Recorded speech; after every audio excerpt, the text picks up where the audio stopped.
Hi. Evening, Paul. Hello.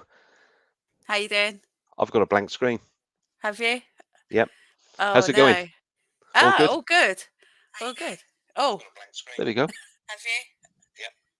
Hold on. Let's mute that. Evening, everybody in the chat. Hey, there's a few in already. That's really That's good. cool. So, John, Dino, Paddy's cameraman. Evening, Paddy's cameraman. Andy, we sent you the. I sent Paddy the the link via his emails. So once you click on that, you come into the back room on here, and we're ready to go at 8:15, I think, mate. Superb. And who's in already? So we've got. I've seen Dino. Evening, Dino. How are you, mate? And we've got John. North North Devon. Devon detectorist. Yeah. Evening, Jono. Good to see you, mate. And Mr. Random's in. Hello, Rob. Dukes of Derbyshire. Gareth. Hello, Gareth. How you doing, buddy? Good of you to join us, mate.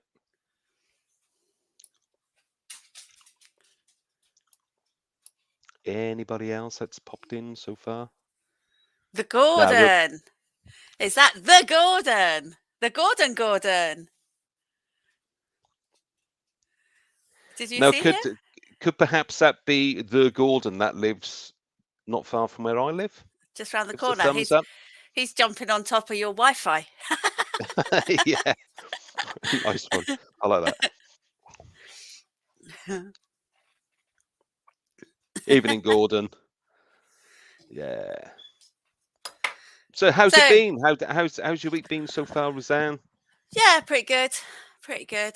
Cool. Been one of my son's friends come down from Scotland. She's getting married in a couple of months, and she's having instead of bridesmaids, she's having bridesmen. So yeah, there's four guys, and they all went suit shopping. So that was quite interesting and quite funny. Yeah. Okay. So Haven't done that for a while. I filled half my tank up and had a little bit of a heart attack. Yeah, it's not getting it. It's yeah. £1. What was it? £1.64.9. I paid earlier on tonight, and I nearly died. No, I really did. Wow, what's going on? Yeah, it wasn't funny. No. Henry, how you doing? Good to see you, mate. I might have to get myself a little electric push bike, I think. Yeah, a bike's a good idea. Yeah, I need to have a little sort of cart on the back of it for all my cleaning equipment. Can't you get a what you call it? You know, the bikes that allow you to put the trailers on. I forget what they call those things now. Or I might just start telling my clients that I'll just need to start using their Hoover. Okay. You know? Yeah. Well, that's not a bad thing. If prices keep going up. And it's I think that's the way it's looking, because it's Rob. Yeah, I agree with you, Rob. Yeah. I was just mortified when it's been a little while since I put a big dose of fuel in the car, and then obviously when I went to the station tonight, I thought, oh no, this is not good. Really isn't good. 164.9 or 165. So that's a massive climb in not liking it. Hey, we've got Craig in, and we've got Geeka Bleeps in. We've got the Henry household in. Treasure Nation. Evening, Mark. How you doing? Well, we got Paddy coming in tonight, so looking forward to that. And they're sitting in the back room and going to come in around about what time we got now. A couple of minutes. And we can bring them in sooner or on time if you like. But If Paddy wants to come in sooner, he can give us a thumbs up and let us know. in the Because background, yeah. yeah, we can see him. But just as a disclaimer, guys, we've got Paddy in, and Paddy is 12 years of age, so just be conscious of chat and content in chat. All right. And otherwise, the mods are going to boot you out. So there you go. So, Paddy, Andy, you want to give us a thumbs up? You can come in early. That's cool. Yeah, he's giving us. Paddy wants to go. Paddy wants to go. Let's bring him in. Let's have some fun. Have fun. Hey everyone. Yo! How are you How you doing? Can you hear us all right? Perfect. Cool. Look, we're matching. Doing good. Doing good. How's things? All good, Yeah, yeah. really good, thanks. Yeah. Yeah. Right. What have you been I'll up turn to my then? phone off. I was Yeah, watching it on my phone earlier. Yeah. I'll turn it off. How are you both? All right? Yeah, doing good. And when you phoned me earlier on, you were going on about chickens, Andy. I was like, what? I'll just let you talk. I'll just let you carry on talking. I thought, what the hell are you going on about chickens? I do the chicken run. Oh, I see. So I think some of the people on here will know what I'm talking about, but this is all linked to so this is linked to metal detecting. So my wife and I bought a field, a 14-acre field, about 3 miles from us. When was it? 3 years ago, Paddy? About 3 years ago. And the plan being is that we really wanted to buy this field and live the good life. And anyway, long story short, got the field. We've had it 3 years now. Don't even go there as far as talking to me about planning permission and trying to get planning for anything on a field. It's a nightmare. But the story, and it leads perfectly into how we got into metal detecting, is we bought this field, and a certain Gordon, who Gordon's in here, who is in here, who is in the chat.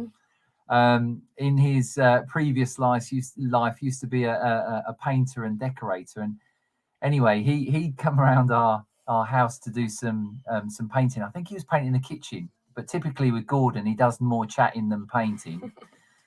And he was chatting away, and Patrick and Gordon were talking, and Patrick was telling him about his collection of 20p's and 50, or was it 50p's?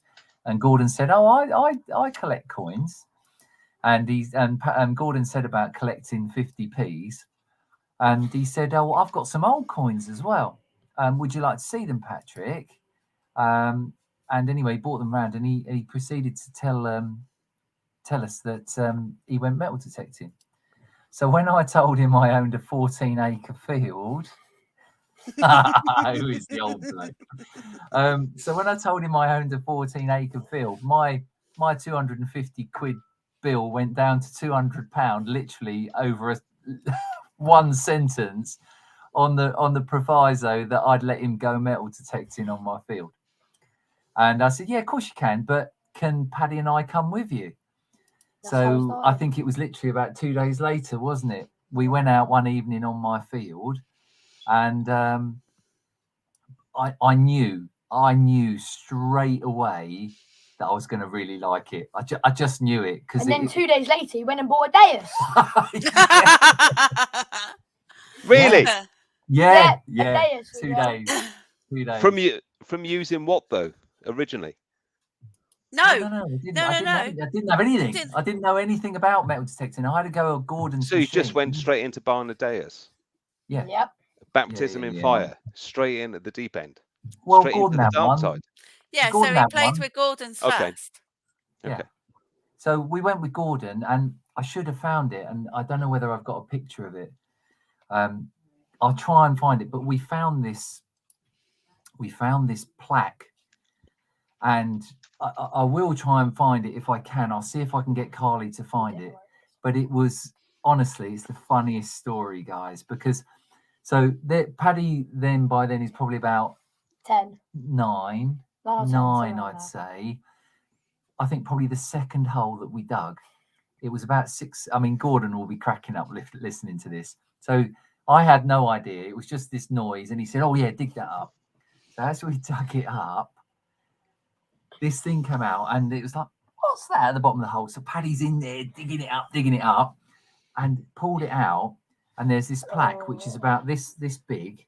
And if you can imagine it, it's a chaise lounge. So like a you know what a chaise lounge is, like the small sofa type thing, with a bloke and a woman doing, you know, what they Cover do. your ears, Paddy. Cover your ears. Yeah, I've seen it, doing what they do.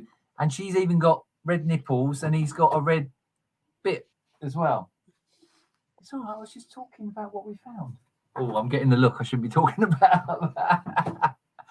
And anyway, it's Roman times. It's fine. What's this? It's fine. And that was our also, first one. that's cool. And that was it.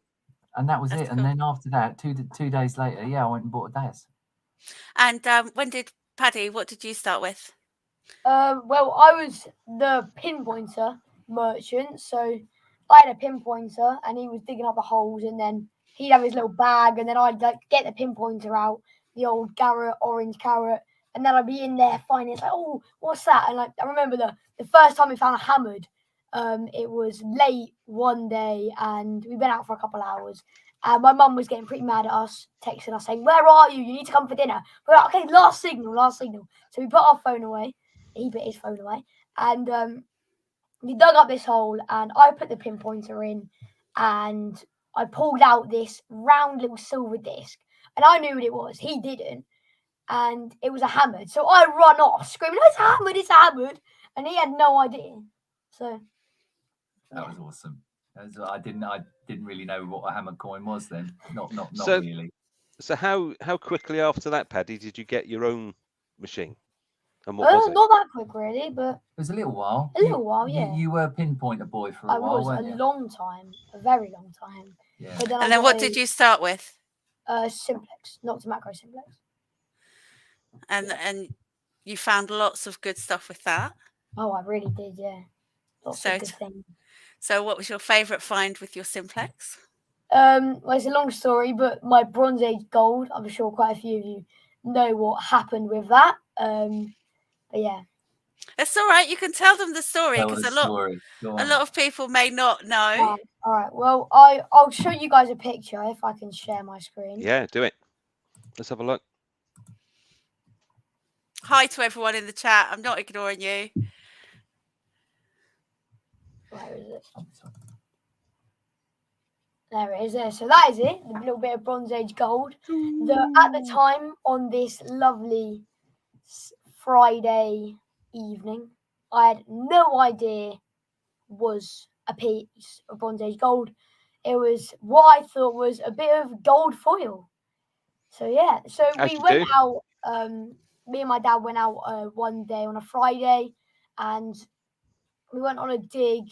And we had a really nice time. We had quite a few nice things. He had a nice little hammered, but I had nothing. So I was a bit like, oh, God, I just want to go find something. So I walk off with my detector and I stumble upon this signal. I can kind of remember this. And I think this was the correct hole that I found this in. And I remember digging it out. And I remember finding this little bit of gold foil. What I think is gold foil.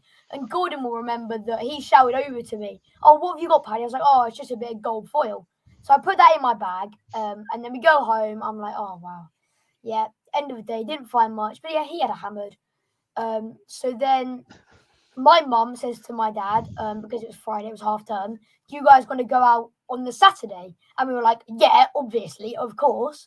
So he was emptying our fines bags. And usually we take out all the nice stuff and we wash it up in some hot soapy water, put the coins in, a bit of olive oil.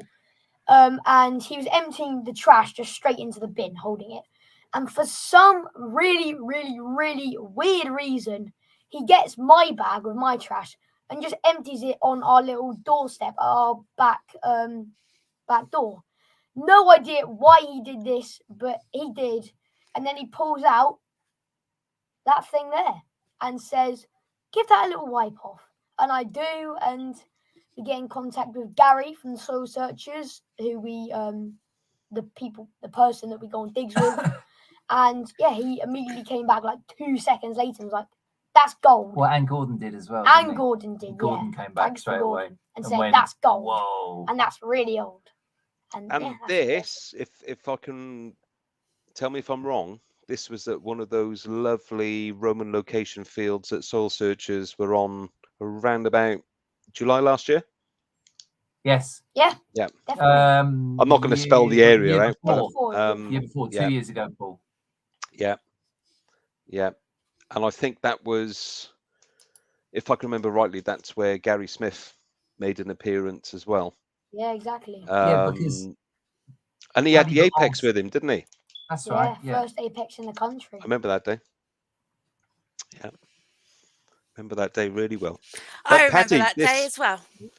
This isn't your first piece of gold, was it? No. It made the papers. Yeah. Brilliant. And with yeah, so, sorry, and before that, you found another tidy little gold find, didn't you? My first piece of gold, which was, I'm sure a lot of you have seen the video, was a there it is, Victoria gold half sovereign. That's a lovely photo of that. So yeah, that was a very emotional day. Couldn't believe I found that, and it was so early on as well. So yeah, that's the coin I found. I'm sure a lot of you have seen the video. It's my most viewed video. That. Have you got the video? Do you mind showing it? I think so. Yeah. We have. Have you got it? See. I put yeah. Put it in the link. I think that's what we agreed, was it? Or yeah, do you I want... don't mind. I mean, I think it's an amazing video, whereas Paddy gets a little bit embarrassed by it now. But I think it's just the best video in the world. If you want to show it, Rosanne, then do. Yeah, you can show it. Go for it. It was a classic moment because I was on that particular land, Andy. I was in the field behind you. And you were about 100 meters in front of me when on that other field. That goes onto the pasture field. Yeah. And there was almighty chaos that broke out. You want to stop sharing all of a sudden? Go on, Rosanne, go for it. Oh, I haven't got the clip. Have you got the clip, Paul? I have, and just if you give me a couple of minutes, I will just grab it. Sure. Oh, poor Paddy. You know, I'm sure Paddy said that we should just keep it in the link, but that's all right. I had a bit of fun at school today, so I went home early at school today as playing football. I don't know if you can see that, but what you done? You have to turn your head round. It's not on that side. It is that side. No, it's not. There. Oh. Where is it? Anyway, I got a head injury. He cut his head. I cut my head. Blood everywhere. And yeah. That sounds nasty. You're not concussed then. You're all right. No, I'm all right. I'm all right. No, but they still sent him home, Rosanne. So he just ended up sitting at home watching Spider-Man. I'm not complaining. Unbelievable. All right, should we share this? Go on, and just look at this. You know, so Paddy's. I love this video. And Hold on. I'm clicking on share button. Here we go.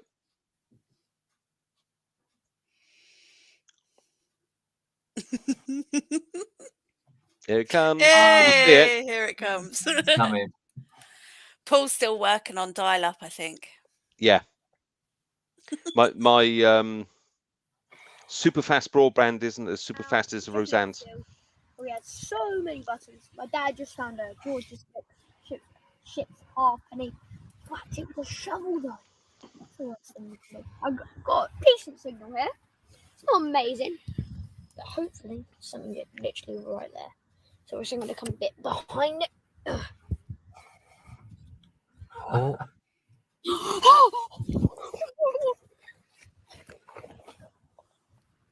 It's a gold coin.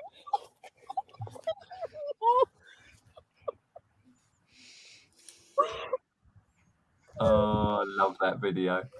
It's a half sovereign.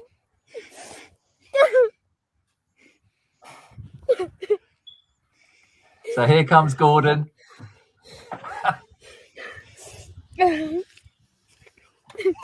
half sovereign. Oh my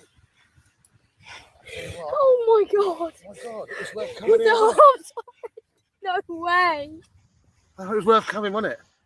High five. Here he is. Oh my gosh. Who found it? You found it. Mate. Oh, what a joy. Oh, Oh my gosh, guys. Half sovereign. Oh my gosh. Victoria half sovereign. That's what I was thinking. brilliant. Oh my god. I need to do a gold dance. Get in there! Classic.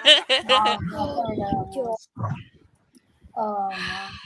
Oh, My line. Darren, he's You guys definitely are on next your one. line. Glad I made you come over here now. Oh wow, guys. Oh my gosh. Love that. Yeah. That's a lovely There you photo go. as well. Love that. I Brilliant. don't know how many times I've watched that video. I love it. Oh, Carly Hooper. Carly Hooper is also watching. I can see she's in. So your ribbon goal, Paddy, where did that go in terms of it well, went to the so press, it- and then where yeah. did it go from there in terms of, you know, to the flow and stuff like Yeah, that? so went to the flow, and then we got all of that sorted out. It took a long time because of COVID, so it took ages for it to fully get processed, and it finally did. And I think it's going to our local museum. Okay. Yeah, and we sold it for £1,000. Oh, Marcus. You want to 1K. talk through that? Do you want to talk through? Did you want to talk through the flow process at all, Paul?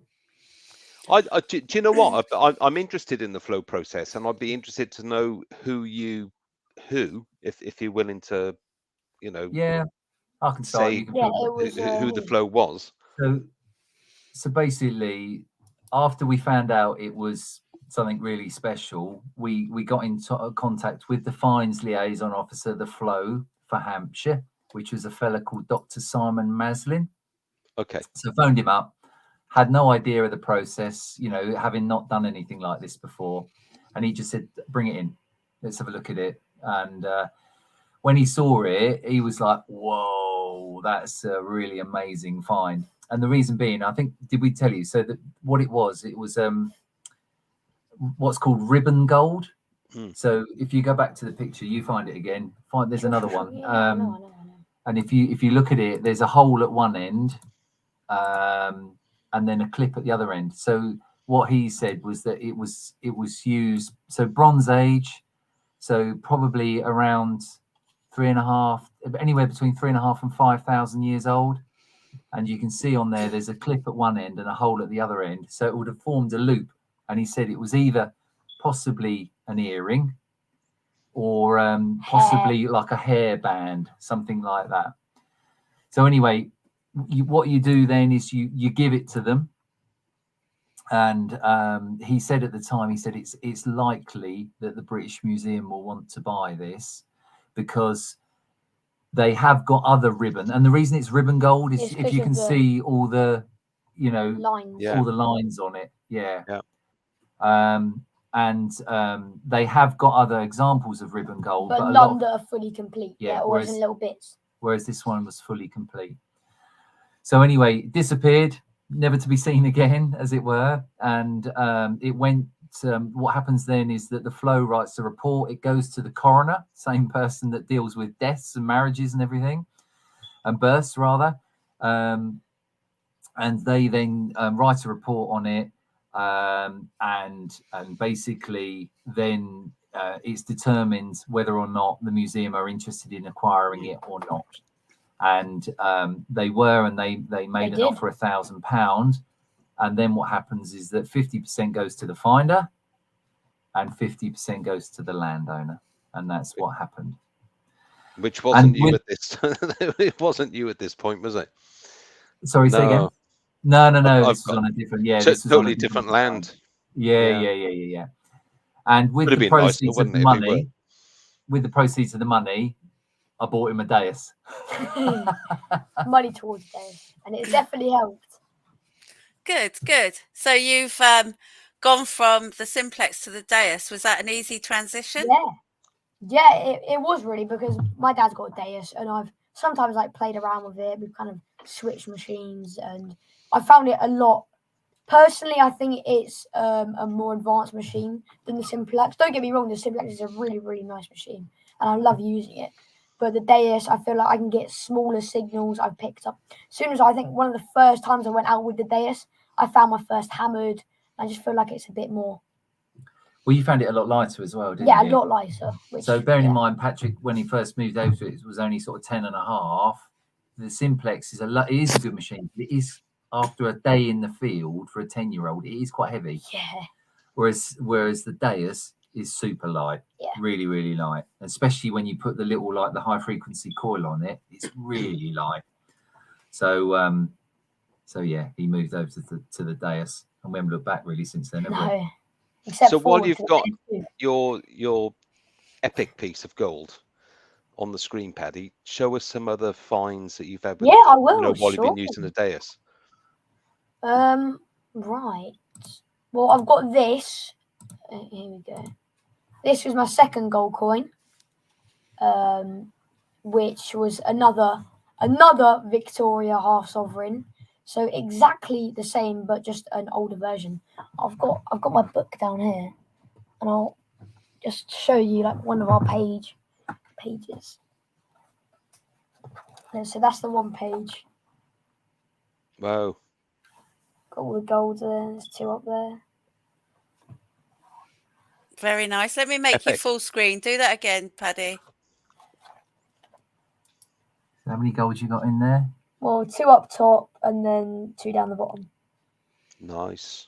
Very nice. We've each had 2 gold half sovereigns, all Victoria, except he's had a couple more. He's had a Stater and George III half game. Oh, we're not talking about him, Paddy. We're talking about you. No, yeah, it's not about me. It's not about him. He's just the cameraman. He's just hold on, I'm part of the package. He fills the space. Yeah, it doesn't say Paddy Detects and Cameraman tonight. Can't help yourself, can you, Andy? No, sorry. And then we got this one here. This was my first Roman silver. That was my second hole. It was a really cool find, that. Oh wow, that's really nice. I remember that day as well. Yeah. I remember you being there as well, Paul. I can remember. I can remember that. That was very early on in the morning. Yeah. And another cry that I kind of heard over the headphones. Silver. Let's head off in that direction. I got the signal, and it was quite a low signal, and then I got out the clod, and it all fell apart because it's like that sort of ploughed field, you know. And then it was in this one lump, quite a really low signal. And then I just flip over the lump, and I just see this like silver disc like right there. I'm like, whoa! I thought it was a lead token at first, and then I looked closer, I could just see that head. It was just looking up at me. Yeah. And it was good that you had, the interest from others in the, in close proximity to you in the field as well. Because I remember, Gordon was right quite a few people coming over. Yeah. Yeah, and you've if you can find it, which would be great. But there's another video moment of you unearthing that, and your moment of, I got a denarius, Yeah. That was great. And I think on if I can remember rightly, on the same dig, not too long after that, and I think I was sort of centre field. I can remember Rosanne being a little bit more towards the hedgerow where the cars were. You were further up in the corner of the field with Gordon. And I had my first Eddie, I think it was Eddie the Third hammer coin, which I thought I'd go and consult Paddy, my coin man, and I think you identified it as an Eddie the Third. Yeah, but that was a great day out. That it was until the rain started. Oh yeah, he had a Scottish hammered as well, William the Great, William the Lion. And Yeah, Gordon had a little silica. Yeah. thinking That's back on it, that might have been the same day that Gordon had that strange William, no, George III No, that was I know bent the in one half. you're talking about. That it was like 2 coins, wasn't it? Yeah, that was the That same was day, that. Andy. It was the same day. It was in the It other was. field, wasn't it? What, Yeah. the really stony field? Hey, Yeah. Jason, how you doing, mate? And it was a really strange George III coin that had Oh, that's suddenly right. just Yeah, split in two. Yeah, it was Yeah. split in half. I remember that. Good memory, Paul. Very good. Yeah. I remember that. Yeah. I do. Because there wasn't a lot in that field. I found nothing in that field. In fact, I didn't find a lot that day, apart from that hammered. Yeah. What else Come you on, got show then, us what Paddy? else you found. Show us what else you found. Right, what's this here? Oh, this is really cool. I like this. So this is my he's found one, and it's a tiny little button commemorating the wedding of Charles I and Catherine of Braganza. So Wow. the first like kind of piece that was given out to commemorate a wedding. So I've actually got one right here. So I should thank my wife, Carly H. So that's my wife on the there, because I found one of these first on my field, Yeah. and I just put it away. I didn't know it was anything We important. didn't know it was old. And Carly actually looked it up, and yeah, that and we've got 2 of those now, and they are what is it, 16? About 1640s, Yeah, 1640 silver. Sorry, do you say they were buttons or cufflinks? Oh, the cufflinks, yeah, not Cufflinks. Nice. Yeah. Yeah. And the reason that they are treasure because they're over 300 years old and precious metal. And also they were one of the first ever commemorative items for a royal wedding. They were the first, yeah. So which is pretty cool. And we've managed to find 2 of those. This is great. You want to see what else you got? All right. We got loads. This bad boy. Oh, this is cool. This is my massive fibula that I found. Got it right here. It's a beast of a thing. Whoa. Very nice. I go make it big. So yeah, there we go. Absolutely massive. Go on, tell the story, Paddy. Yeah, so that was one of our best days out. We had a few Romans each. It was. We'll come on to that, Scott. We'll come on to that story. Don't worry. Me, my dad, and Gordon, and we were out on Gordon's Roman fishing. Thanks, Gordon. It's all to Gordon that I found that and some of my other amazing finds. And we were on that. It was a really nice hot day. The field had been ploughed and rolled. There was quite a few Romans that we had each. I had one silver one. I think Gordon might have had a silver. I can't actually remember. We each had a couple of Romans, and then we just had lunch. And I walked back on the field, and I got a really big signal. I don't think it was iron, but it was like a 77. I think I remember the exact number. And it was really shallow and all over the place. But I was like, oh, well, this is like our Roman field. It's proper Roman. There's so much iron. It's noisy everywhere. You put your pinpointer in the ground and it beeps just everywhere. It's really irony, got loads of minerals in it. And I pulled open the plug, and I remember putting it back on. It was quite a cleaner signal now. And then all I see is this rim. And I'm like, oh, it might be a nice buckle. Then I pull it out. So I pull this thing out, and then I just see this like massive spring. I'm like, it's a fibula. It's absolutely massive. So yeah, I really couldn't believe that. That was a really good day that day. We had loads of awesome stuff that day. That was probably one of our best ever days. So I've never seen one so big. That's got to be the biggest one I've seen. Really massive. When it first came out, Rosanne, when Roman comes out, it's like really emerald green. Yeah. And well, you can see it in the picture there, like proper emerald. I mean, unfortunately, I'm guessing, I don't know what is it oxidizes. I don't know. We have waxed it, but it doesn't. It's not the same beautiful green anymore. There are parts of it, but when it first comes out of the soil, it's just amazing color. What else you got, Paddy? What else have I got? I was just about to show you just to compare the colors. I have got a fibula here somewhere, nowhere near as spectacular as what you got there, but the same sort of color. And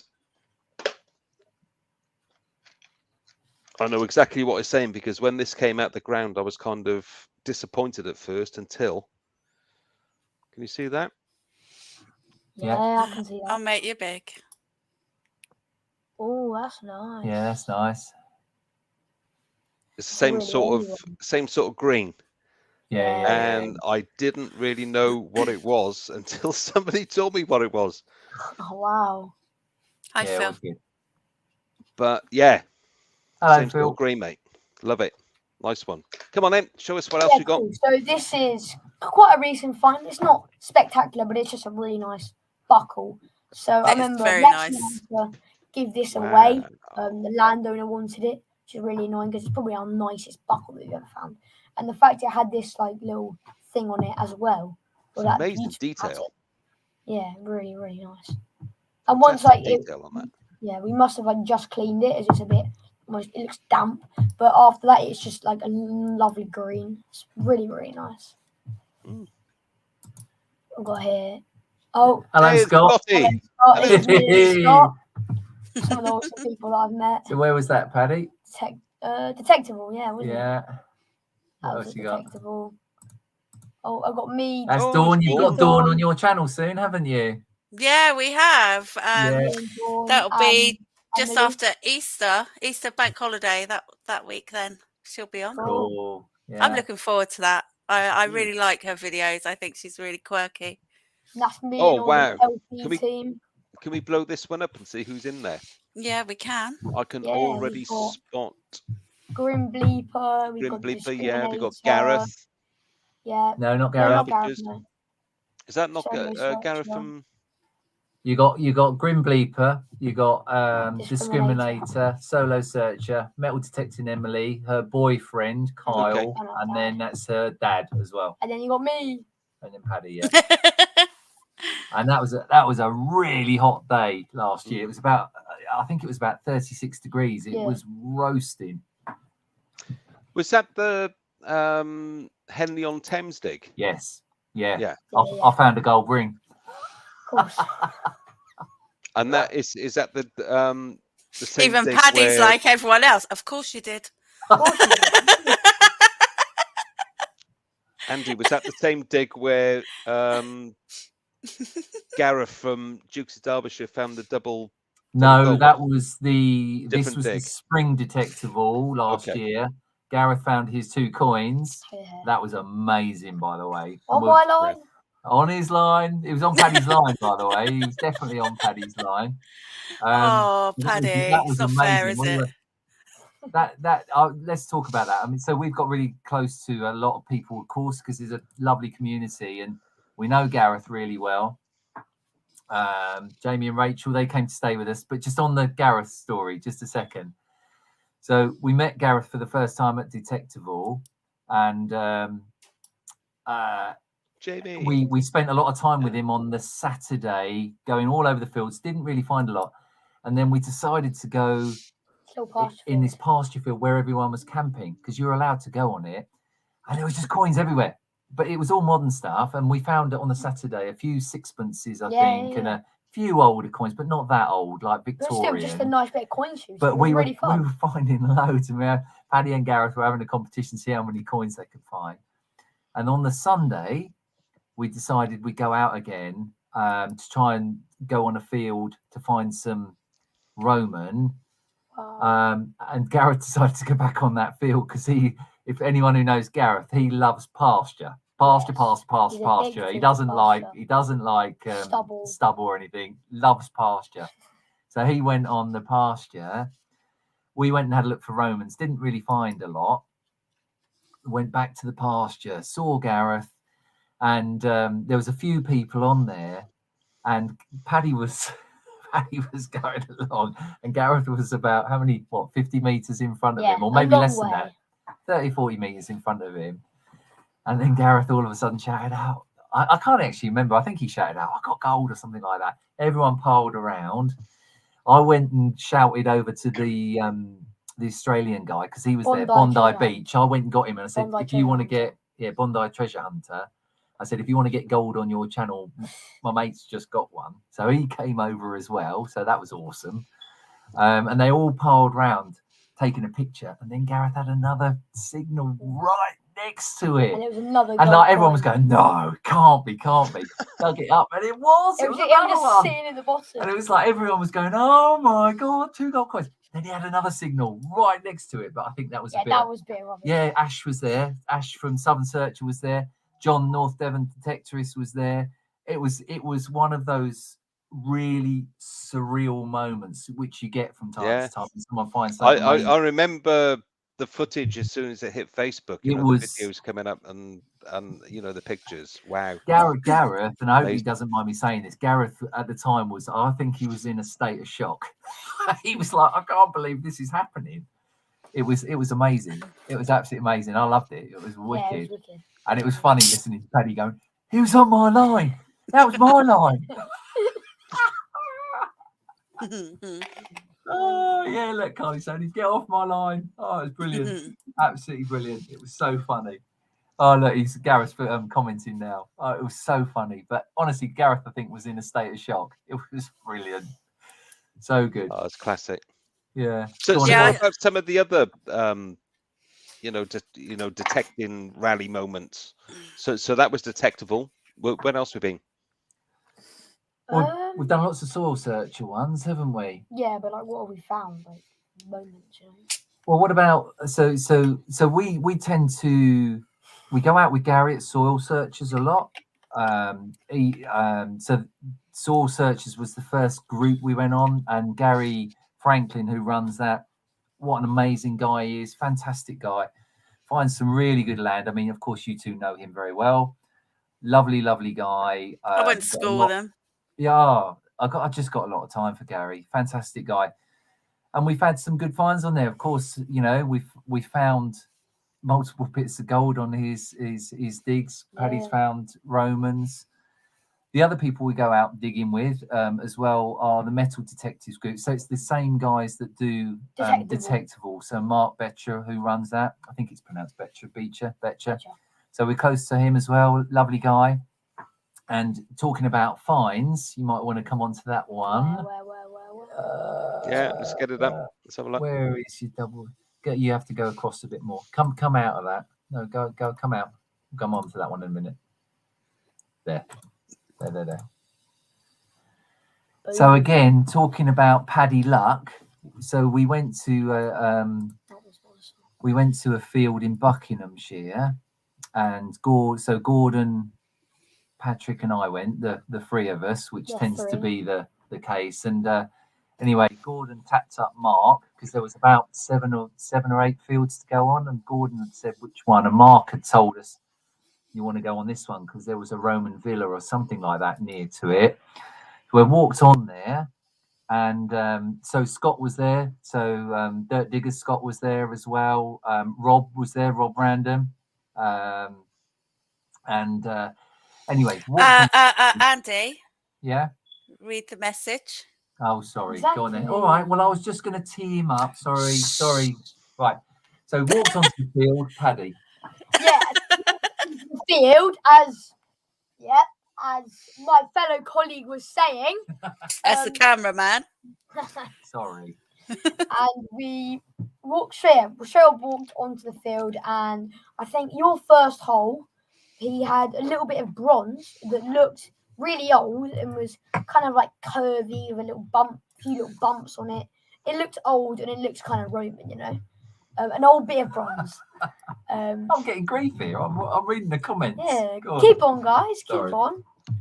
And then I walk up a bit. It's probably been about 10-15 minutes. And then I get this signal.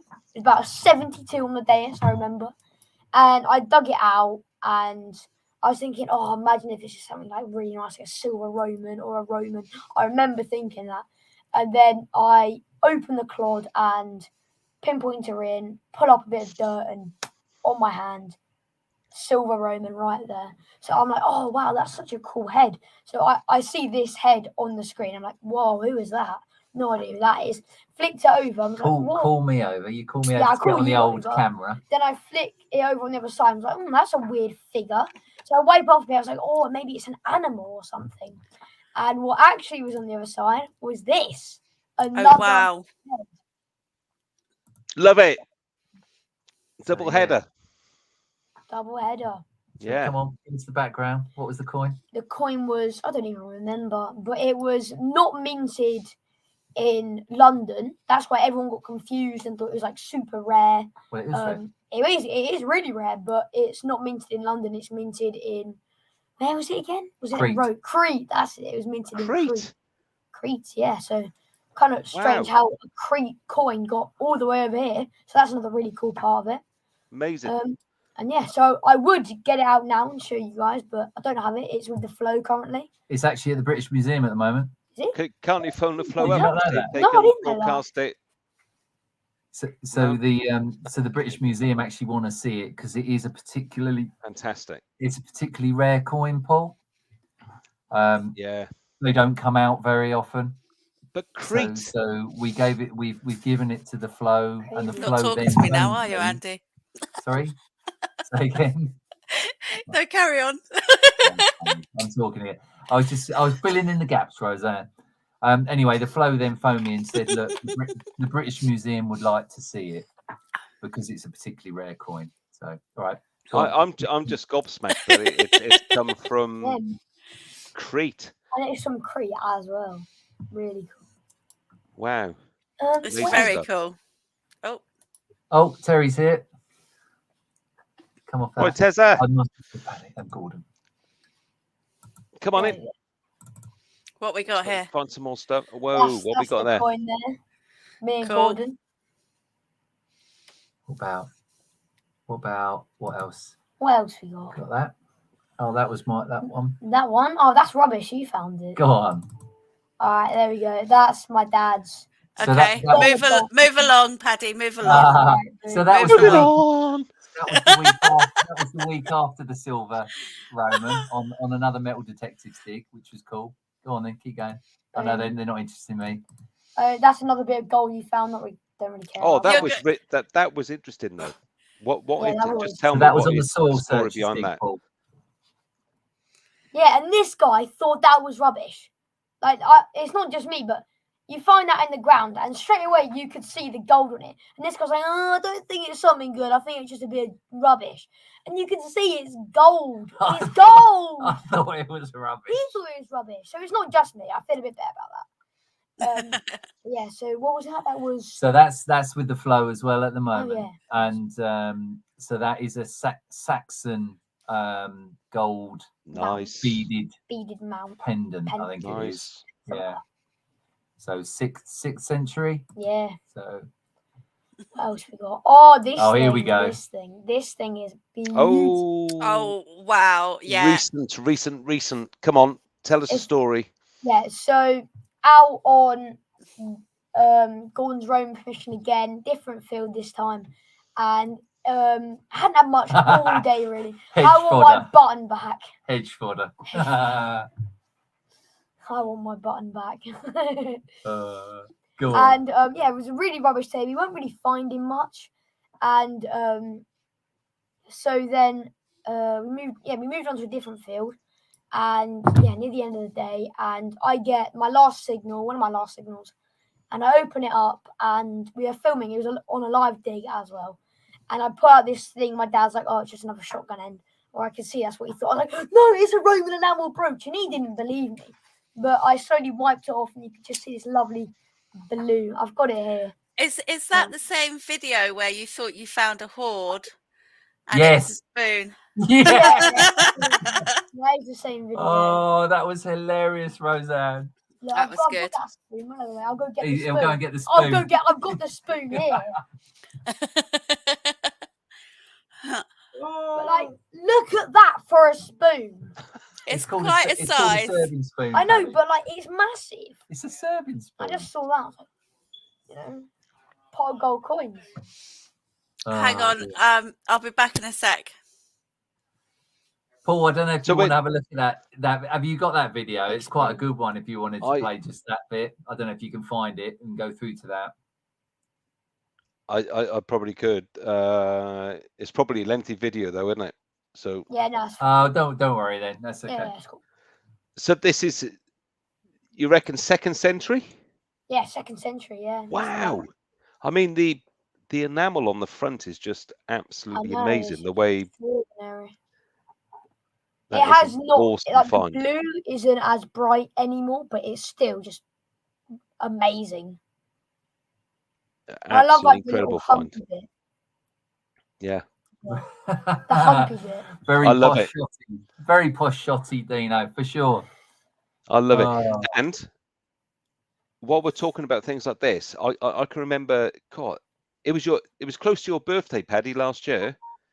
And I can remember we were in the field, and I can remember you getting excited about something, headed over to where you and Dad were, and paparazzi was doing his thing, filming at you at the time, and you found what I think was a dagger shape. Yeah, If I you've got a remember pic of that, because that was I do. all I've got a picture of that somewhere. Somewhere. There There it we is. go. Yeah, look at that. That was just wicked. Yeah, that was extraordinary. Have you got? Is that with the flow at the moment? Yeah, Have you that's got with it the back? flow. That's with the flow. But yeah, so that was a dagger shape. That was probably one of the first signals I had on that field. And yeah, if you look closely up there, you might be able to see a head. So it's not very good in this picture, but there's a nose there, and the neck, and the head up there. It's I a can lady's, remember- it's a It's a lady's lady's head. face. I can remember Yeah. you posting up a cleaner pic, yeah. Yeah, And I don't think I have one here, but yeah. It's a Chelsea Yeah. badge. that was fantastic. Yeah. Seeing that in the field. Yeah, it was really cool. Oh, I see. Again, Paul. I thought it was a load of rubbish. I thought it was rubbish. Oh dear. Is that glitter buckle or something? But the thing is, Andy, I could hear the excitement. I must have been 50 odd meters away from you, and I could hear the buzz. And it's not that often, I got to say, that you can hear Paddy getting excited, and then the camera comes out, So I headed over towards you guys, and that's where you found it. Yeah. Do you know what, Paul? I think I love that, and I'm not. Don't get me wrong. I know I've been really lucky as well, but I love it when I hear that little excited giggle. And it's like, oh, what's he found now? It's brilliant. It's that like a father and son moment. I've got quite a few treasured moments where he's found something amazing. And especially if I do get them on a live dig, that's even better. Like that Roman brooch, I did get it on a live dig. Yeah, and genuinely, I thought it was a shotty. That's it. Yeah. And when he said, and when he starts getting all like emotional, it's brilliant. I love it. Absolutely love it. And what about the seal matrix? Do you mind showing us that as well? Because that was another classic thing that I can remember. Boom. There we go. Whoa. Oh, wow. 14th century seal Love it. matrix. Yeah. You've got the thingy on there as well. I've got the imprint. I've got the imprint here as well. So that was on the top of the field as well. Swinging, I get a really banging signal, like super, super loud. Something on the surface, probably a bit of can. Kneel down, and I just see this seal matrix just on its side. Pull it out, and there's just like the indent of where it was. And it's just right there.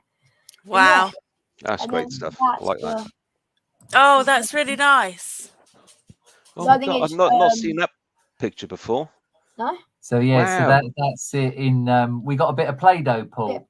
We tried like everything, and then we just got a bit of Play-Doh, and it just worked like magic. So, did you work out what it actually says? We did. There was some person who did, and I can't remember what it was now. It was something like something about God and Jesus. In God we love, or something like that. And basically, if you can look carefully, you can see it's the Virgin Mary holding a child, which is probably Jesus. Yeah. And then God here. Yeah. And then it looks like a child in like almost a little frame, like a little amazing cribby, yeah, crib thing. It's cool, isn't it? Very. Cool. Listen, I'd be really interested to see what that looks like in a different color when you get the time to do it. Yeah, like in a blue or a red. We've got some red play downstairs. Yeah, no, that's awesome. I like that. Yeah, and that's another picture of it there. Yeah. Shame a tiny bit of the top's just cracked off, but yeah, it's lovely. Who cares? You got the bottom. I know. Exactly. You got the matrix itself, which is wow. And probably one of our best finds, well, his trashy best find, I guess, is probably the stater that he found. That's it there. That's really nice. Yeah, that is a bulk of a coin. Oh, wow. Hang on. It's absolutely massive. And Right. it weighs Heavy. a ton. Give us a lowdown on the detail. What is it? Where's it from? Age, etc. And did you manage to weigh it? Yeah, I forgot to weigh it, Rosanne. Go Sorry. get the scales. Go get the scales now. No. Yeah, go get them. Go get them. Go on. Do as you're told. Yeah, Cameraman. go get the scales. You're my servant. Go get the scales. If Carly's No, she doesn't need to. if Carly's watching, She's she'll bring them probably up. sitting on the Hold on, sofa. it'll be magic. That door will open in a No, minute. no, it won't. Watch. We'll No, wait. don't believe it. No, go on. She'll get it. You can get the scales. No, honestly, if she's watching, she'll honestly that door will open in a minute. All right. Under the shelf next to the microwave, Carly. That's what it is. It Yeah. is from memory. It's what's called a Duratrigus. Wow. Duratrigus. And area, gold where space. about that was? I'll Where get the about was it scales. on the map? Watch the door in the background. Oh dear. Yeah, so it was on the map. It was in like our Hampshire area. It's like the main tribe in like Hampshire, and that's the other side there. You can see. Can I have the mouse, please? Yes, sorry. It's the Sorry, boss. you can see on this side. It's got a load of fish. You can see all their tails. Scale delivery. The door's open. These are my special certified jewellery scales. So Evening, Carly. This is the boss. Come here. Come and say hello. You can move. The brains of the operation. Carly, show him how to use those scales, please. Yeah, the posh He doesn't scales know how now. to use this. All right, we'll weigh it. Hold on. Right, we'll weigh it. Go on then. And then, Go on then. as you can see on the other side of I'll tell you what we do. Yes. Right, hold on. Don't say anything. we get Right. interrupted again. Here you go. Here's an interesting thing. Right. Oh, yes. have Okay. You want to do Paddy a Detects competition? mug. Paddy Detects, And a couple of handcrafted in stickers. Belgium, along with the dark chocolate. Yeah. Handcrafted ceramic, Go on, organic, Sell it hard. mug. Paddy. Sell it hard, Paddy. ceramic, organic, Come on, keep going. More words. White. ancient, white, White. handcrafted again, Vintage. vintage, Antique. organic, antique. Ergonomic. What does that mean? It means it's nice to Great. hold. Yeah. Ergonomic. Yes, Is it's a it mug, guys. dishwasher friendly though? That's the thing. Yes. It is. It is. Yeah. Cool. I think that's the setting. So here's the competition then. All right. Let's do this. So my wife's going to weigh the full gold stater. full Mm. gold. And first thing, the terms and conditions are that you got to subscribe to Paddy's channel. That's only fair. That you got to be a subscriber, and then everyone have a guess on the weight, and we'll give you I don't know how many. Paul, you can do a timer, however long you want to do it, and then we'll choose who's the quickest. We'll do it in No, grams or who's the ounces. closest? Yeah, that's what I mean. Quickest, Not the closest. closest. Sorry. It's in grams. Right, it will be in grams, guys. All right, so start guessing. You're only gonna win though if you've made sure you've subscribed. You have to All right. subscribe. So everyone guess, and it will be something point. So whether It'll be it's the 2.1 or closest to it. 4.1. Just the closest to it. All All right, be the closest to it. All right, I'll shut up now. All right. Yes. So Paul, if you want to say go, and then I think- and then you say stop. So everyone have a guess. Okay. Okay. And whoever gets it right will win. Paul, you the say full stop. gold stater. No, don't say that. No, that's not true. It's All the right, mug. all right, they win the mug, not the stater. They win the mug. They win the mug. And some stickers. Not the Keep stater. going. We're not stopping yet. Yeah, one decimal place. Exactly. 22.4. I'd sell it if it was. And we're that. going 10, How- 9, 8, 7, You can't 6, see. I wanna see how 5, much it is. 4, 3. Well, we can take it over. You can take it over. One. Go and take it over. And shut That's it. We stop. So All right. You're messing it up. Look, it's got to be Oh, stable. okay. All right. It's got to be Oh, it's stable. got to be All right. Well, we stable. have the answer. So go on, Paddy. What was the answer? The answer was, everyone put in Is. their final guess. The answer was We've already Is. told them to stop, Paddy. Right, is Right, everyone stop. stop? Yeah, we told them to stop. 47 is the last one. 47. I wish it was. Right, go on. All right, the answer is 6.18 grams. And I Okay. think it might be. I think it was Jason. I think I saw a 6.1 from The Dark Knight. No, 5.6. What was No, it? What? no, What? no, he- What have we got? Sorry. 6.18. What was the number? 6.18. Oh no, actually 6.2 from 6.2. Ash. They said Ash has got 6.2 I there. think Ash Ash has has got got it. 6.2. I think Ash has got it. I think Ash, you have won the So mug. it's 6.18. So 6.2 is the closest. What? So he has them on the Dino stater. Detects for 6.3. I bet a few people had a quick look and see how much does the state away. So Ash has Well them on the done, it's stater Ash. then. Well done, Ash. Congratulations. Well done, Ash.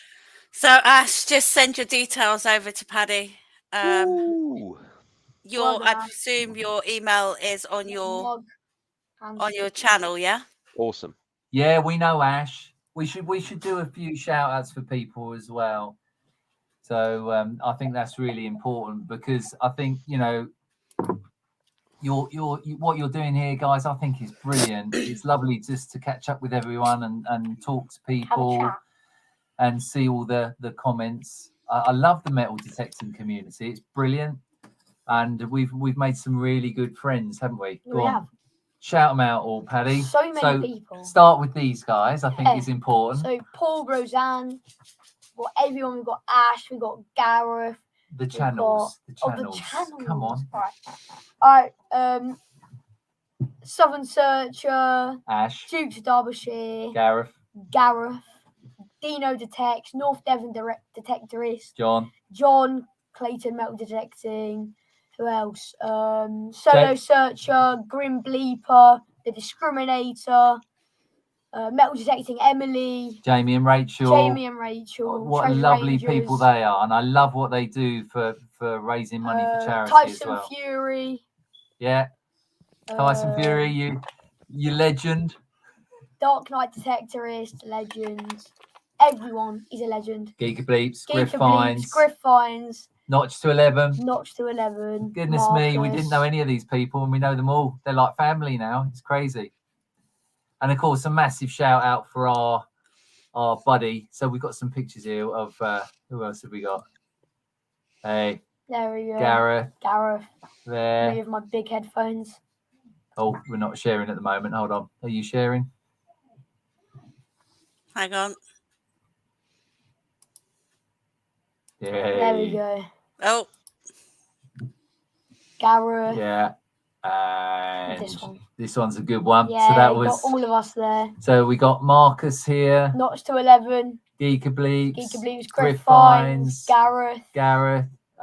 North Devon Detectorist. Fantastic.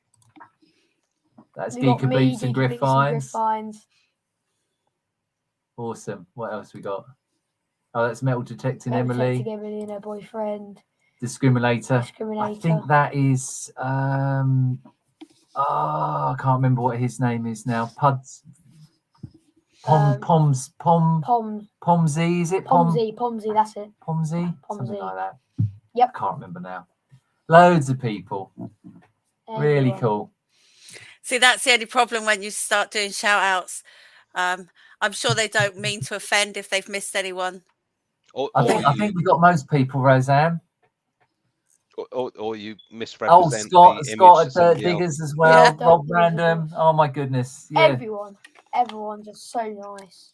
Absolutely. So Andy, I had a question mate. for you both. Go on. And rumour has it that potentially Paddy might be on TV. Is there something that you might want to say? Do you want to enlighten us? Is it a little bit premature, or do you want to talk about it now, or maybe later? We will talk about it, but we so yeah, we'll talk about it, but we can't say what channel that is on. So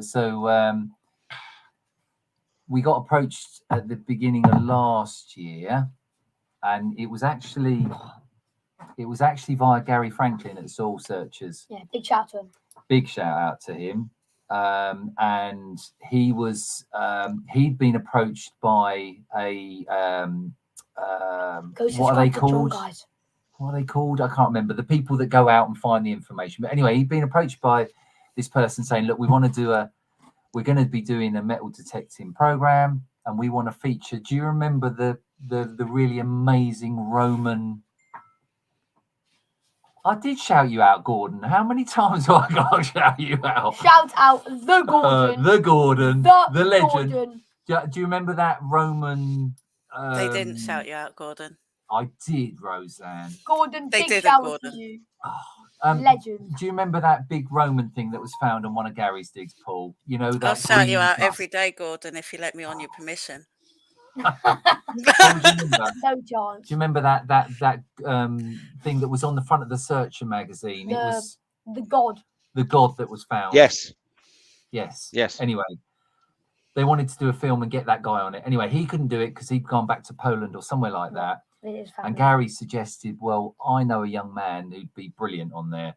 So anyway, it was literally, we got contacted by this person, and within a week we were filming. So there is a series coming out. I can't say a lot more than that, of which does feature him. I am on it as well. Jason, brilliant. Which does feature the pair of us, and it also features about Paddy's Bronze Age gold as well. Yep. Really cool. I mean, I'll get myself into trouble if I say too much more about it. We did film it a year ago, and it's got a number of different people on there, some well-known people on there as well. Yeah, really well-known. Some YouTubers. And it's going to be really cool, and it's got Paddy's Bronze Age gold on there as well. And it's going to be coming out soon. Can't tell you guys when. Well, we've been waiting for it, and it's long time. There's been a lot of programs, so I think they're just waiting for the right slot for it to come out. Yeah, and cool. When it does come out, or we're allowed to share information, go check my Instagram, my YouTube. I'll be posting everything about it. You'll know when it is, what channel it's on, but can't tell you that at the moment. Epic. I probably I'll put your link up Instagram in the link as well.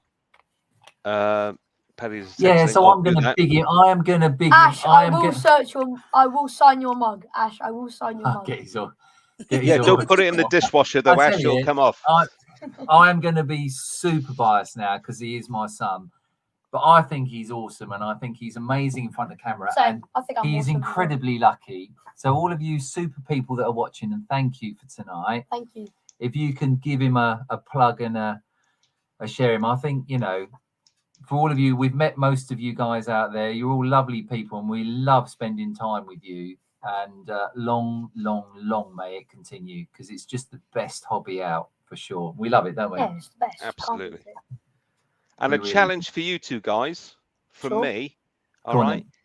I haven't seen you two since September last year in Wantage. All right. Well, best we get out then. Invite me out on a permission, and we're going to have a 10-hole challenge. All right. And we'll film it, and we'll get it up here. All over bring on the invite. Okay. We look Viking King. Thank you, mate. Nice one.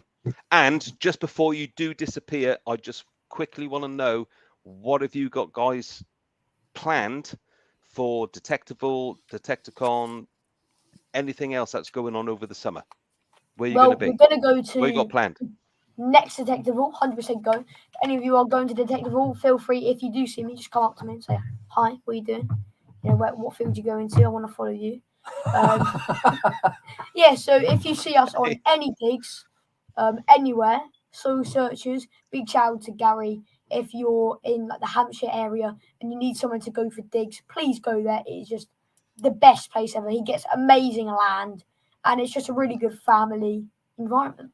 Really, really good. Do you know that invite goes out to all of you guys? Love to. I think the getting together, doing the collaboration with you guys, then we'd love to come and see you. I mean, we've been out a couple of times with Gareth, had an amazing time. his permissions totally different to what we're used to in Hampshire, just totally different. And I mean, I don't know if you saw the one we did in the snow with Gareth. I mean, that was Yeah, it was so good. ridiculous. Enjoyed that one. It was unbelievable. We nearly got stuck in the snow, but it was was epic. And the scenery where Gareth goes detecting, beautiful, absolutely beautiful. We had a lovely time, didn't we? Yeah, we did. Stayed in the bed and breakfast. We thought it was haunted. Yeah, it was haunted. The taps came on at like whatever o'clock.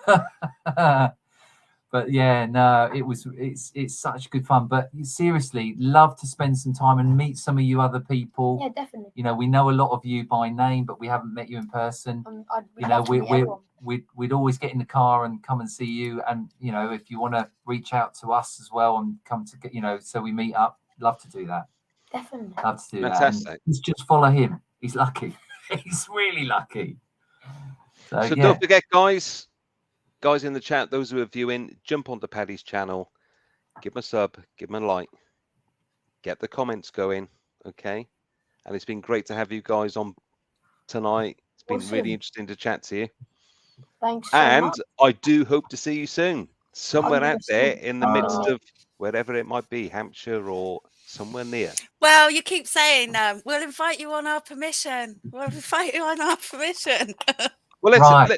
listen. While we're talking about it, then let's extend it. Let's get down there and do a 30-hole challenge. Let's do that. All right. Yeah, sure. All right. We got a permission that I think might be just suitable, perfect for you guys. So the one that they've emptied.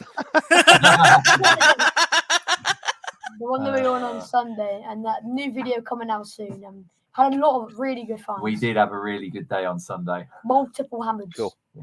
Free all this weekend, guys. Just give us a call. Yeah. Okay. Listen, I just want to say thank you to all of you. I have been reading the comments and lovely comments, and it makes me feel very warm inside, as in all the kind words about Paddy, and I really appreciate it all, guys. I do. I really do. And thank you so much. Yeah. No. Bedtime now, Paddy. Come on. Paddy, you got to do dishes before bed, mate. Okay. I'll do that and go to sleep. And thank you to the pair of you for inviting us on as well. Yeah, thank you so much. It's been such good fun. So good. Pleasure. Loving talking about it.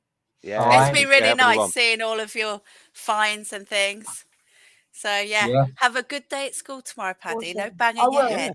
No, I will not bang my head. And what night is Boxing night?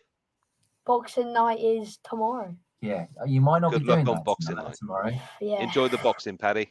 Good luck to you, mate.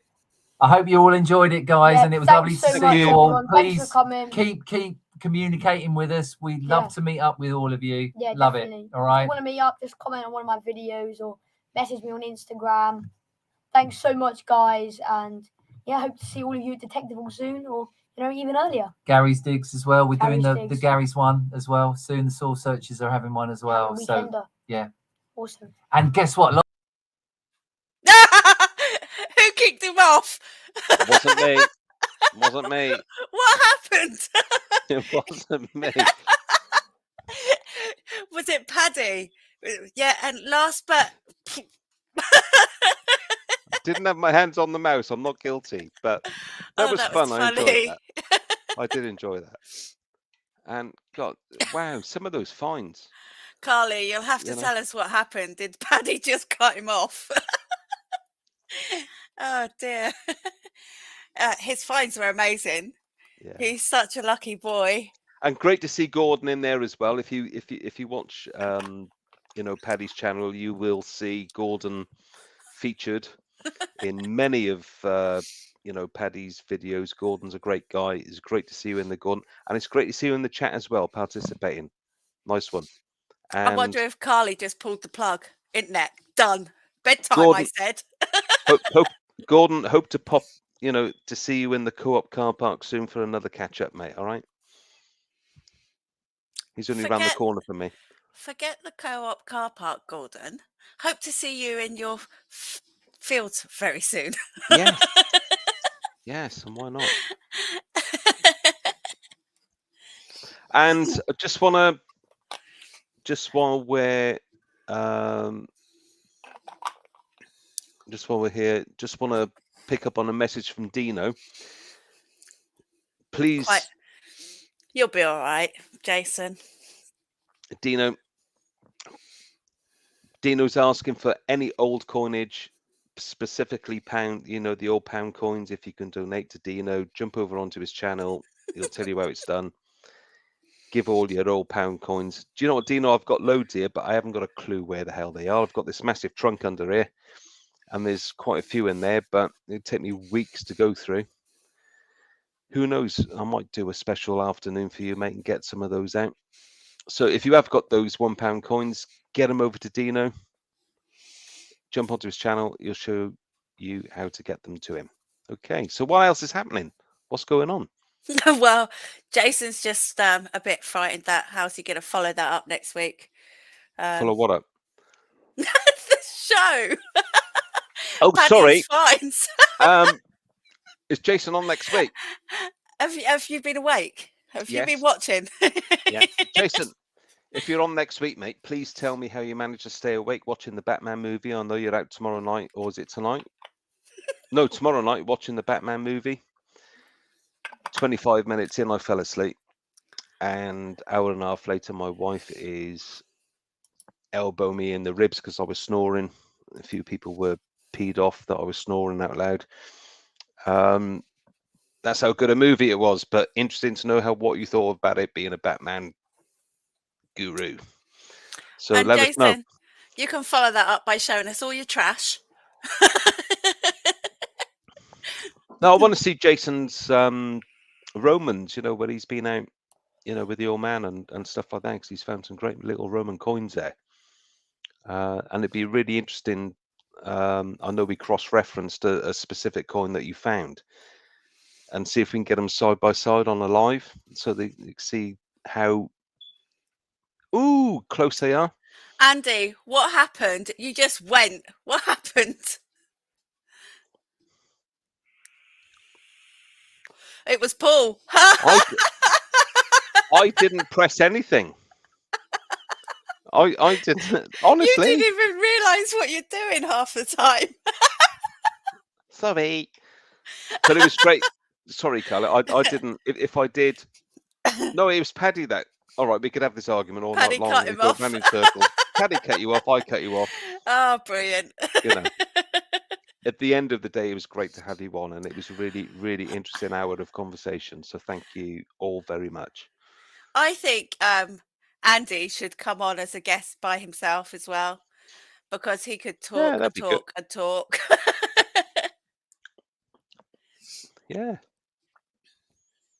Yeah, that'd be something to think about. Andy, let us know. Either one of us, when you're available, I'll slot you in. So what we got going on in chat? Because I've seen a couple of things posted up. Responded to Dino's. They've all been loving Paddy and all his finds. It's been great. I've been sort of highlighting everyone. I have been looking at the chat and acknowledging everybody.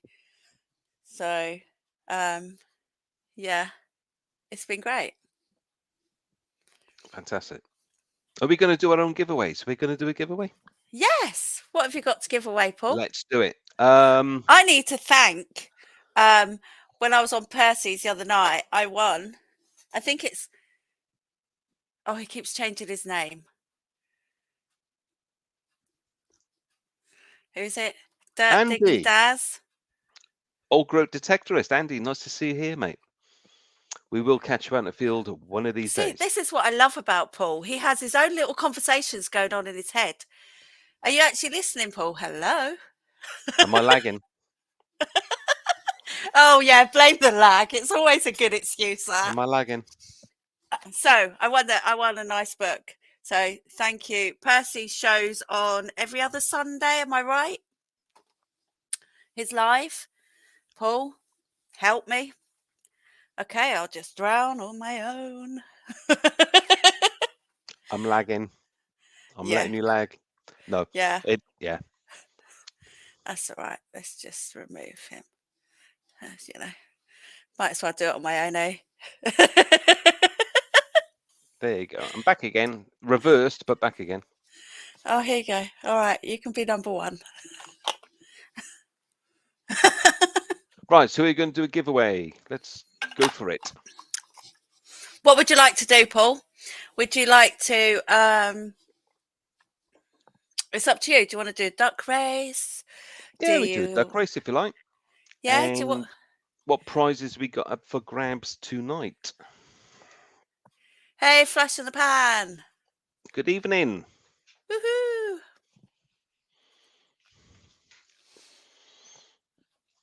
Well, we've I got lots know. of stickers I to give know, away. Glenn. I mean, what can I say? Would you like me to sort out the ducks, or are you going to get the ducks in a row?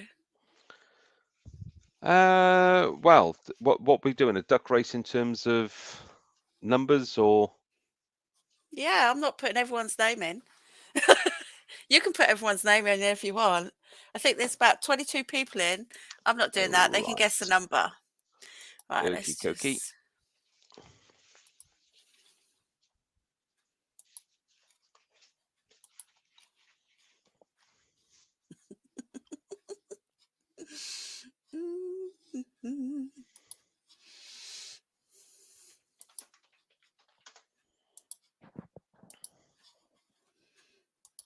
Shall I sort it out? Shall I, Paul?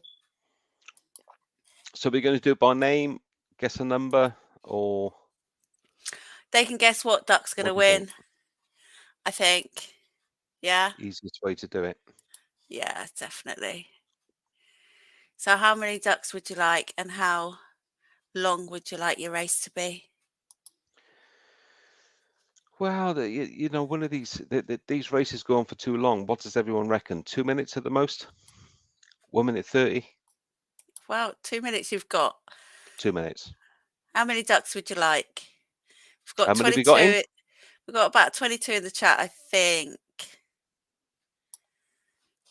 Let's go 23, just in case somebody pops in. Oh, let's go 25. Okay. And this is going to be for what we giving away, Rosanne? I don't know. What have you got? Well, how many we got in? How many likes we got?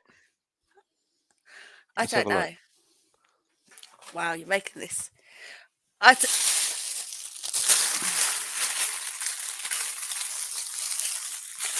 Let's go into...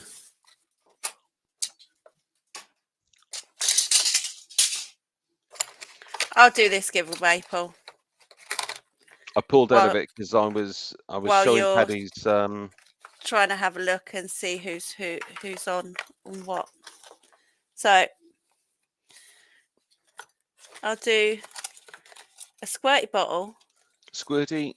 Yeah, and some... I'm just trying to grab some stickers. So a little sticker pack. So I'll just grab a few stickers out my sticker collection. And a squirty bottle. And Paul, can you type go? And if everyone just says, picks a number who they think they're going to win, and the race is off.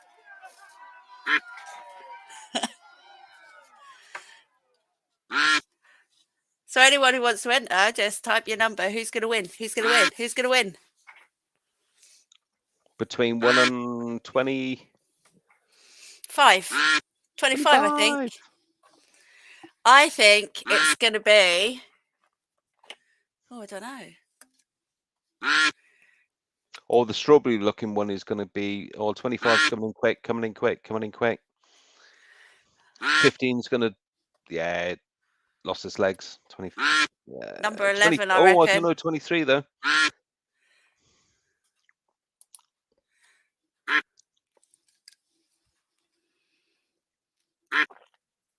Nah. Whack, whack. Okay, here's Rudolph, number 8, coming in. Oh, look at number 22 go.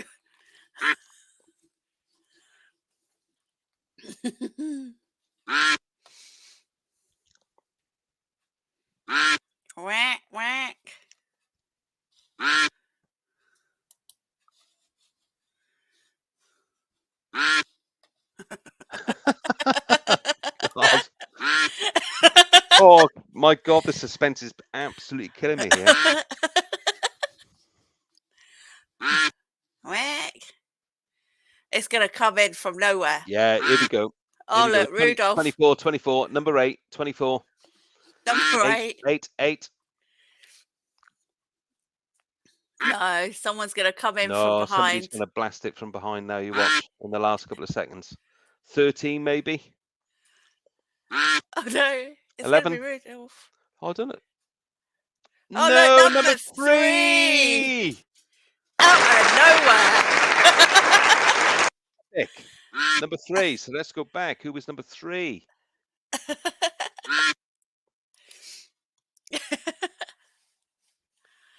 Who was number 3? Let's go back. Well, I've got one number 3. But let's go all the way back to the beginning. And if we can agree, Rosanne, I think I'm right in saying it's one of your future guests. No, it's not. Yes, it is.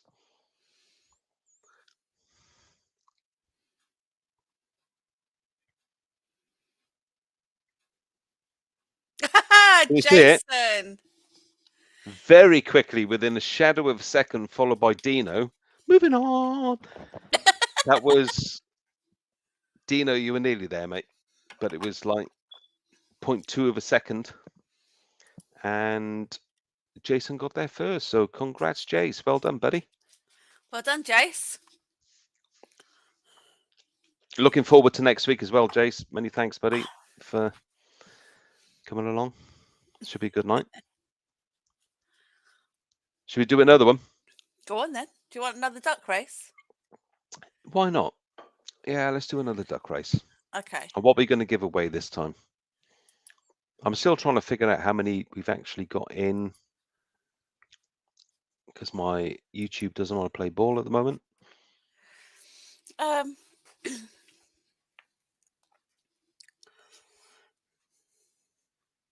I don't know, 22. Okay, that's cool. So I know these things are So not. that's for Jace. I know these things are not massively favourable with anyone, but I've got a few of these to give away. You know, these Garrett things. You know, these. Oh, okay. Boxes. Yeah, I'll give it to Dino then. Dino, if you want to, that's nice of you, Jason. I thought you would want, you know, an extra squirt, but never mind. Yeah, Dino, if my email address is going along the bottom, if you want to ping me your address, I will send it out to you. Okay. Right. So what are you giving away, Paul? Yeah, so we'll give away one of these Garrett, what are they called? The keeper's boxes. They're not everyone's cup of tea because I know they're quite bulky, but there's plenty of room in one of these for somebody's big pouch. And we'll give away a load of stickers, big ones, little ones, and a few more in a little sticker giveaway. So let's go for it. Okie dokie. Add to stream. There we go.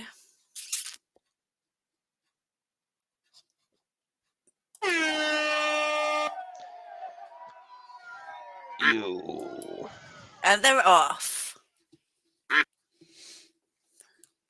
Number 2 doesn't look like it needs to be in the water for some reason. I didn't think pandas could swim.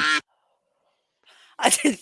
Well, there's lots of things in there, really, which really shouldn't be in the Rudolph's water. back. Number 7 looks iffy.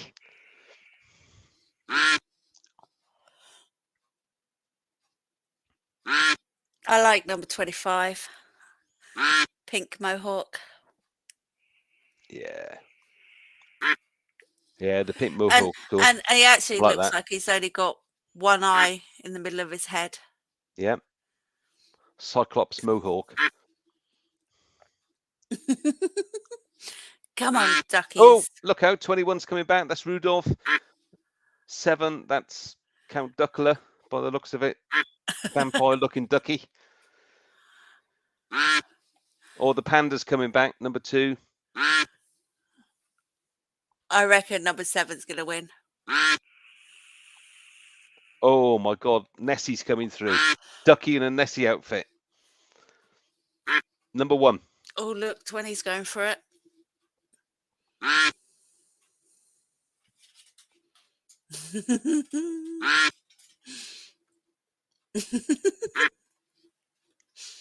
Oh, suspense is killing me here. Come on. Oh, it's Rudy. Rudy 21. Come on. Woo! Come on, Rudy.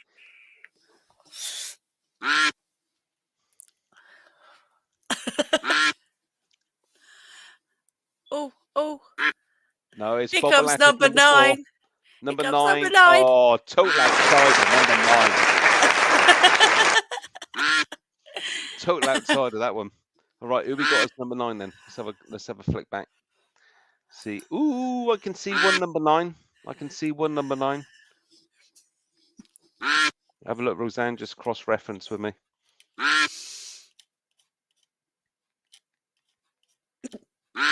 I don't know where it starts, Paul. Oh, yeah, I do know where it starts. Okay.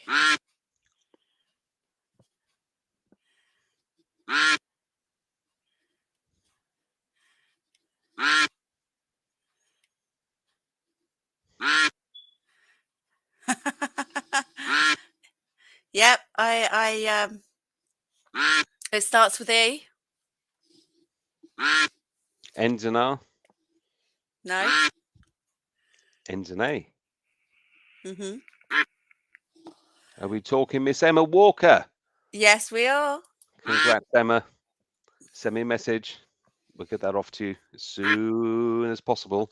Unless, of course, the Garrett thingy here isn't of any use to you. Oh, it could come in handy for the knitting materials, Emma. Little bits and bobs that you want to, I don't know. Just let me know what you want to do, and it'll be off to you together with some stickers and little stickers and some of the sticker packs. Nice one. Well done, Em.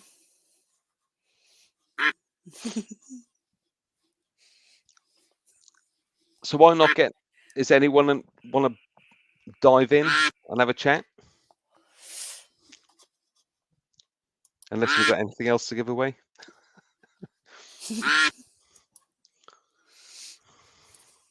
Just looking around to see if I've got anything else to give away.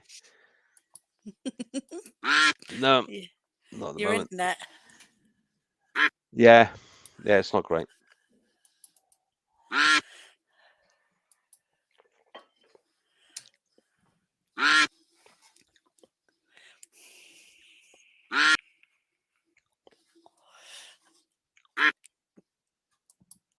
Let's get rid of the ducks. There we go. For some reason, they were going quack, quack, quack, quack. In my ears, I didn't know what the hell was going on there.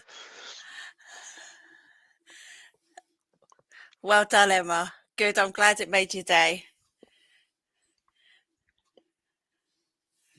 If anyone wants to jump in, I've put the link up because obviously Paul didn't know how to do it. I left Paul on full screen solo just to annoy him to see how long it would take him to actually figure out how to put it on split screen. Didn't even notice.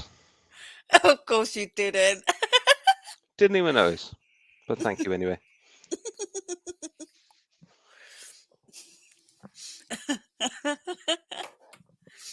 Yeah, just send us your or send me an email, Emma, and I'll get that out to you as soon as I can.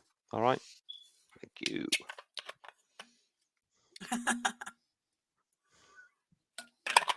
So who's all in the chat then, Paul? Do you want to go through it all? I'm slowly going through it.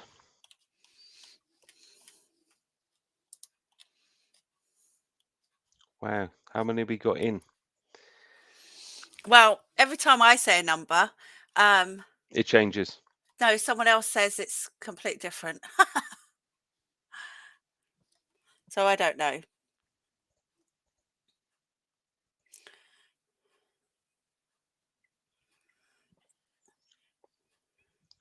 So my So mine is saying 10.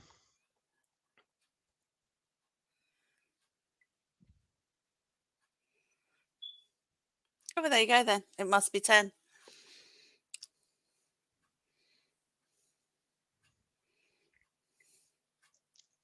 Yeah. So mine is actually saying 10 at the moment. So if anyone wants to jump in, Rosanne said she sent the link out. I can't see it in the back chat though, unless it was in my laggy period. There Sorry. you go.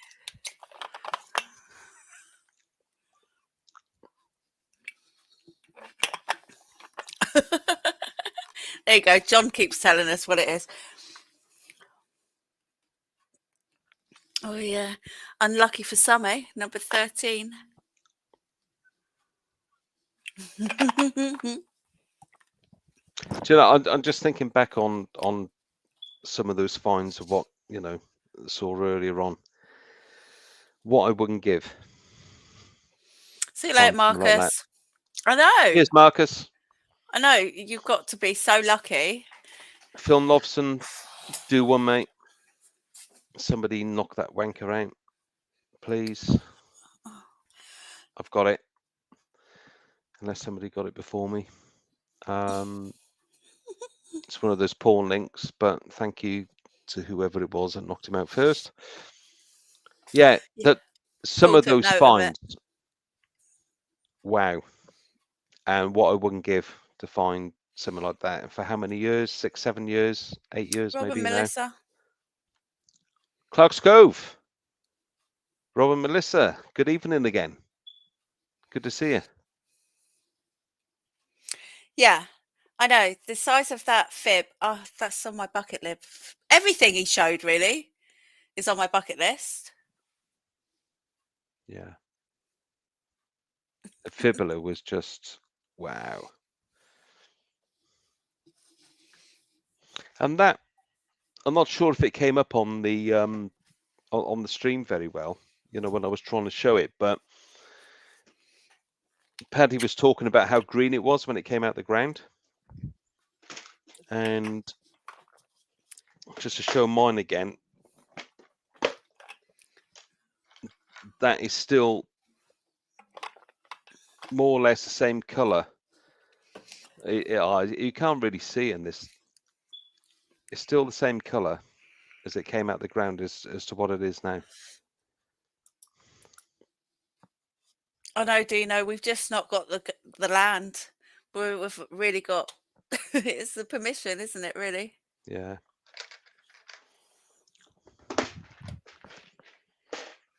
But some fantastic finds.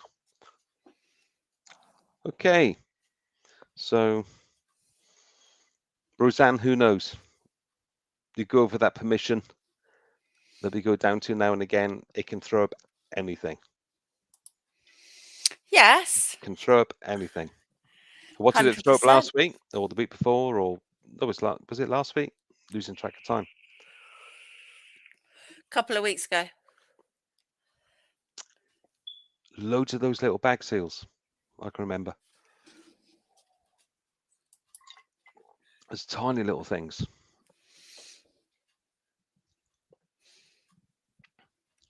It'd be nice to see if you get an email.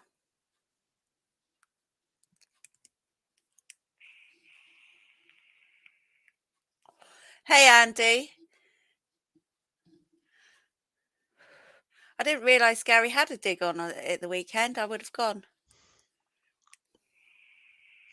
I didn't see that pop up for Apsley. Oh, is that where it was? Yeah. Oh. Andy, and you using a new detector by all accounts. What have you got? What is it you're swinging? Post up, join the link, come on, talk us through it. Not number 2. What? Not number 2. What do you mean Please not number 2? I'm just saying not number 2. Please don't say it's number 2. Why? Well, just saying. What's wrong with the number 2? Nothing. They're all good. Am I missing something? Ah, he's got a Deus too. So Andy, need to. Oh, we need to get you. We need to see some vids, Andy. Old Groat Detectorist. Well done, you.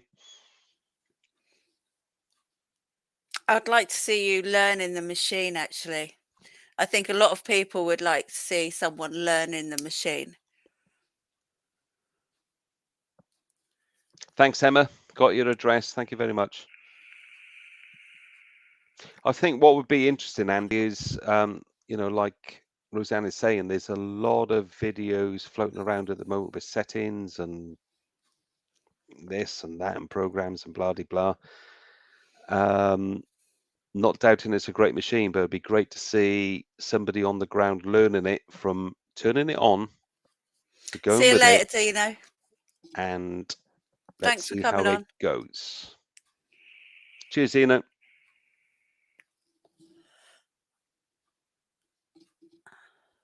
From what I'm seeing at the moment, Deus 2 videos are just full of settings and programs and stuff like that.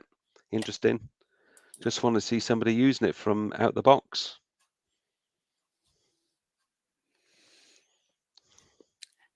Everyone can go ahead and share their links.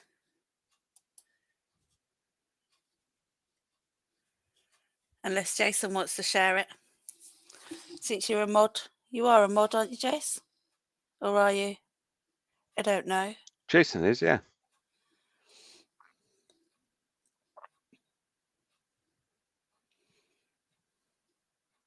You're reading these off StreamYard or YouTube, Rosanne? I'm mainly reading it off of StreamYard. Okay.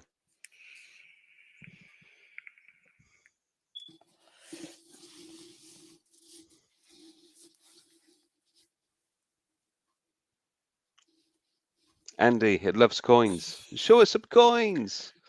That's Show good. us some finds. Jump on. Show us some pics. Be great.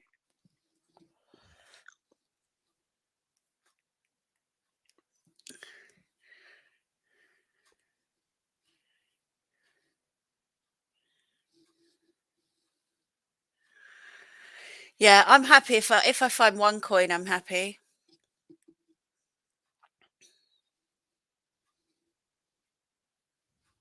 Do you know, in the last, you know, when we were out on that place the other weekend, Rosanne, just found it two 20-pence pieces in a deep, deep, deep hole. I thought, my God, pink 20 pences.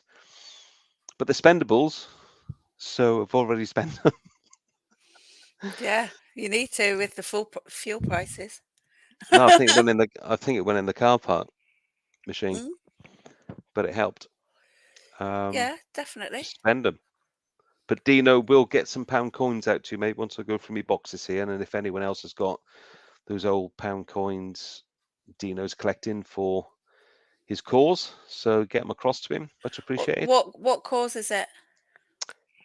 Dino's posted up on his page, and I think he is giving to a specific charity.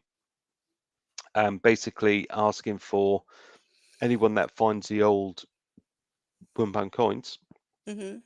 and there's various ways that you can submit it either through the bank or directly to him or whichever else. And he's sending that money directly to the charity, and he's raised some great funds in previous months.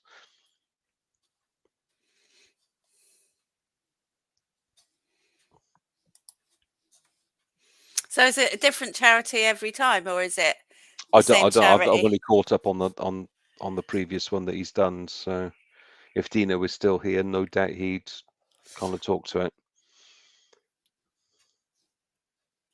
Okay. And I've still got a thingy going out, by the way, guys. A fundraiser. If you manage to jump onto my Facebook page, I did a Yes, birthday definitely, fundraiser. Andy. Did a birthday fundraiser for Teenage Cancer Trust. There's been a couple of donations, but if anybody is interested, I can repost the link. If not, I won't.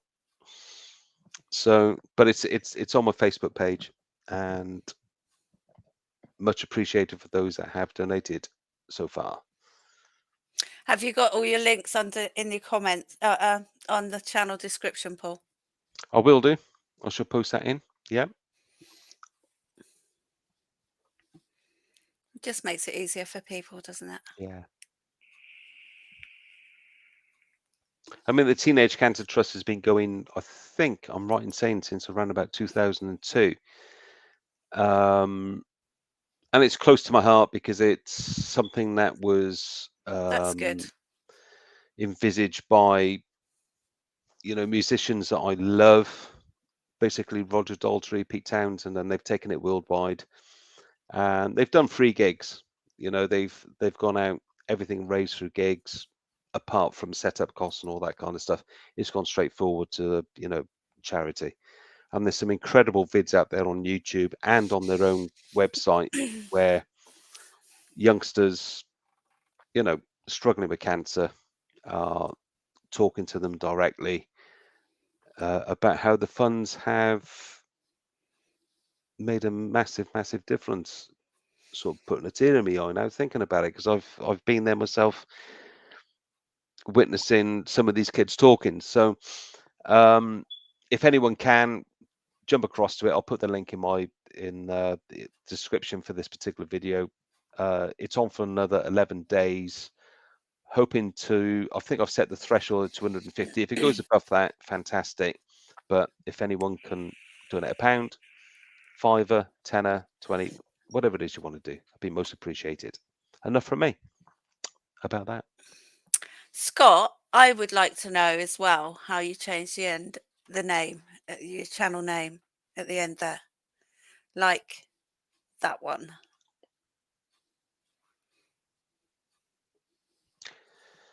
Yay!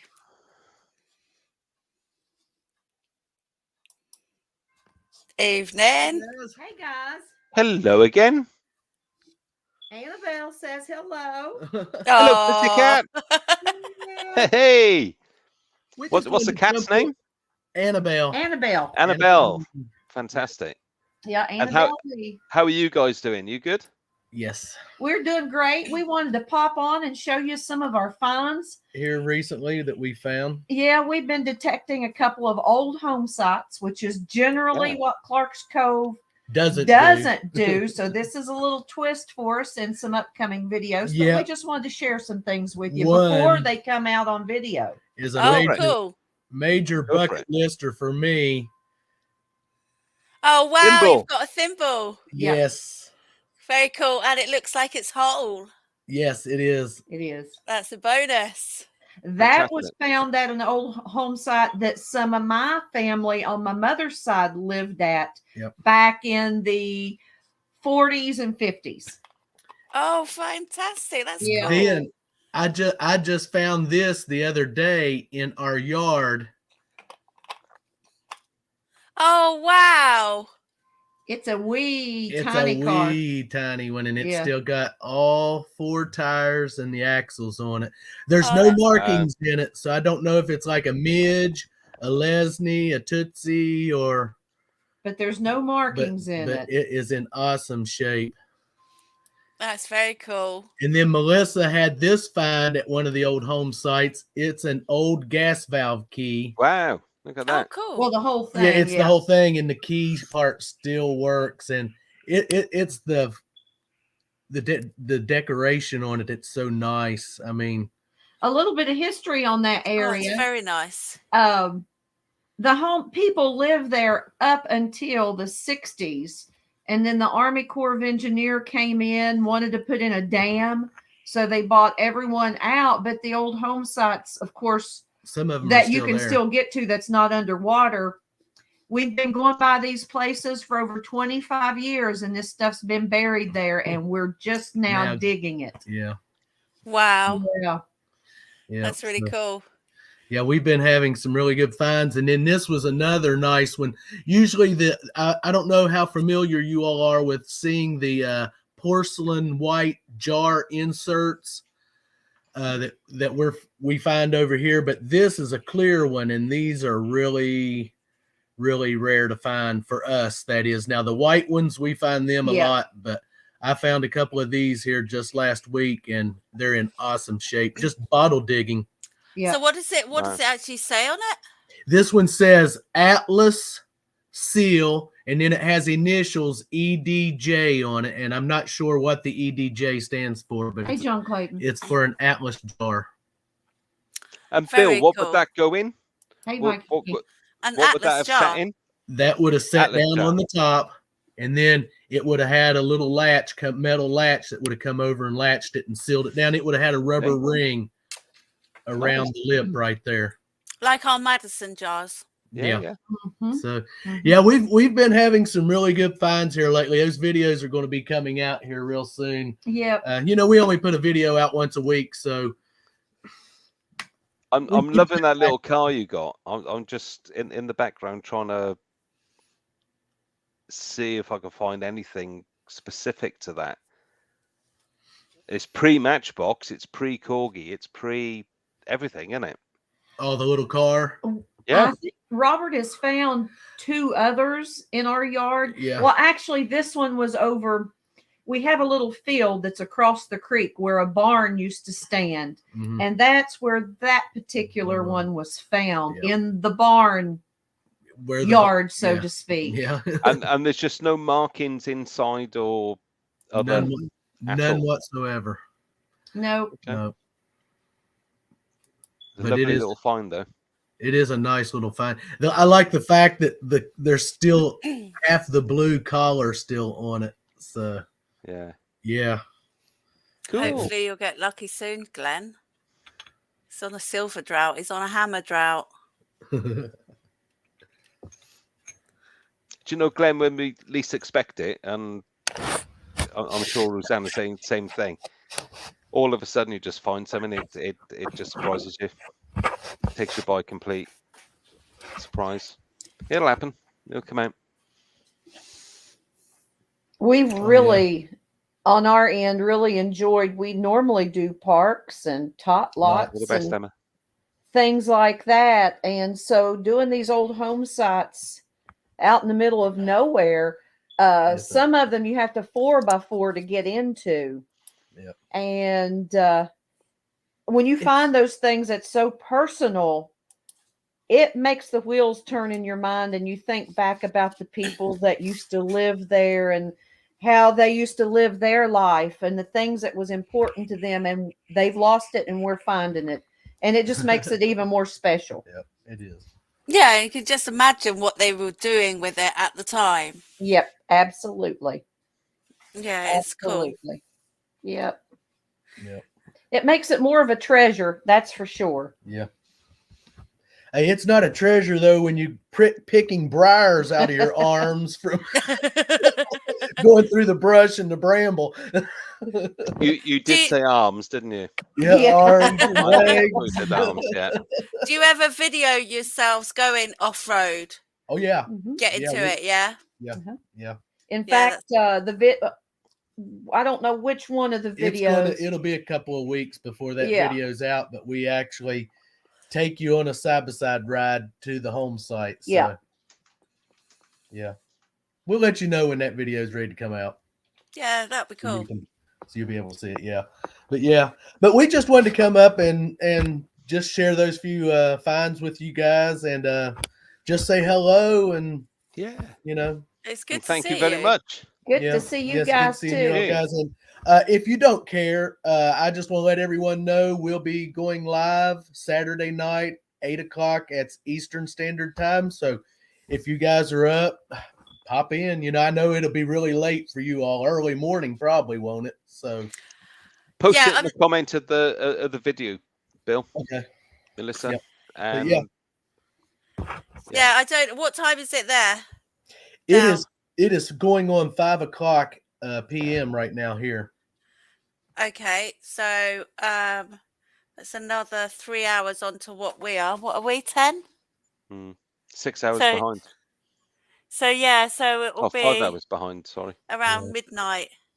Around midnight, yeah, you'll go live to us. Yeah, okay, but you know, if you're up, we're there. sometimes I catch you guys. Yep. You know. Yep. Rosanne, your stickers are going to go out in the mail on Friday. Oh, I've posted yours off. They all went last week. Okay. So hopefully you'll get them soon. We'll I don't be know how looking long for 'em. it takes. Yeah, exactly. We understand that, but we'll let you know once we get them. Yep. Yeah. Yeah. And And guys, everyone else's went out as well. So, you know.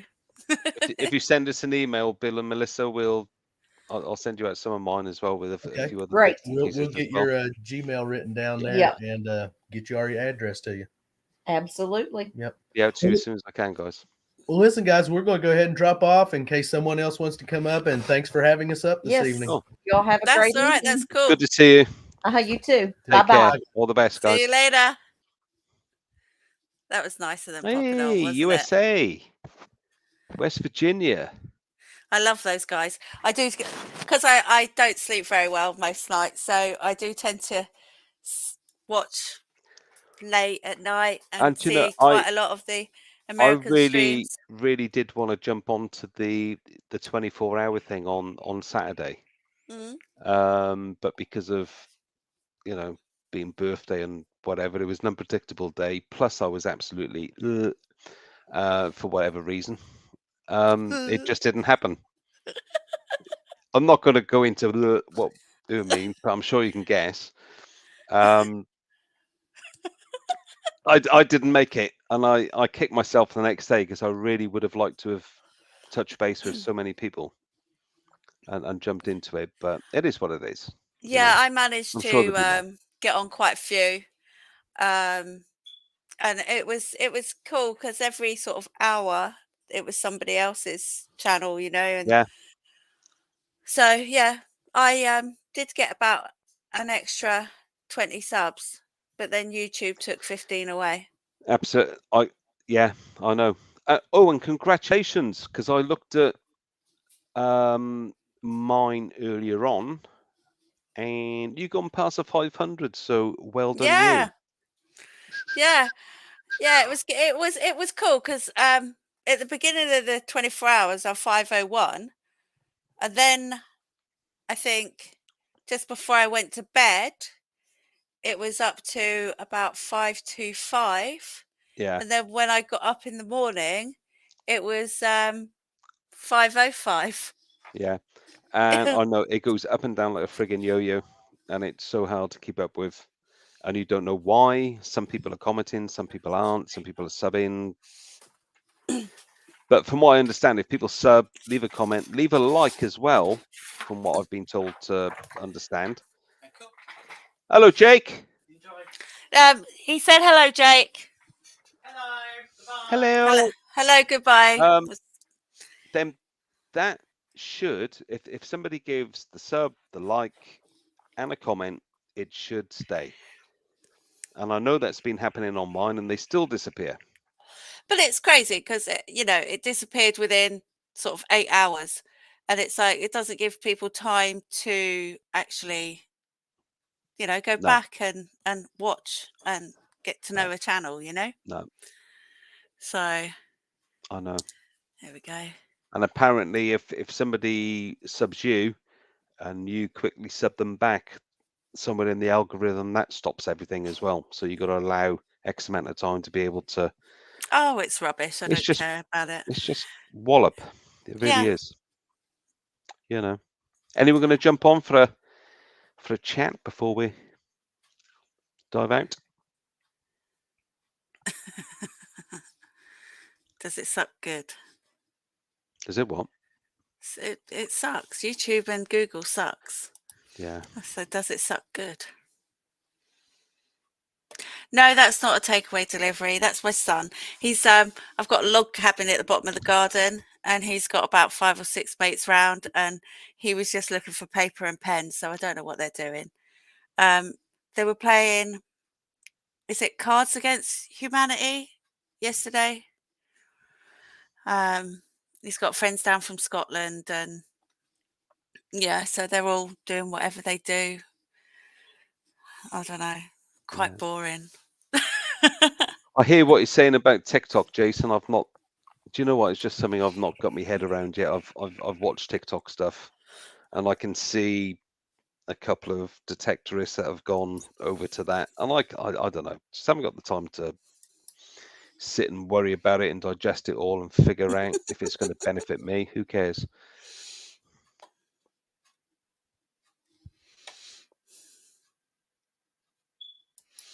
Yeah, I've heard people are moving to TikTok. A fair few have. Fair few have.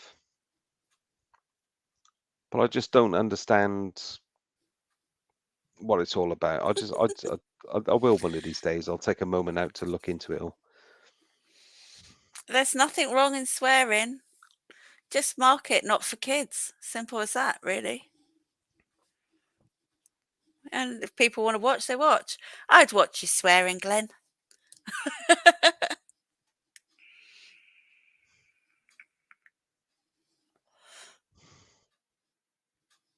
I'm over 800 on TikTok now in just 2 months. Well, good for you, Jace. Share your secrets when you come on next week, mate. Let us know how it's done. Well, you just go on TikToks and upload a 2-minute video. Of anything. Anything? Just not sure if I'll get anything 2 minutes that's applicable to be uploaded, to be honest with you. Not that I can get permission to upload anyway. A 2-minute video. Oh dear. Not that kind of 2-minute video. Yeah. No, literally, I think you'd get loads of views if you just dug a hole. Well, let's try it. Or you could say, are you... No, I'm not saying it. That's just mean. No.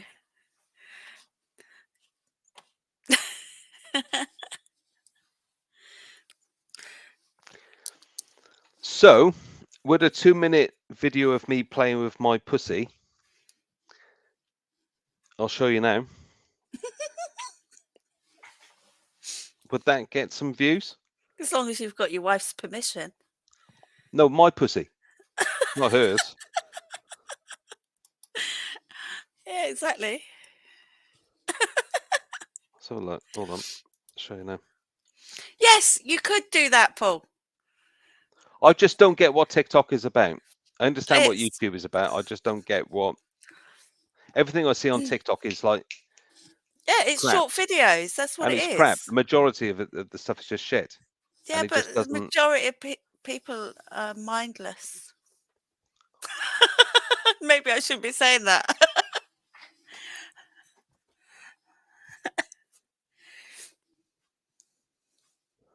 Oh, look, what's... I don't know how, if I can copy that. I can't copy that. I was trying to copy it.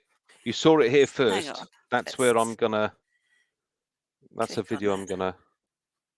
I'll post up. It's only on for about 90 seconds. Here you go. Oh, hang on. I need to turn up the volume. And now it's deciding to rain. I pretty much wasted a whole day detecting, waiting for it to piss down. And it's doing it now. You can't beat British weather, can you?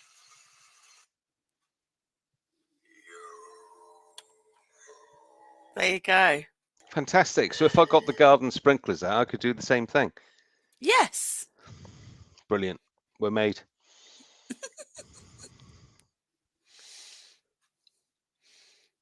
I just haven't got time to do everything. Well, this is it, isn't it? You know, sort of average getting home at night about 7 o'clock, and before you know it, bedtime again. Oh, I've got a new subby, Gareth from Dukes of Derbyshire.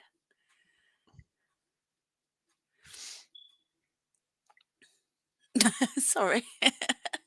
But Rosanne, you've got some... Talk us through your shorts and how you did those, because you've got some a couple of short videos up on your channel that you did a cat. Yeah. And they had quite a bit of viewing, didn't it? I'm not really sure how I did. Night, Philip, or no, John, or whoever's going. I don't really Night know how Lane. I did it. There's a little button at the bottom, down here that says shorts, and I think maybe that's how I did it, or did I Okay. just add that and then create a short? There you go. Yeah, I do things quite fluky. I just, let's see how that works, and just did it. But you did one about cooking and didn't get anywhere near as much views. That wasn't a short, So was it? That was just a wasn't it? video. No, that wasn't a short. Oh. Yeah, that was just a video, wasn't it?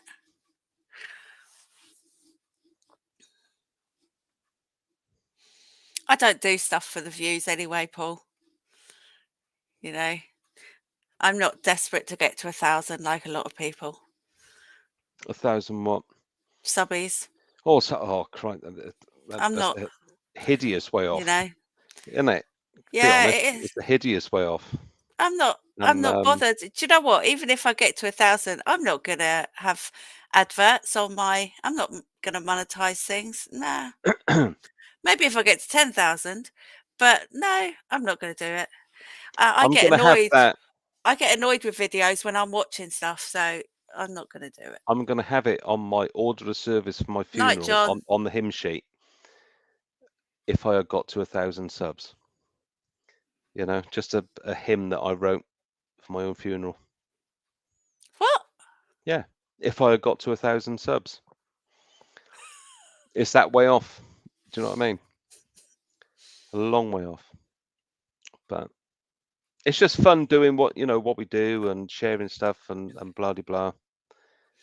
If it was if it was into the numbers, it's a full-time job to do it, as far as I'm concerned. I do it to document what I find for Exactly. myself. I agree. If other people want to watch my rubbish videos, then that's fine. That's cool. I appreciate every single one of them that does, but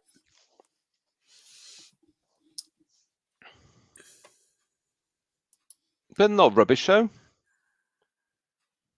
It's all viewable stuff. oh really? I didn't know that. That's not fair. What, me calling your videos viewable? No. Or you reading Phil's comments about? I was reading Phil's comment, but what Yeah. are you saying? Well, What? you were reading Phil's comments, and I was talking about your videos. Yeah. Yeah. I'll play it back Listen. and listen. Yeah. Yeah, from time to time, I've seen it on my own videos. Thank you, Glenn. It's not there all the time. They're watchable. Which is what I was saying, Rosanne. Your videos are watchable. What is it you find rubbish about them? That's what I was trying to say, and then you went going on about Phil's comment. Oh, I don't get all the different angles. I don't spend a lot of time on my videos. I just show people what the idea is, dig the hole, find out what it is, and go, oh, look, I found another piece of rubbish. Oh, that sounds good. Oh, yeah, look, it's a piece of can. Oh, look, I found my first coin. Oh, no, it's a fucking button. Hey, but I found my first hoard the other week. Hoard of tin cans, which is amazing. First one I found.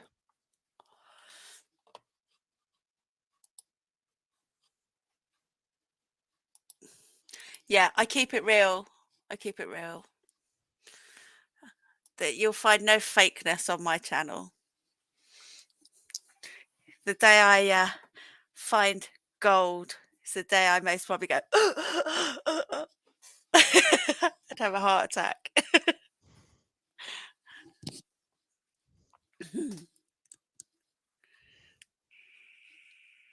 I'd love to know what the rationale is in random adverts, because I've seen it myself. On some videos, adverts appear. On other videos, adverts are not there. And then you go back to the videos where the adverts were on and they've disappeared. I haven't got a clue why they appear, disappear, or why they appear and why they disappear. What's the rationale behind it all? Anyone know? Just using you for free advertising, I guess.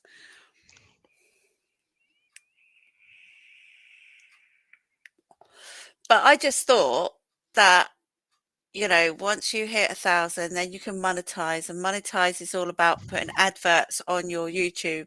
So, yeah, that's what I thought. So why do the adverts appear when you're not monetized? That's the bit I don't understand. I don't know. Ask you. Does anybody know? No idea. Anyone a YouTube expert out there? But 1 minute they're there, then they disappear, and then they come back, then they're not there. Who knows? Who cares?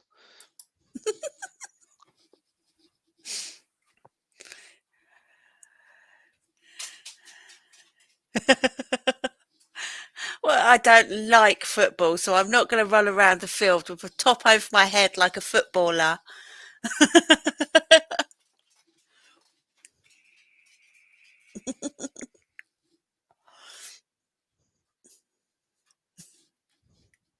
Well, we had a close example of that, Rosanne, in the last vid where you found your little piece of gold. The You didn't. OMFG There was. moment. Yeah, that was all my fucking god. I found some gold, but yeah, I wasn't. You know, I wouldn't run around the field. No, but at least you I'd had end up having a bloody asthma attack.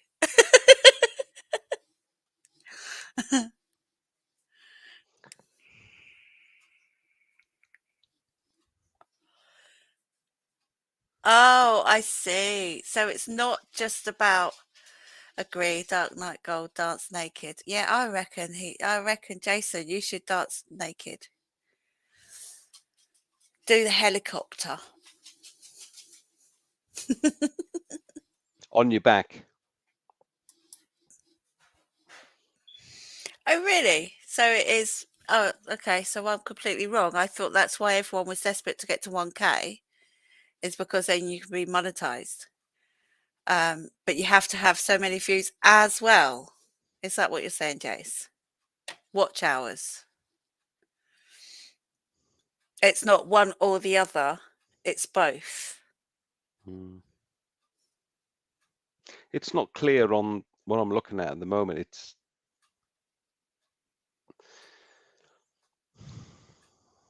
X amount of subs, X amount of viewing Oh, hours. look, there's a porn link for you, Paul.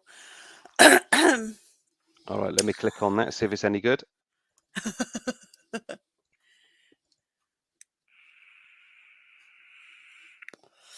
Oh, I'll throw 2p your way.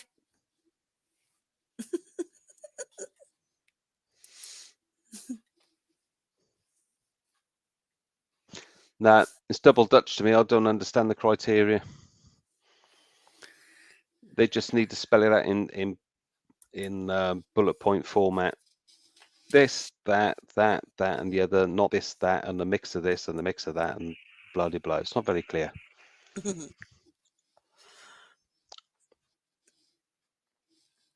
Right.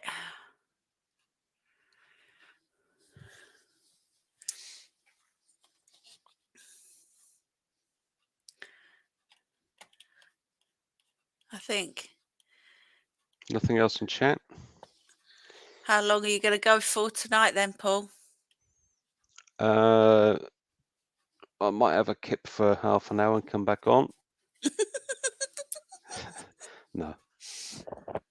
If nobody else wants to come off, come on, switch off. To be honest, got some things to do.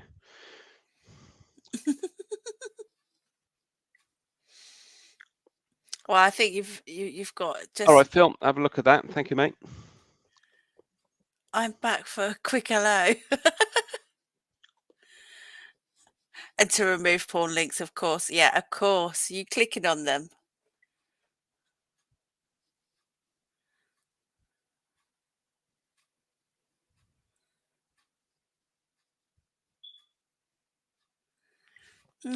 What do you think about people giving you coins?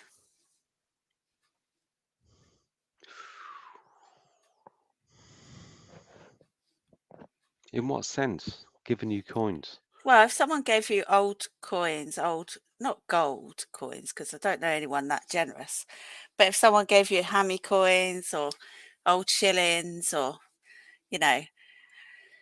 see, I prefer to find stuff myself. Yeah, but I was sorry, Rosanne. I was just trying to figure out in what context you were trying to say. What's your point of view giving you coins? Well, I'm not a coin collector as such. I'm an artifacts finder, and if I find a coin, then cool. But yeah, I see some people do giveaways where they give away All right. coins Yeah. and stuff, and whereas I think that's really generous of them. I like to find my own stuff. That's why I'm a metal detectorist. I've had Yeah, I see, think Glenn agrees. 3. I agree. I totally agree with what you're saying. I think I've had 3 in Yeah, so does total that have Philip. come through giveaways. Not that I know what the hell these coins are. They've just ended up in a what I think one came from Jason. Thank you, Jason. And I can't for the life remember what it was, but I think it was for the fundraiser that was back Halloween time for Alfie in his wheelchair. Other than that, I've kind of steered clear from giveaways for coins, to be honest with you.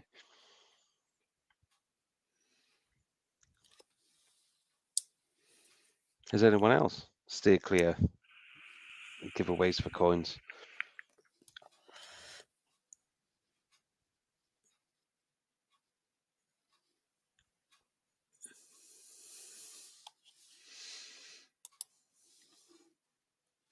Yeah, I'll be tuning in for that, Jason.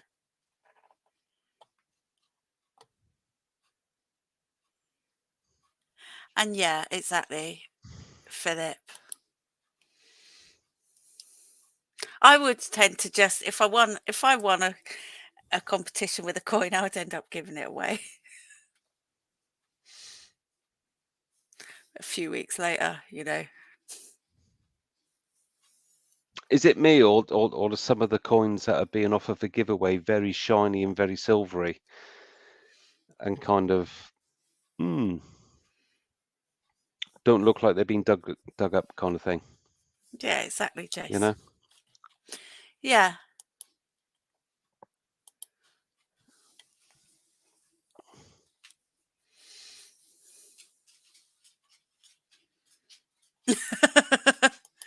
Yeah, I'm much the same. I'm not lucky when it comes to winning stuff.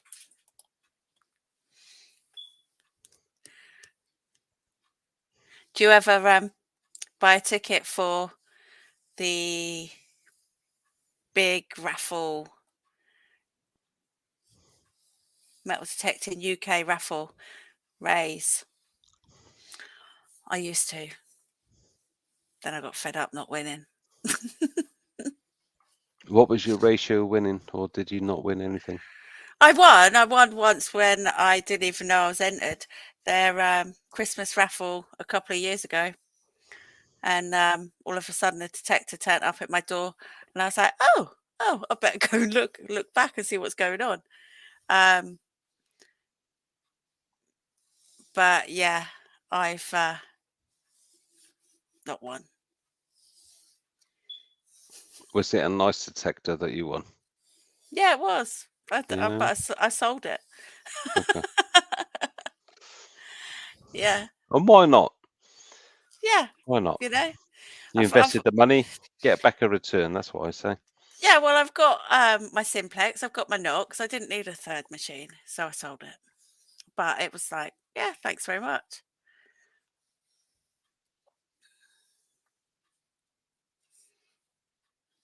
The raffles good, from what I understand. I've not done one myself, but I've watched them, and it looks like they can get a little bit addictive and a little bit expensive to Yeah. keep up with. I did forget about that. So as I saw your comment, Jason, I thought, oh shit. Oh shit. Yeah, nor me. That's why I don't bother entering anymore.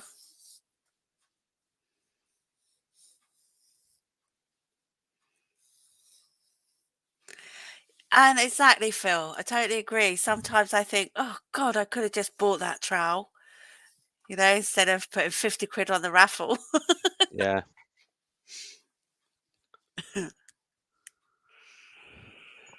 You bought a trowel for 50 quid. Yeah. You could have bought one for £9 or £20 or whatever it might have been. I don't know. Yeah. Yeah. But watching, watching it, I haven't done it for a little while, but watching it, some people seem to be lucky and win one thing after the other. They're winning, Mm. clothing and this and that. They're winning a detector and they'd have a really lucky Friday night. You think, bloody hell. Yeah, it is randomly chosen, but I do think if you put your money on it at a certain time, then you're more likely to win. And those people who put money in every week, they usually put it in at the same time every week. And so I think that's why the same sort of people win. Okay. So they've worked out their own algorithm, like Yeah. YouTube. Good luck to them. Yeah, good luck to them.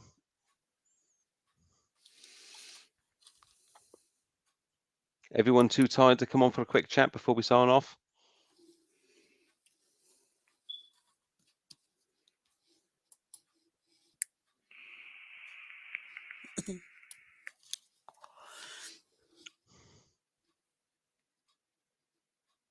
Was that Jason saying people swept it under? Oh, okay. Not sure what that's alluding to, but anyway. Do you not? I do, but I'm not gonna voice it here. Back chat maybe. Another time, another place. Oh, I want you to do your Yeah, guest appearance in bed. do it, Marcus, just to give us a glimpse of the boudoir, the Marcus boudoir. Even if it's only for 5 seconds, mate. Should we send you a link, Marcus? When's he on? He's on the 22nd, Week isn't after he? next. Yeah. Yeah.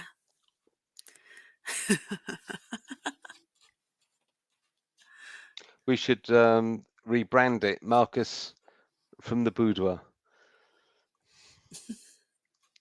Marcus from bed. Here we go. That would be hilarious, but no. Just no. Why not? Why not? It's different.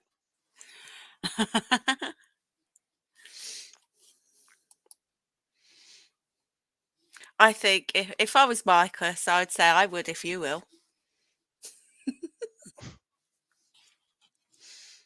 Yeah, the lighting's bad in my bedroom, though. That's the only thing. I must get some light bulbs. That's all right, Philip. Are you off? Bedtime. Catch you later. Thanks for coming on.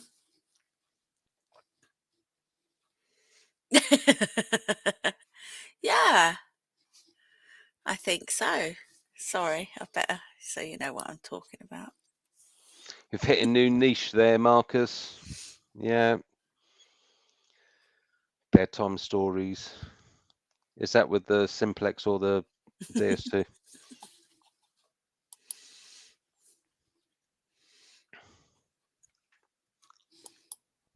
Bye, Philip.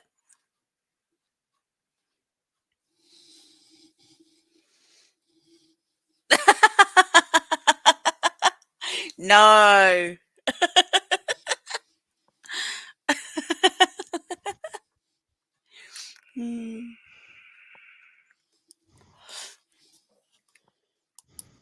I reckon you have got a mirrored ceiling as well, Marcus.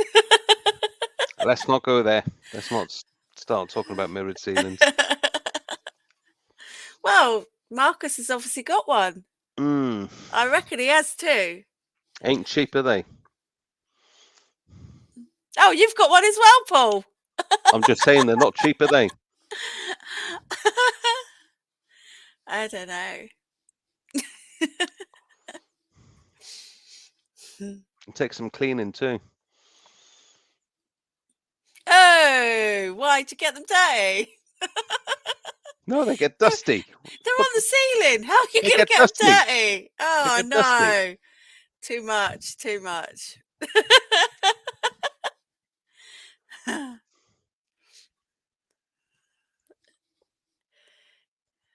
Oh, that brings back it. Mirrors on the ceiling. That brings back oh God, lyrics from Def Leppard, Eagles. How many more artists talked about having mirrored ceilings?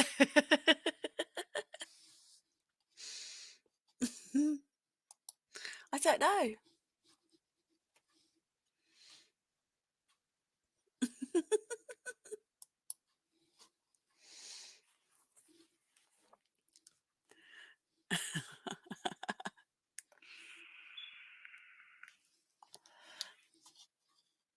I'm not going to say what's going through my mind.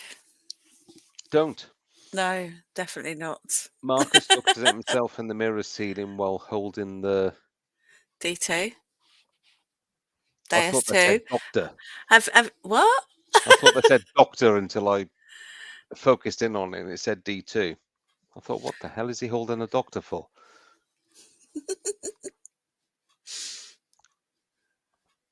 Stroking the D2, eh?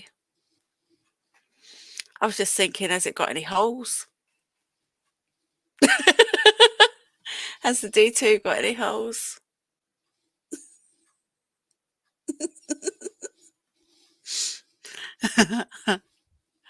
No, I'm not saying anymore. Moving on. Next subject. Move away from mirrored ceilings and God knows what. I've got to say, Rosanne, your Dino impression was brilliant.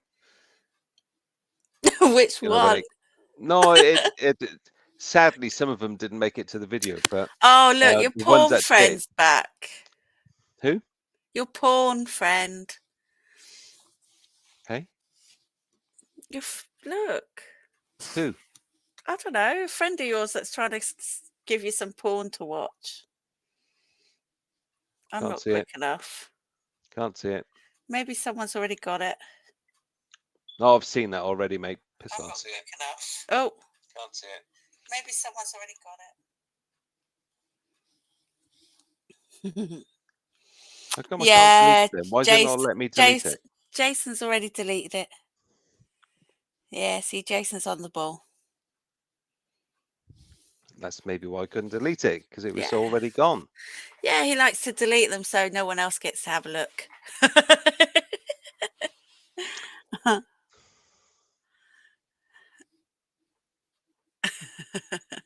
Yeah. So as I was saying, your Dino impressions were pretty cool, and some of them did make it to video because there was quite a few of them. Yeah, but the ones that did, they were funny. Yeah, and I noticed you didn't put many of your own impressions on there either. I thought, oh yeah, I see what you're doing. I don't think there was any.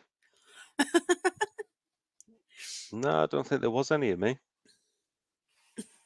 I think there was probably 2 or 3, and maybe 2 of them. One of them didn't sound like Dino at all. It sounded like me being castrated. And I didn't want to put that on the fucking video. Why not? Well, because it sounded like me being castrated.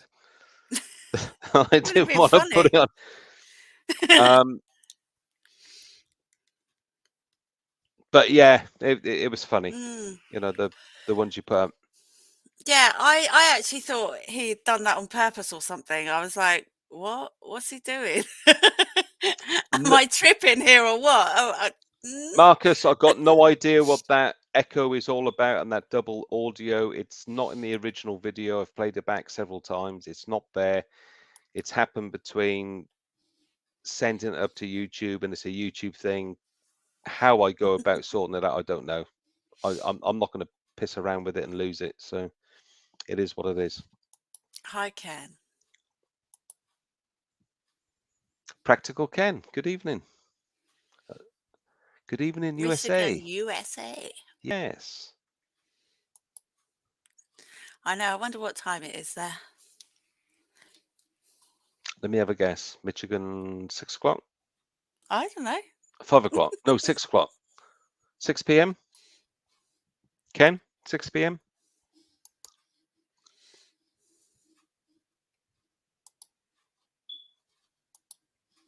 $5 p.m. No, 6 p.m. You sound like a talking clock now. Yeah. 15:30. Bloody hell. So you must be further west then. What do you mean further west? Is in from Further west. So Detroit, Michigan is, yeah, much further west, because I keep thinking, you know, people that are coming from Virginia that were, what did we say they were, 5 o'clock tonight? Correction, 5:30. Ken, now you're pissing around with us, mate. No worries. Funny. Okay. 15:30. It was a typo. Yeah, 5 hours behind. I love the American accent. It varies so much. Where about in Michigan you from, Ken? Because we've been talking a lot about fines and stuff like that, and I'm conscious of what's that family that's on TV? What family? The Gold family. What they called? Family Guy, The Simpsons. No, the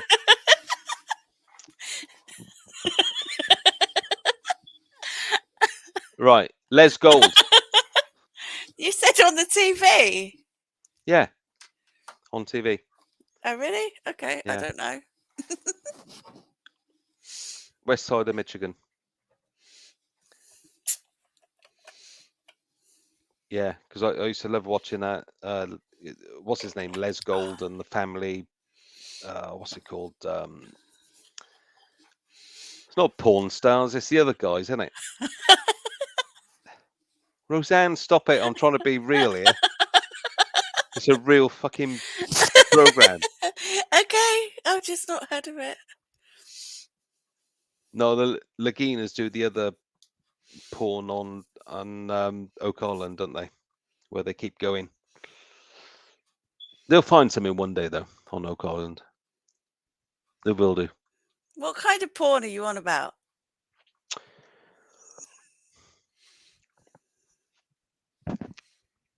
PAWN. Oh, okay. What, selling stuff? Porn, real porn, not fucking, you know, the cheap shit. I thought there was only one real porn. What would I know? Ken, I think God is it Les Gold and the two and the brother and sister? They've got the Michigan. What's it called? The jewelry. I can't remember. You'll have to look at it. But I know it's in Michigan, Detroit area. Love it. But some of the stuff they get in there that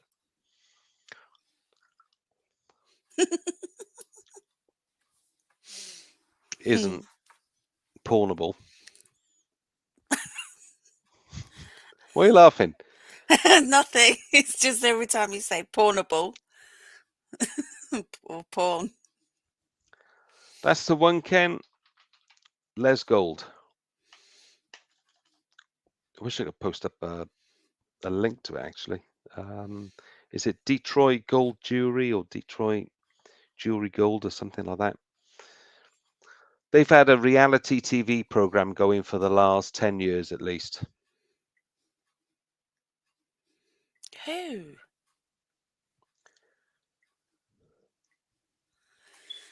The Porn Stars. Just went over and subbed your channel. I better just have a quick look at one of your videos before YouTube decides to take away the sub again. And give you a thumbs up. I will watch your channel a little bit later. Okay. Les Gold. Let's have a look. Les Gold.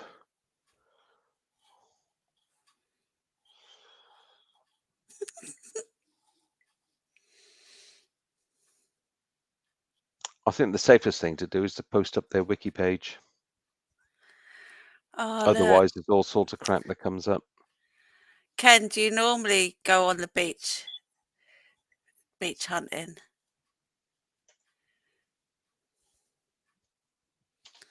That just looks like heaven.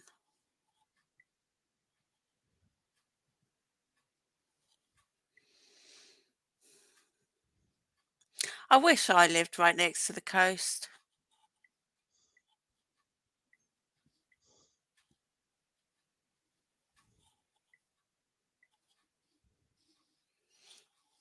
What are you seeing I'm not seeing? Beach. Well, I just went and had a look at Ken's YouTube channel, and I've put a link up there to Ken's YouTube channel, and then had a little look.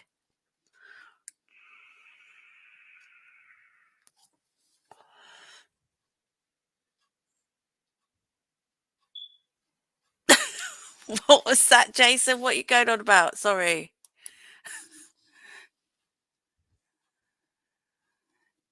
Fuck the rest of us over. Oh.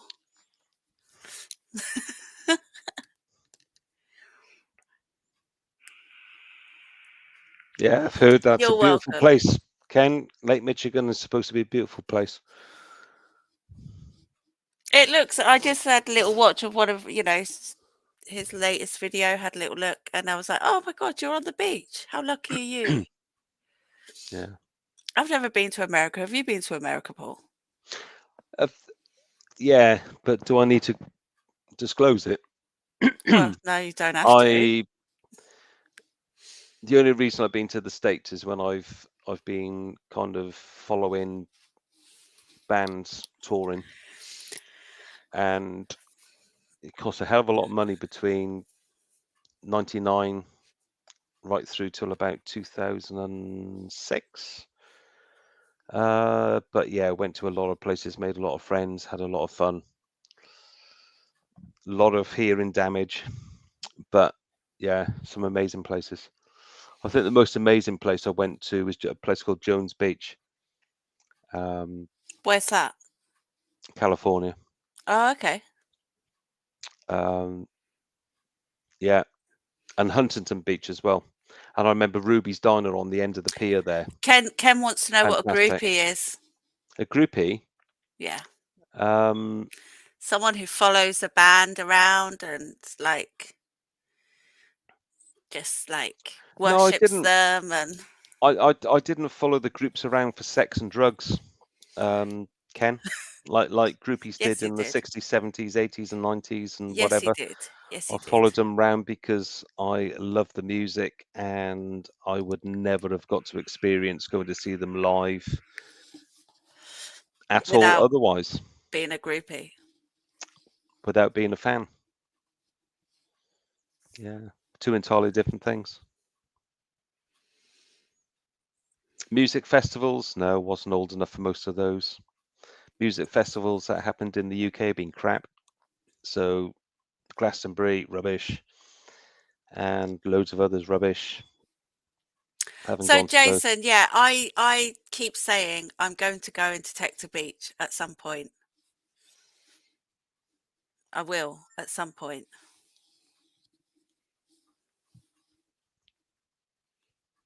Which beach do you do, Jace?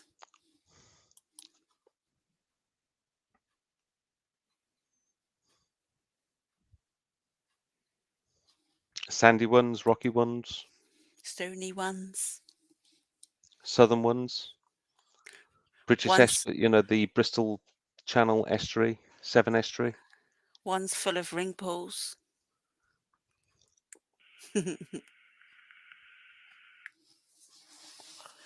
What's our closest one then, Paul? To here, it's going to be, believe it or not, the Witterings. Yeah, but I got told you're not allowed to detect there. Certain parts we can. Certain parts. And I can tell you exactly the bits we're not going to be allowed to go on, and those are the bits I've been told to piss off from beforehand. Yeah, it most probably has sold out.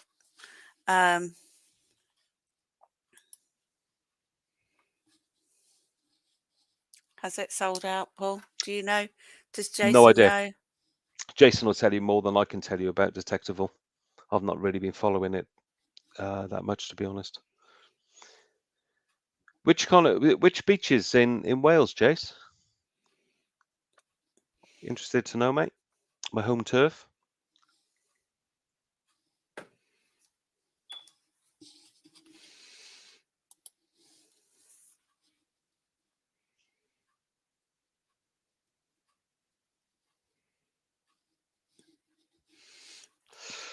I will check out your channel and have a look at what you find, because I do like seeing what other people are finding.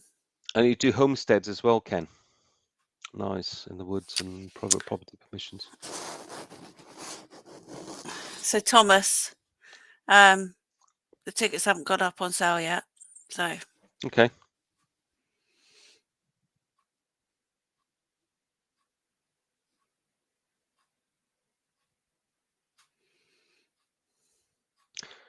Broadhaven, that sounds sort of Saundersfoot, Tenby, Pembrokeshire way to me, West Wales, which is nice. It's a nice place around there. Go over onto Caldy Island where the monks are, and interesting place.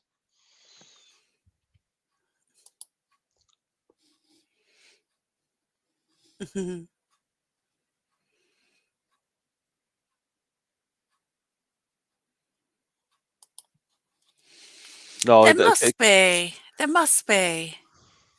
You know?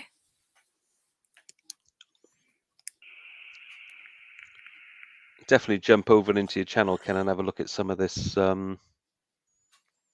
homestead detector. And love to get on the woods myself, but where'd you go to do woods detecting that you're not allowed to put, permission to detect on? Not sure what it's like for you guys over there. Here is a little bit more complex.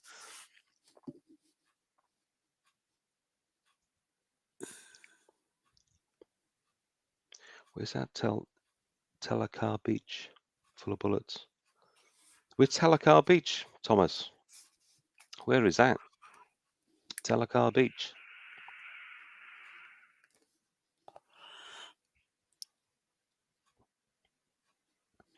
So Thomas comes back and said, it's on the friggin' Mersey, man. What's wrong with you? Really? Telakar Beach on the Mersey?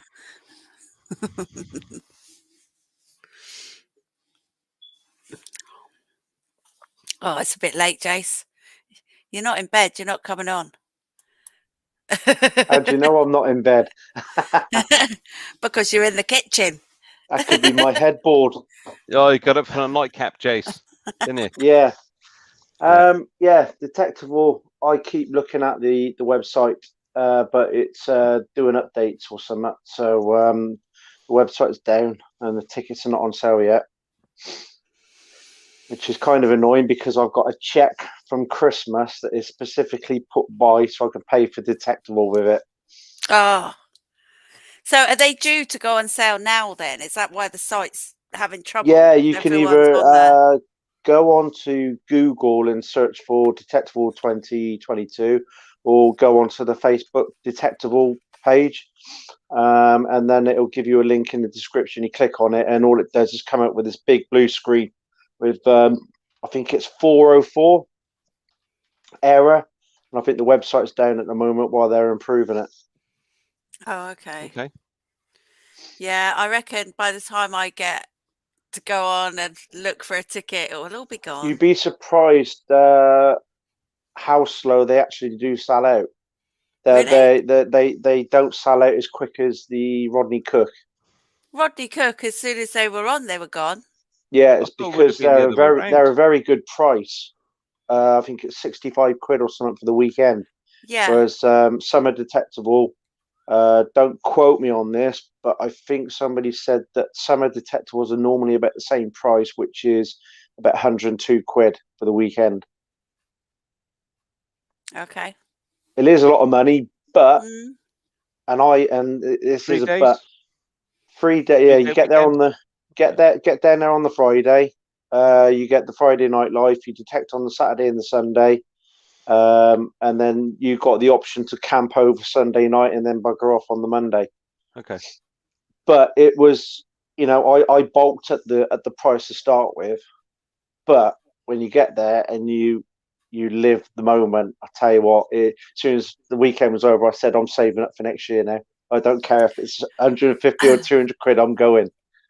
So it's more of a great social event, is it? Yeah, that's the one thing. Like it was last year's was on really crap ground, and obviously you got some people. You had Dukes of Derbyshire. You was lucky you got 2 gold sovereigns within the space of 12 inches of each other. You got a couple of people that got hammered. Somebody else found a gold or something there, but the fines were not great that weekend, and the fields that they left closed until the Sunday. People made that extra trek to go to the furthest fields and still didn't find any. There were reports that people were just standing in a circle bitching about how crap it was, but the entertainment, the socializing, and everything more than made up for the lack of fines. Yeah. Small porn coming in. Let's get rid of these. I know. I'm just about to try and go on there because Jason's... Forward it on to me, will you? What, text or screenshot? I'll find it. Okay. Oh no, you don't want this. This is midgets and God knows what. You don't want that, mate. God. Hey, it's all right. Don't be horrible to the little people. No, it's not the little people. I was worried about. The little people were okay. It was what they were with. Yeah, Ken. I was just saying that I was on the 24-hour. I did a lot of the hopping channel to channel, the 24-hour stream that I can't remember who started it off. And I got quite a few subbies from it, but YouTube dropped a lot of them. I don't go onto these channel building channels where you get loads of people in. You put your link in there. People sub you from other different things on YouTube. They had nothing to do with detecting or magnet fish or anything like that. It could be literally random ones. And you return the favor, you sub them back again, and back down to where you started the following day. Yeah, no, this was actually, it was all metal detecting 24-hour streams. And yeah, quite a lot of, well-known channels in America. YouTube have got it all backwards. They really have, and they are, although there are the likes of us where we want to put our videos out because we can put a good 20-minute or 25-minute video out there and keep it in our library. But for those that are actually in it to sort of like make money off the advertising and stuff like that, for one, they're in the wrong hobby because you're never going to make enough money to live off just doing your videos in the detecting world. You just don't make enough money off it. And two, people they're finding it easier to make money on TikTok, especially if you're a woman with big jugs and you wear very short cleavages and you sort of like do your live streams at like midnight. I've just noticed this as I was flicking through. I don't. Yeah, of course, Jace. I do get, if you're scrolling through and it shows them on live, you tap on the screen to watch them live. Then it says that you've joined the room. I don't like that. I just like listening to some of the responses they give to the people. Like, I'm not telling you where I live. And no, I can't take my clothes off on TikTok. But it's the sad people that are actually watching that. Then they buy them the gifts and they send them the gifts and stuff like that. And it's just like, that it's easier to make money on TikTok, but TikTok take 50% of what you get on your live. 50 bloody %. Whereas YouTube, if you monetize, I think Google, they only pay out from your account once you've reached a minimum of 60 quid, I think. Yeah. I haven't looked into it all, you know. I'm not. It's just I can see some of them. You know, they do it for the right reasons. Like you got Steve Sifter does his Wednesday streams, pays super chat. You got a chance of winning a mug and little giveaways and all that, and it helps, you know, towards his posts and stuff like that. The better channel for who are monetized is the Metal Detecting channel, Mike and Sean. Oh, I love their channel. They get super chats and stuff like that, and they pull it all back into the channel, and then every year, pretty much on the same month, they do like a big giveaway with the money that they receive from their adverts and super and chats. They've done one recently, haven't they? Yeah, a week or two back, they've done a buggy. Yeah, and if you're doing it for that reason, then yeah, it's great. But we're literally in the wrong type of hobby to make a living off doing YouTube from our videos. Yeah, unless you start, you know, wearing some budgie smugglers and, you know, flashing everything off. I haven't got the body for a budgie smugglers. I can go as far as letting my ass show out in the field, and that's about it. But nothing more than that. I'm not one of those. I'm very self-conscious about my body when I got clothes on, let alone off. I'm the sort of bloke that gets undressed in the dark, and then I also put a bag over the wife's head just in case the light switch goes on, so she can't see me. Oh no! The double bagger syndrome, Jay. Yeah, I don't want her to see me naked. Bag over your head, just in case the bag over her head blows off in the middle. Yeah, exactly. I would like my channel to be big enough to give people things. Yeah. Yeah. Agree. And at the moment, it's technically at your little expense, because it's not massive expense, is it? But something like that was what, £9? I think something like that.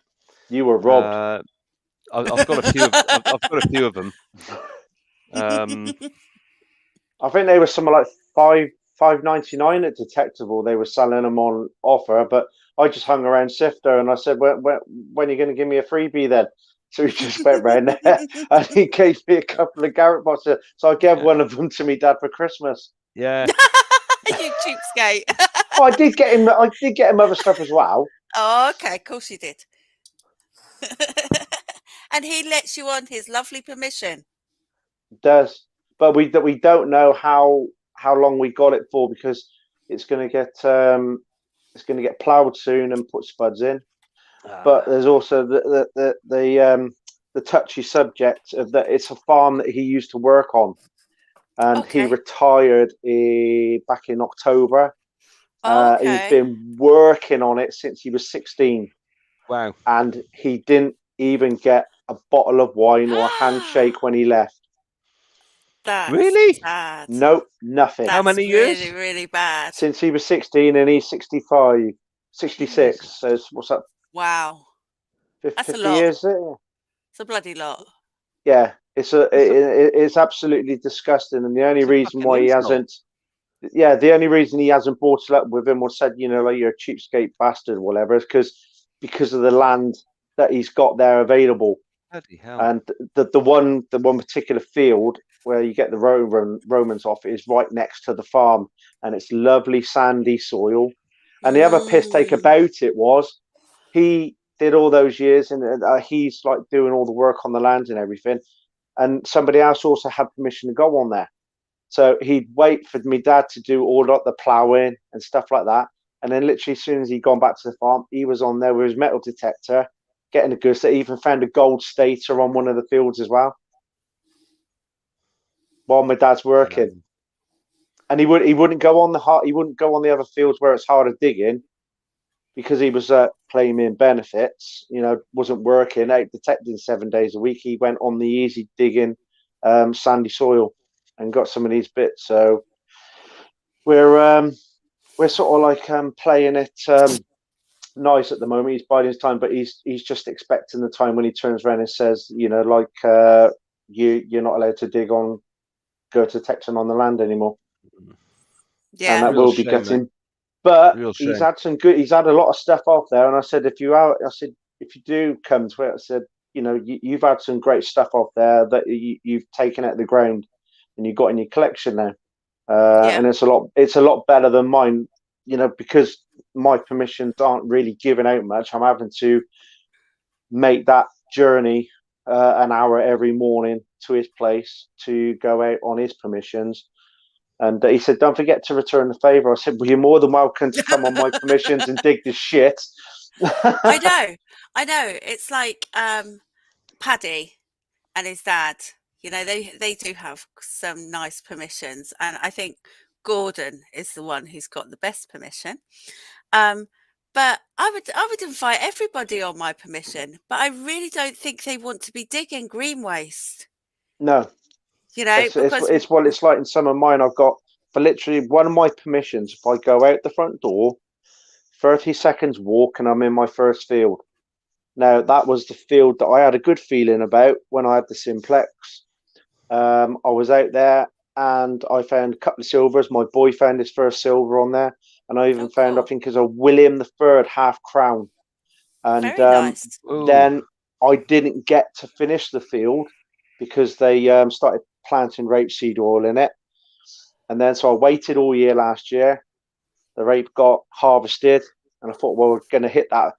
Oh, it's the worst crop to actually swing your coil in. Yeah. It's so deceiving when it's in flower because it looks all nice and soft. When it's harvested, you've got chunks like that right down in the bottom. So he got to the point where I had to go on some other land, and then he went over it with a disc harrow and softened all the soil up and everything. So I went back on to try and finish the field. There weren't nothing in it. Went over the hedge into the next one, and it was literally iron tone after iron tone. And the good targets I did dig up were aluminium and foil and stuff like that. And it's all down to the green waste being spread on there through its manure and stuff like that that they buy in. They're not meant to do it anymore. They're not. But the farmers aren't really to know, really, are they? If they're buying this stuff in. Well, my farmer, he actually has a green waste dumping part where they're meant to sieve through it, shred it up, and then so mine has 15 years worth of green waste, which hasn't been sieved through properly at all, and they're still putting it on the land, you know. So yeah, and there's just up on literally next door to his permission to his property is an old castle, which a lot of the old kings went from one castle to another. So there's potential for some great finds, but you're never going to find them. No, you're never going to find them. Rosanne, but it's also those permissions, isn't it, where you think it's going to be great. Like my area, you know, it's renowned for the Battle of Mortimer's Cross, which was a significant battle, which, you know, formed the way that the monarchy direction went. And you think, well, I've got all those fields where that battle was supposed to have taken place, and you know, it must have been done to death in the past. But obviously, with old technology compared to new technology that will be used today, and even then, I'm still literally probably picking up the few bits that they've missed by doing it in the past. And because of that battle, they even had the time team down this way in one of the fields where they think that the majority of the battle took place, and it still came up with not a lot in it because it's just been heavily done to death. Look. And it is a killer when you're out there.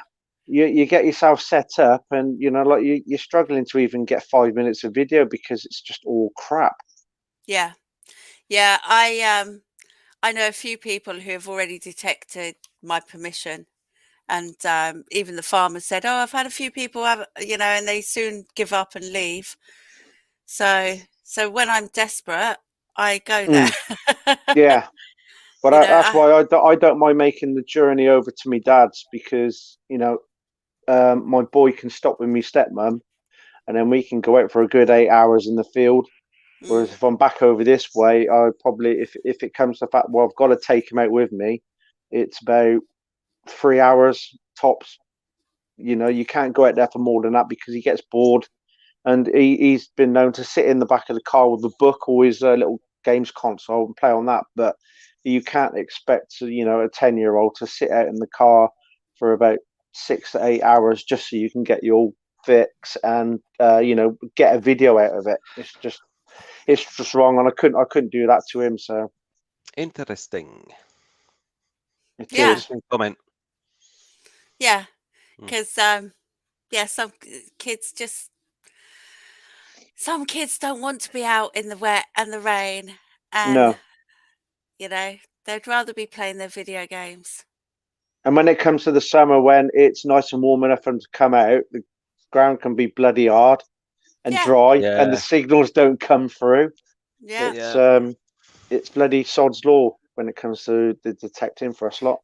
And then they get fed up and have a Yeah. tantrum, and then you're not enjoying your day because See, you're dealing with a kid having a tantrum. Exactly, yeah. When he came out a couple of times with me, and you know, once he found his first coin, he was quite chuffed.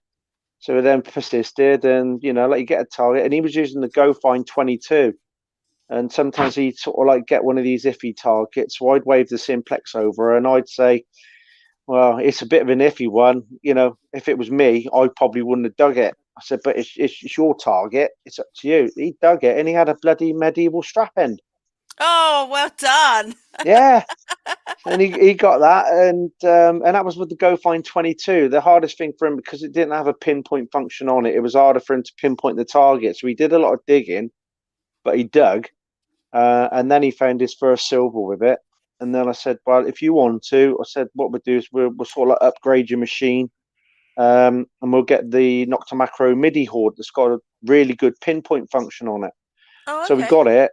He used it once for about half an hour, and that was it.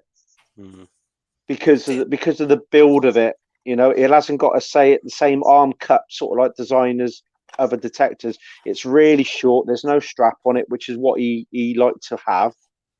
And there's times like that where I wish I'd have you know, been a tester or something for Nocta Macro, and I could have turned around and said to him, the arm cup ain't big enough. You know, you need more support at the arm. Even for kids, they want something that's going to feel like it's not going to fall off their arm when they're detected. Right, So I'll be back in a minute. It's been sat in the toilet next to the Simplex and the Nox for the best part of a year now. Real shame, mate. It is. Shame. And have you just got the one lad? Yes, I got just Aaron, and I got a 19-year-old daughter that lives over in Gloucestershire with her mum. Yeah. She had a little go in her garden with my Nox, and she says, "How do you swing this all day? It's heavy." And I said, "Well, it's actually light." I said, "I've got a lighter shaft on it." Yeah.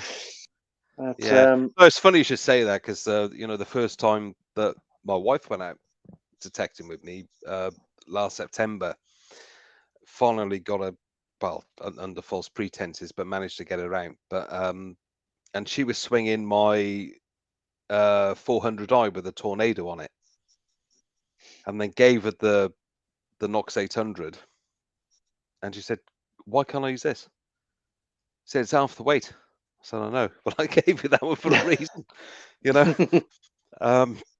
But yeah, she noticed the weight difference immediately. You know, I still reckon that, you know, the Nox is, you know, it's not as light as a Deus, but it's not far off it.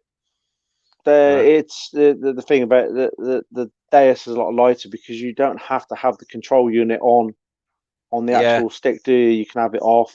There's no cables or anything like that, and that all makes a lot of difference to the weight. True. So it really is a nice light machine, but I try it. You know, for me, it's the same as the Orcs for the design, and I tried using the Orcs, and it just didn't feel right in hand. I felt uncomfortable using it. I didn't like the S-stem format where, you know, the stem starts going down over the top of your index finger type as you're holding it. There's two reasons why I didn't go down the whole XP route. The first reason was when I had it in my hand, the first time I swung it left and right, I thought I was going to let go of it. You know, it was so. I thought, what the hell is that? You know, I was swinging it, and I thought, Jesus, the thing's gonna fly away. You know. The second reason is when it came around to people talking me around the parameters and how to change various. I said, you've lost me, and I really haven't got the time of day to go fucking about with X, Y, and Z, 101 different menus. I just need something simple. You know. I was surprised at how simple the Nox was. I really was. Yeah. You look at the screen and it looks a little bit, you know, when you first look at it, it looks a bit like a technical, but it's turn on and go, isn't it? Don't get me wrong, though. It still takes some getting used to. But, you know, a year and a bit later, got it. Do you know what I mean? Know how to navigate around it, know what things sound like, know how to twitch that and the other. The Deus, I thought, screw you. I just haven't got time of day to sit down for 3 hours the night before and program this and program that. And who's got the time of day to sit on the field and program it the same way? You see, my stepbrother, he's got the Deus, and he goes out. He's only just recently bought the module that you can have on the stem. Yeah. But previous to that, he went off the backbone headphones and literally went by tone. WS4. Yeah, if headphone job is he went by tones, and literally it was like he could sniff out silver. It really was. You know, you'd be hovering over it. Yeah, you're not the first to say it. Apparently, that's what a lot of people are saying is the best way to learn. Just go for the light, the Deus light. Learn the tones for the headphones, then get the control module. You know, it's not as so many. You got more variables on the VDI with the machines that go from 0 to 99. You can do the separation on what you think the targets are by the VDIs. But when I swapped from the Simplex to the Nox, and the Nox went from 0 to 50, you get some targets that will fall into the range of like good stuff as well, like the shotty casings. They can fall into the same area as like a small hammer, whereas on a Simplex it can be totally different. Yeah, dude. I got my Nox, didn't I, the other day, and I took it out with Day, and then we went out the other day. I've just done that video, and Jesus Christ, the difference. The CTX outstrips it on most things, but the recovery, it's just, you can swing the thing fast and it'll pick it up. You know what I mean? Depending on how deep you want the signal to go, innit? Because I've got my iron bias set on 2 and my recovery on 6. Whoa, 6. Yeah, 6, because I literally on the sandy stuff, I'm going for the stuff that's nearer the surface, you see that. But I do every now and then, I will turn it down to about a 5. It's mainly because I'm a bit of a fast swinger. I'm slowly adjusting my swing slower. So as I get down to swinging it slower, then I can turn the recovery speed. Because I know Dave from the Detectors, he uses a 4x4. Well, that's what I got mine on at the minute. I swing a bit too fast for a 4x4 program, but because the 800 has got that personal profile that you can save stuff, I've got that one set up with the 4x4, and every now and then I will jump over to it just to see how I get on with it. Yeah. Well, no, you were just talking about kids detectors and stuff like that and getting kids into it. Sorry about that big burst of light there. Got to say a nice one to the guy called Nigel Butter, because he was the guy who was swapped me detector with, and he sent this in the post for the baby. That's the mini horde, isn't it? Yeah. Is it the mini or the MIDI? It's the MIDI. MIDI.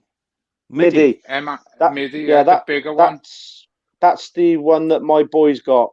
So, and I'll tell you what, the pinpointing on it is spot on. Really is. Dave's got one. Sorry about the light again. I'm just going back outside. Dave's got one, and I went out with it.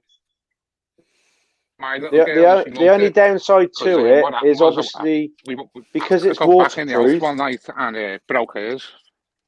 Because it's waterproof, there's no earphone jack, which means when you're out with them, all you can hear is that angry chicken on the MIDI horde, the same as the Simplex when you go over a tone. and it's like you can't turn it down, the volume down enough, so it's not annoying. So it's literally you got it right there in everybody's ear hole, or like you've got no other choice. You got, I think there's 3 settings on the volume. But it could have done. It could have done. Yeah, you're still there. It could have done with a phone jack for headphones, in my opinion, rather than making it waterproof. What I've done. You're still there? Yeah. Oh, and he's gone. Where? Hit the wrong button, did he? What, like Andy? Tezza, don't trust Tezza with buttons.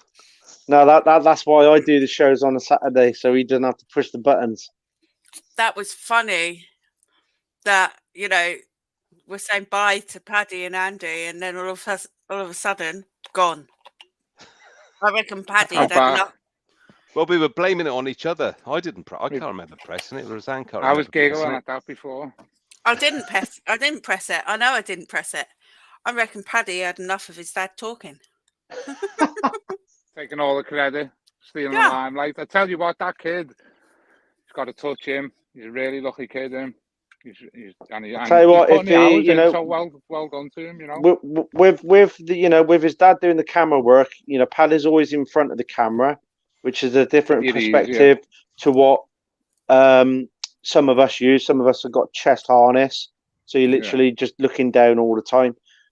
But he started young, and I tell you what, I have a feeling that as long as he doesn't discover girls at the wrong time, he'll he won't stop him now. Once he's at gold, he'll be up there. Girls won't stop him. He'll literally be right up there with the likes of Digger Dawn on the subs counts, if not more. Yeah, definitely. Guys, keep talking. I'm desperate for a gush, desperate for a fag. I haven't had me even a meal yet, and I'm gagging, but I'm going to be back. All right. Well, we'll play some music to keep the show going. Back in a bit. We don't. No worries, bud. We done some digging and filming last year. I think it was August or September last year with what's his name? Ben Shears. You know him. So we done a bit of digging with him for the TV show, because he's a presenter on the kids' TV shows, isn't he? Yeah. That's like his day. He's dead nice guy, and it come out, was it yesterday or the day before, on Sky Kids, called Dig Detectives. I've seen something like that. It's been all over Facebook. Yeah. So she's on episode 5. She is made up, absolutely made up.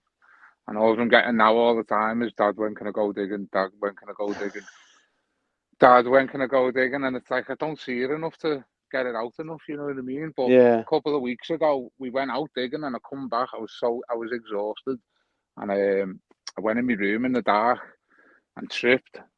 I landed on a detector and snapped it in half. Oh. Like, just clean snapped it, but I managed to fix it, you know what I mean? But it just wasn't right. So I was like, I'm going to have to get you a new one, and this, that, and the other. And then I swapped my detector the other day. And I was talking to that guy about it and that, and he was laughing his ass off. He was going, "You're hysterical. Like, I don't know, I'm so clumsy, you know what I mean? I break everything." Well, my boy won't even detect on a beach. I said to him, I said, "You find coins. That's coins that you can spend." No, you're all right. Just lash him in the beach for him. That's why I got my little for him. He's got to do it the right way. No, my little girl was just, at first she was like, you know what I mean? And then I dropped a couple of quid in the sand for her, and then she found it, and she was like, "I can go to the arcade and spend these in the arcade. Hang on a minute. I can dig more up and spend more time in the." I was like, "Yeah, exactly." And she was like, "Right, let's do this." So she was on the beach for like 4 hours and ended up with about 25 quid. And then we were in the arcade for like till the sun went down, you know what I mean? So she loves it. I'd get back from while I'm on here if you want. Love you, night. Get back from detecting in the field sometimes, and he'd always come up the hallway and say, "What you found then?" Normally it's like, "Oh, I found crap." I said, "Not." I said, "Today I got a big, massive hammered," and he went, "Oh, that's not fair. How can you always?" And I said, "Mate, I said if you want to find stuff like that, you got to get out in the field with me. It's Yeah, not, you got to you're be not, there for it, hasn't it? yeah." That's it. But like I was saying to everyone, you got to walk over it as well. You know what I mean? Yeah. That's Exactly. the other thing. So I've had it's a people bit of a find pain. gold right next to me. And, you know, I'm like, oh, I just near enough swung in that area, you know? Missed it by a few feet. There's 4 of us have walked up the side of a field, and then lunchtime, someone else walks across it, and they find gold. And it's like, how the hell did we miss that? But it's also interpreting the tone and signal, though, isn't it? Yeah. So some people, when they, you know, like they don't dig a lot of the low tones, which is what gold can come in at. Even my little 18 karat gold ring that doesn't even fit on my pinky on a beach rang in at a 14. Yeah, the day before, a ring that I found rang in at a 10, which fits on my thumb, and apparently it's possibly titanium. So it's not a junker, but it's not a high end one. But why would a titanium ring be ringing in higher, lower than a gold?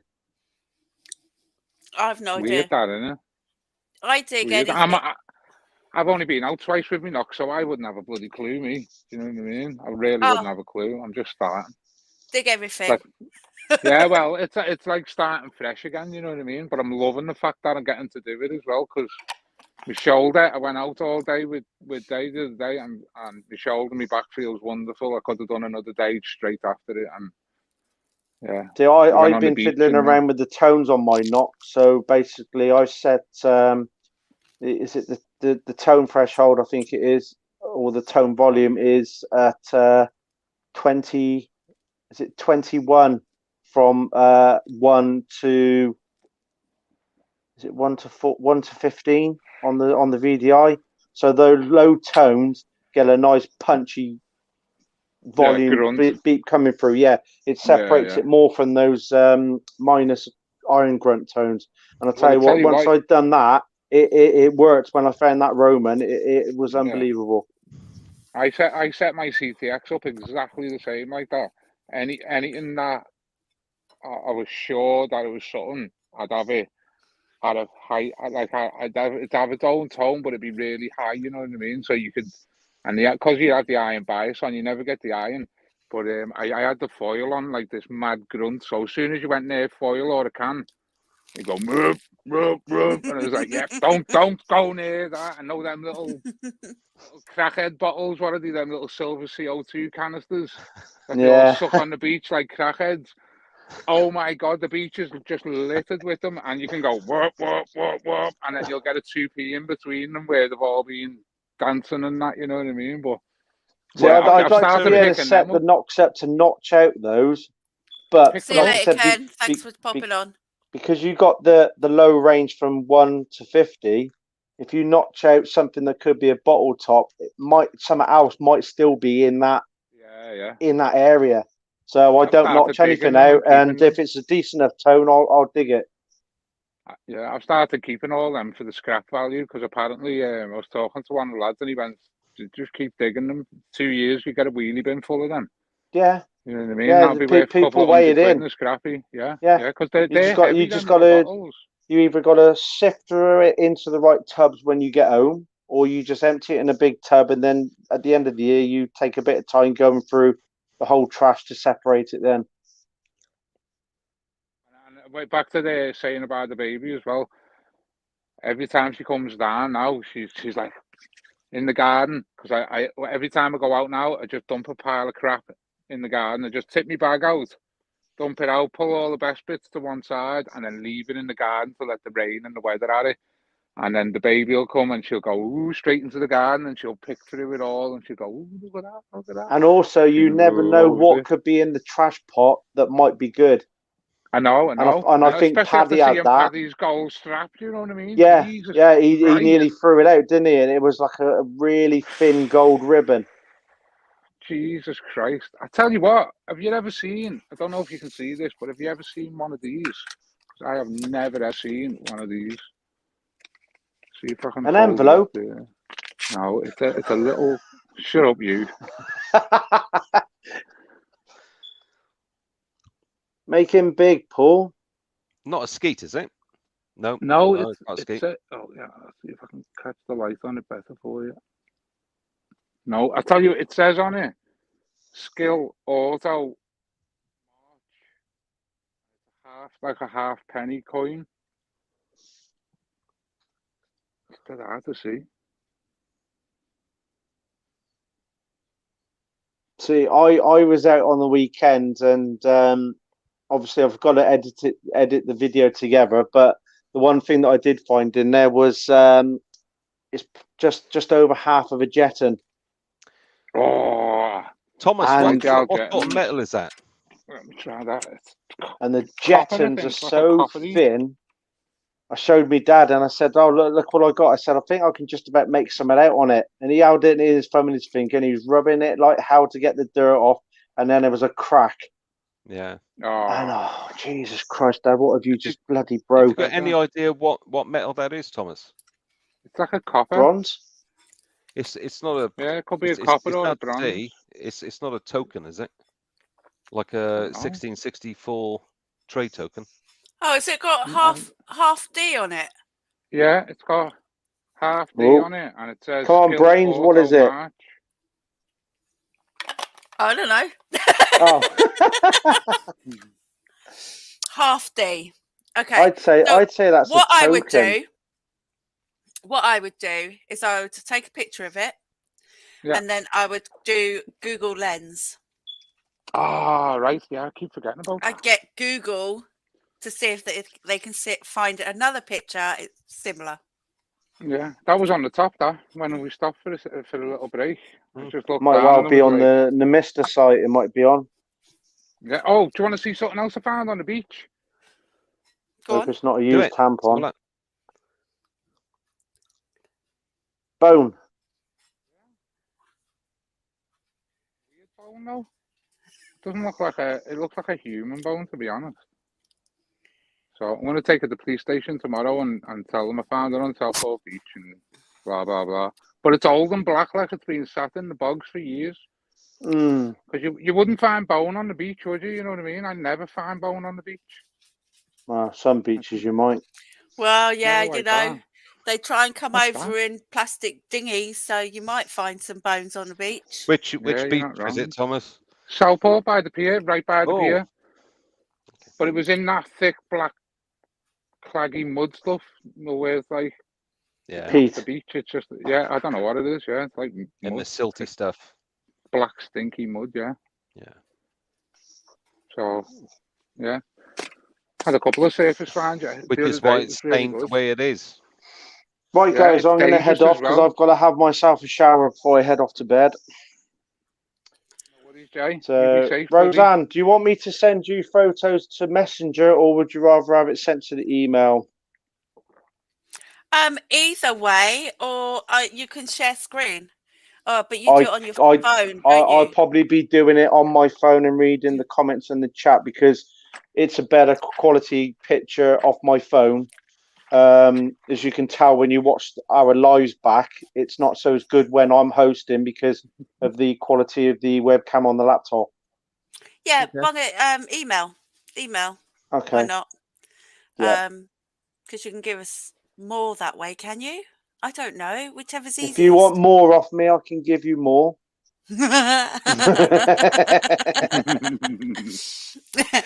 Listen, be a good boy. I'm listening. A good boy. Be a good boy. I'm always a good boy. I'm so good. I'm bad. So yeah, send whatever pictures you want to show. Yeah. So you want some of the coins bits that I found, and then you also want some pictures of the bits of metal work that I've done, don't you? Yes. Because I really, when you showed me them the other week, they're really cool. You know, you can talk about how long it took you to make them, and why don't you sell them anymore? Because I never did make them to sell them anyway. Oh. Because I'm too much of a perfectionist, rather than putting tax on just to make it look good. I always had to have it right, and it was to the point where you could sell them, but it wouldn't be enough to cover like your time and your skill, and basically, so I always made them for me and the house, and that's where it always was. On the odd occasion, the picture of the two owls that made out of horseshoes sat on a branch of a tree trunk. I made that one, and I reluctantly sold it to a friend of my mum's because I needed the money for my daughter's school trip. So, but I know she likes my work, and so that's the only reason I was happy to sell it to her, because when she was a friend of my mum, so I gave her a decent price on it as well. But I wouldn't have sold it just to anybody unless the price was right, and she had a hell of a deal out of it, to say that. Yeah, they are pretty cool stuff. I just wish I was able to do more stuff at work. I could finish at 4 o'clock. I'm still there in a work mode. I could literally bang out, like half an hour on a project and then go home, sort of thing. But obviously, you get people that take the piss, and we lost our privileges. So, unfortunately, it's no more. Yeah. Right, I'll get some photographs sent over to you then, and I'll see you all in the chat on Friday with the other lads, and then I'll see you on the Saturday for my 2 streams. Yeah, that's cool. That is, yeah. And I'm hoping that one sort of like works a bit better for me with like an hour's worth of like a sensible detecting chat, and then that's something that anybody who hasn't come across my channel can look at, see it's only an hour long, and then for it's a proper detection chat, and then look at it. They don't have to worry about the timestamp in the corner that says 4 to 5 hours, and it could have everything else on the tail end of it. So we'll have a proper chat, and then the second one will be our usual free for shenanigans and stuff like that. Madness. Yeah. The weekender. Yeah. So all right. Take it easy, having me on. Thanks. Enjoy the rest of your week. Take care, buddy. And you too, ta-da. Bye. Bye. See you later, dude. He's cool. Yeah, I look forward to his the 2 girls. Yeah, I haven't seen them before. I subscribed to the channel the other day and was watching a few of their videos. So hard to get through all these videos. So many videos. It's another it's just relentless. It's another. I know it is, isn't it? And I feel like I'm obligated every time. Like I've only got 160 something subscribers, but every time I get a new one, I feel like I'm obligated to go and watch every single one of their videos. And then I get halfway through them, and I'm like, "What have I got myself into?" It's hard work. Do you know? I tend to, if someone takes the time to comment on one of my videos, I will then go and watch their videos. Yeah. If you're just subscribed to me and you can't be asked to comment, then I can't be asked to go and view your channel. Do you know what I mean? Yeah, I'm grateful for people watching more than anything. Like, you know what I mean? But like, I never started doing it for likes and getting money and all like that. It's just one of my mates said, "Do it because you're funny," and I was like, I can't be bothered. Do you know what I mean? And he was like, "Just do it. It'll be funny." Yeah. So I did it, like just for the hell of it, like when I get dressed up and stuff like that, I do it for the hell of it because I enjoy doing it. I don't do it for anything else. Do you know what I mean? Yeah, exactly.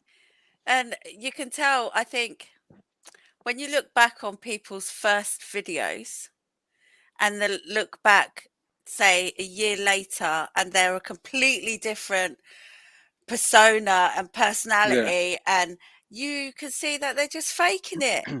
They're faking it to make it. Do you know what I mean? Yeah. I tell you what, I went on a dig with Luke. It was a Ministry of Detect dig. It was a rough weekend. It rained a lot. It wasn't their fault, obviously, but it rained a lot. But me and Luke were talking. Like we met a few people on there, and a few people recognised me and recognised him. And we were out, and we were just under a tree having a chinwag about stuff. You know what I mean? And I said, how do you feel about it when people come up to you and go, "Ooh, you're such a channel," you know?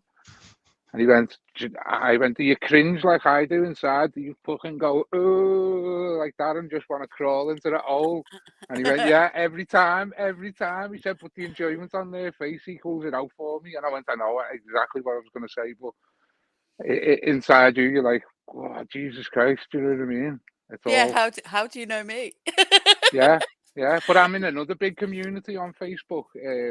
And it's like my friend's shop and that, but there's like 12,000 people there and they're all over the place. And I was in the supermarket and like my little shout booth, someone shouted it across the supermarket. And I went like that. What was that? Did I hear that right? And I just heard and I was like, I definitely heard that then, you know what I mean? And it's just when you hear stuff like that, it starts playing tricks on your mind. You're like, but Thomas, that's your trademark though, isn't it? Yeah. You watch But videos when someone else does it to you, you're like, and it's great to see. Laugh, you know what I mean? Hats off to you, mate. You've got your own little unique trademark there, and every time I hear you say that, it makes me smile. Yeah, it makes me laugh. God, it's from poking people in the ribs. When you get one in the ribs and you go, yeah, stop it. I did that to my son all the time. You know, yeah. If he's upstairs and he's concentrating on My little playing girl's his going games. into big school, and I said I had to teach her about dead legs the other day. yeah, get him off them. Dead legs. Teach him about dead legs and wobblers. Remember wobblers? Wobblers, don't know what a wobbler is. When you get kneed in the side of the leg. Oh no! Kneed in the side and of then the you leg. wobble to the floor. Yeah, your leg just shuts down, and you're like. Do you ever remember cow bites? What? Cow bites. No, what's that? Cow bites we used to call them when you grab someone like that. Yeah, and someone used to come up and grab arm, thighs. Oh my God, did it kill? All that fleshy soft bit, that dead tender. Yeah. And it always used to happen when you were the naughty kid in the class and you had to stand up with your hands on your head, you know, for the remainder of the lesson. What kind of bloody school did you go to? I'm not telling you. And then some twat behind you would come and give you a cow bite and you just scream out loud and the teacher was, right, that's enough. You've been told to stand up with your hands on your head. Now you go out and see the headmaster, you know. Wobblers just because wank behind you. You just need them in the leg and they just go over and start holding the leg. Oh no! Oh, those were the days. Get out! Hey, Glenn. Yeah, our teachers used to throw chalkboard dusters at you. That was their favorite. That's what we used to get. You make a noise and he just spin round. Horse bites. Yeah, we used to have, that's what we used to call them. If I can get it in the view of the cam, we used to have the ruler on the top of the thumbs, on the top of the fingers as well. Smack on the. Wow, you knew all about that. Yeah. You know. Back of your fingers. If the chalk duster didn't work, stick your hands out. Yeah. Yeah. Oh God, they were the days, weren't they? Yeah, nasty. Absolutely. Just the men we are. Yeah. Imagine the kid. That's why the kids are all naughty now because they don't get a belt. Yeah.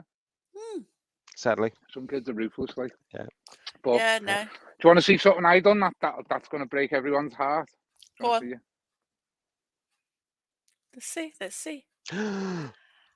Don't do that. Let me see. Leap, no, up. Let me see. Up. Oh, that's really, you've cleaned it up nice. Yeah. Jesus. Don't do it. And I said I want to see what it looked like when it was brand new. Yeah, you've cleaned it up nice. And do you know what? I can't stand people telling everyone what you can do with your own finds. Do you know what I mean?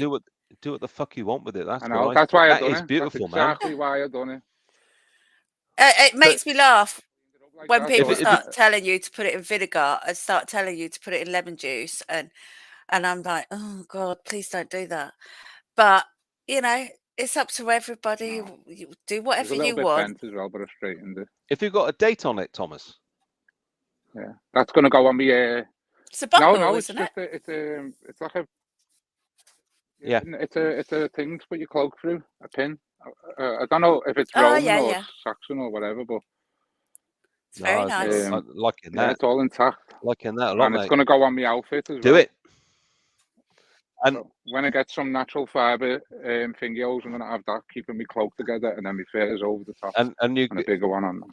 When you're on with Rosanne on her live, you're going to, get up in all your Viking battle stuff and stuff like I'll that. be there. I'll be ready. Cool. You'll get the full I king think out of it. Like. he's on your live, isn't he, Paul? Is it? Yeah, I think so. Even better. Let's have a look. Yeah. I'll be. I don't have dressed. such stress, but if need be, I'll put a Let's Roman have a toga on look. or something. You don't have to. I like getting dressed up anyway. I tell you what, I am going to get soon. A stormtrooper outfit, and I'm looking because I'm on my ass and poor as they come. You know what I mean? So I'm going to sell a few bits and try and fund the costume.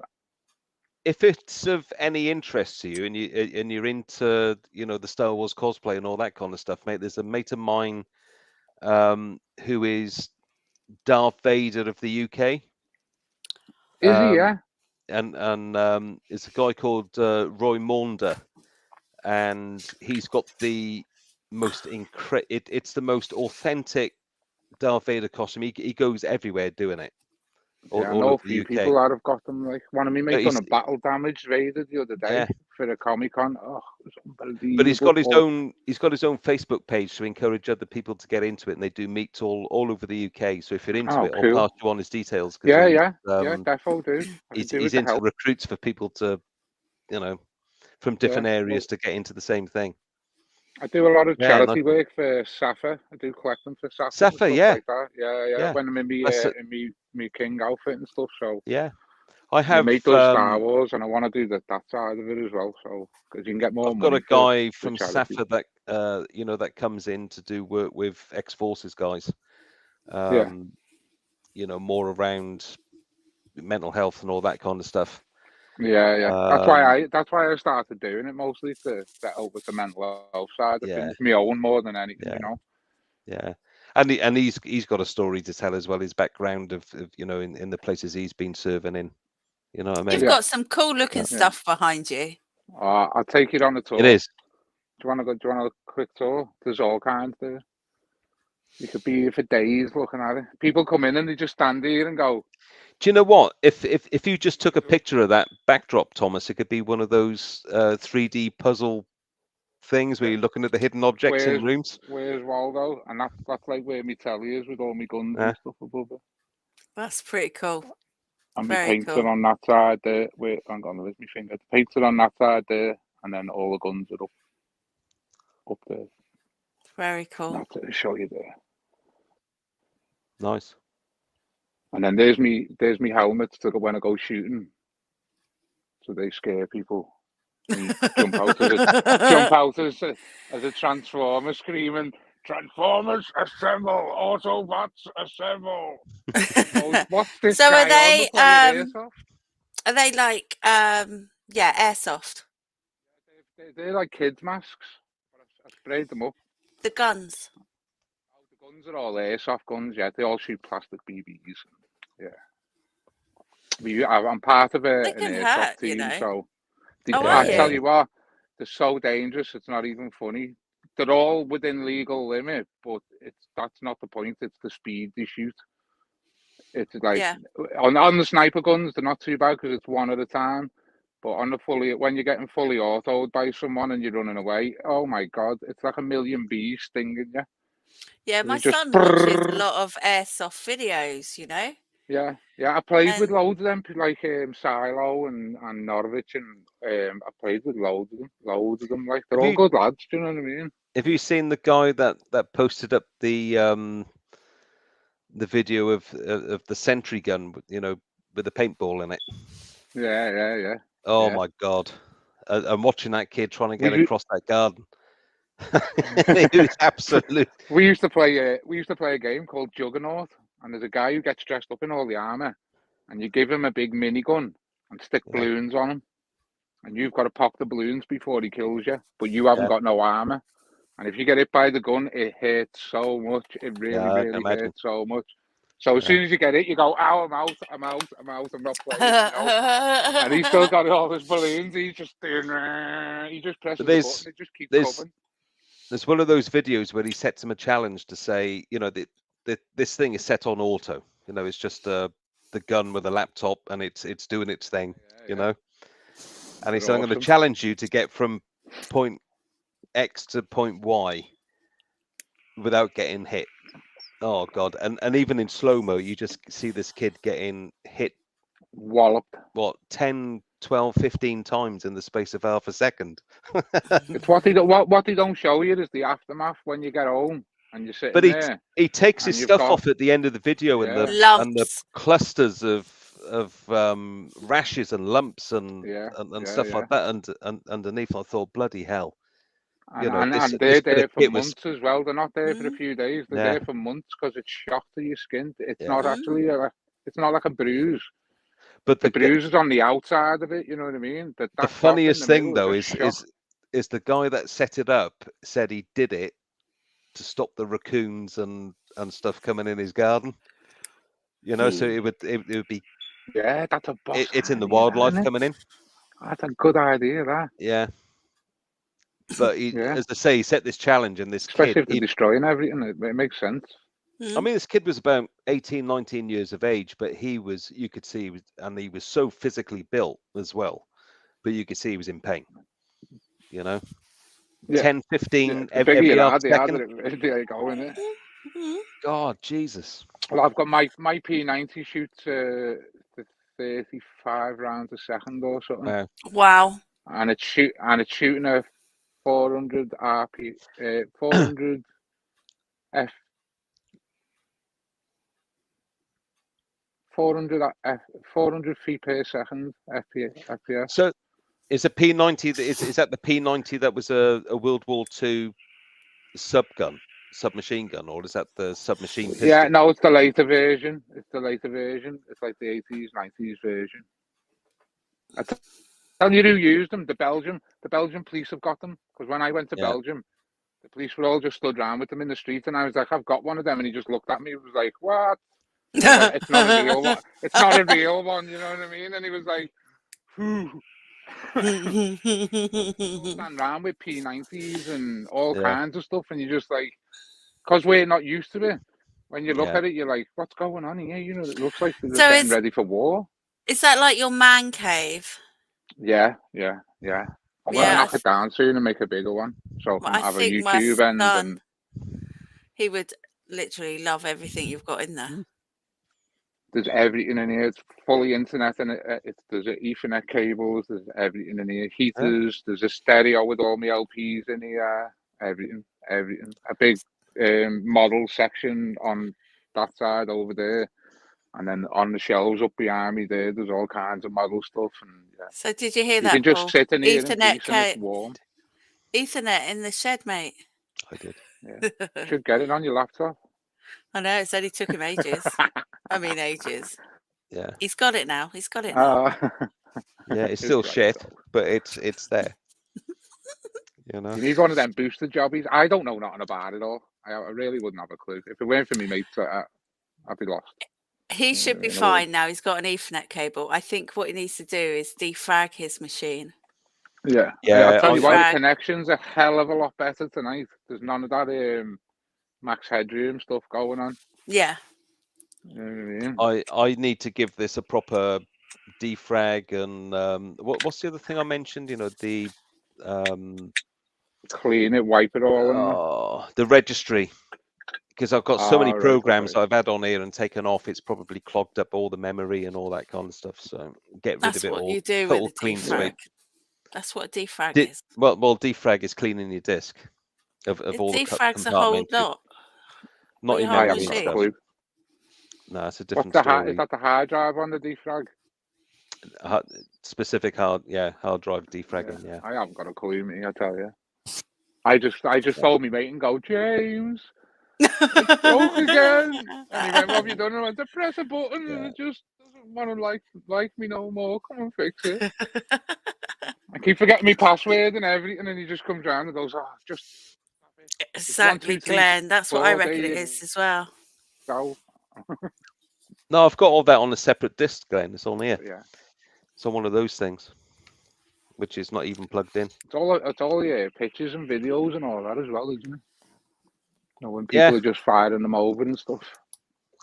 Yeah. Someone You'd be told me you're amazed better that having a separate laptop with nothing on it just to stream on. I was like, who do you think I am? Separate laptop? I haven't even got a laptop. Do you know what I mean? You want me to get a separate one to stream on? Jesus Christ. I know. Just You because my may name's the king, it doesn't mean I've got the riches of a king. you might be lucky. Someone might donate you one. Yeah, yeah. I'll have an Apple Mac, please. An Apple Mac, one of them big ones with the Apple thing out the side of it. No, I tell you, Yes. I got the baby a new laptop for Christmas last year, and oh my God, what a bargain! What a bargain! It was like a £1,200 laptop, and the guy sold it to me for 400 quid because it was the last one in the line. Jesus, And can't me you nick mate, some more? well, my mate James, who because he's the computer guy, he went, "I'll take you down and I'll make sure it's right for it. And I'll do it 2 years and this, that." And I was like, "Yeah, okay." So we went in the shop and I was looking and he's going, "I've got this other one and it's £700." And I was like, "I can't afford that." And then my mate, he just went, "I'll have that. Have you got any more of them?" And he was like, "I've got 2, 3 of them, maybe." And he was like, "I'll take them all right now." It's just like, oh my God, why didn't we just sell them on eBay? They're worth a fortune, absolute fortune. He said the battery on them's probably worth about 300 quid. Like, what?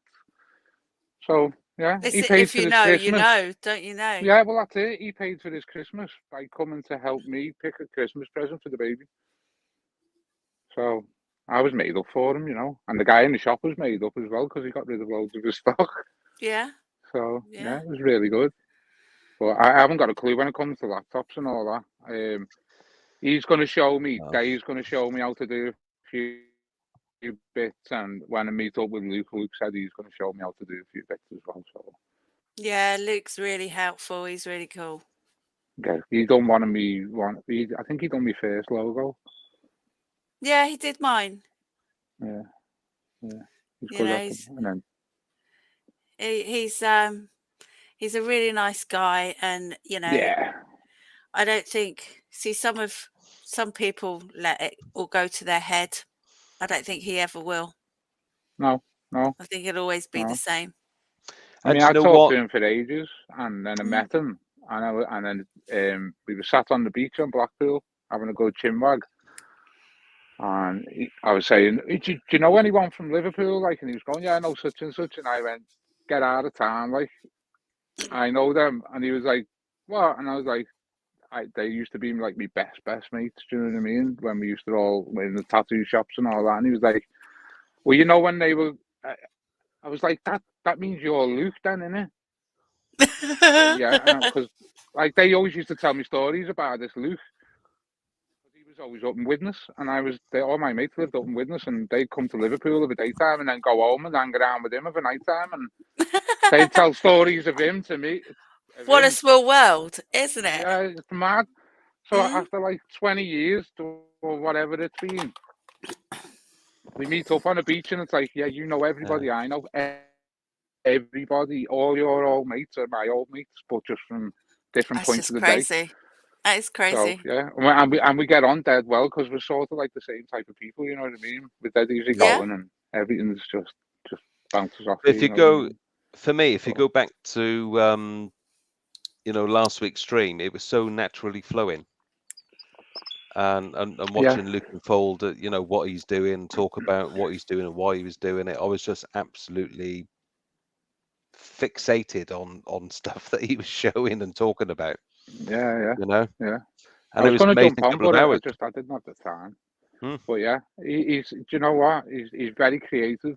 Yeah, he's very creative. That's another good reason why we get on. You know what I mean?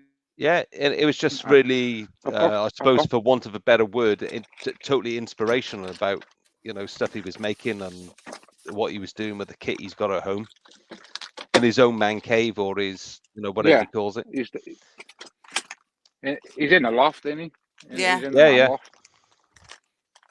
What you got? But he's done me a few little bits like that. Oh, that's cool. Very cool. Yeah. For one of my figures. Very, very it's cool. all painted up, ready to go. I mean, the he's detail really is talented. just The lad's really talented. details. Well, Insane. considering that he sculpted it himself, you know Yeah. what I mean? Yeah. Mm. And then he went through the process, and then he won't mind me showing you these because he's all right, Luke. And then he made me, because I was showing him how I was casting my lead. See, everyone does a bit of lead here. I think it was Jamie and Rachel who started doing the figures first, Treasure Rangers. So I said to him, do us a favour, can you just cast one of them in lead and see if it works? And he did, and got out of all the Very nice. fishing weights. Yeah. And so, do you know what, Yeah. Thomas? I asked Luke a simple I question. melt my lead down into shells. I asked Luke a simple question last week because he was showing. I think Rosanne might remember. He was showing a little head of Gary Oldman. Yeah. And I said, just out of sheer curiosity, if I showed you a picture of Gary Oldman as Sid Vicious, or Gary Oldman as the bent copper from the film Leon, would you be able to recreate it? He said, yeah. Smash that in easy. Yeah. And I want the Sid Vicious one, and I want the one from Leon. Because he knows how to. Yeah. Well, I tell you what, is it 3/8 or is it Hot Toys? I find out if you want me to, but there's actually a 1/6 scale Leon figure, and you get the little plant pot, and you get the bag full of guns, and the little action figure. Well, it's a little action figure, 1/6 scale. You know what I mean? But oh God, where have we gone? There we are. But yeah, there's it's this bloody. There we go. That's better. Yeah, I've got a couple of 1/6 scale figures. I used to do a lot of work with them and collect them and then detail them for people, and they give me them, and I'd weathered them and do the tanks and all the guns and all the faces and all that for them. I was never any good at sculpting, but adding on detail. Yeah, everyone always says you've got a real good eye for stuff like that. You know what I mean? Yeah.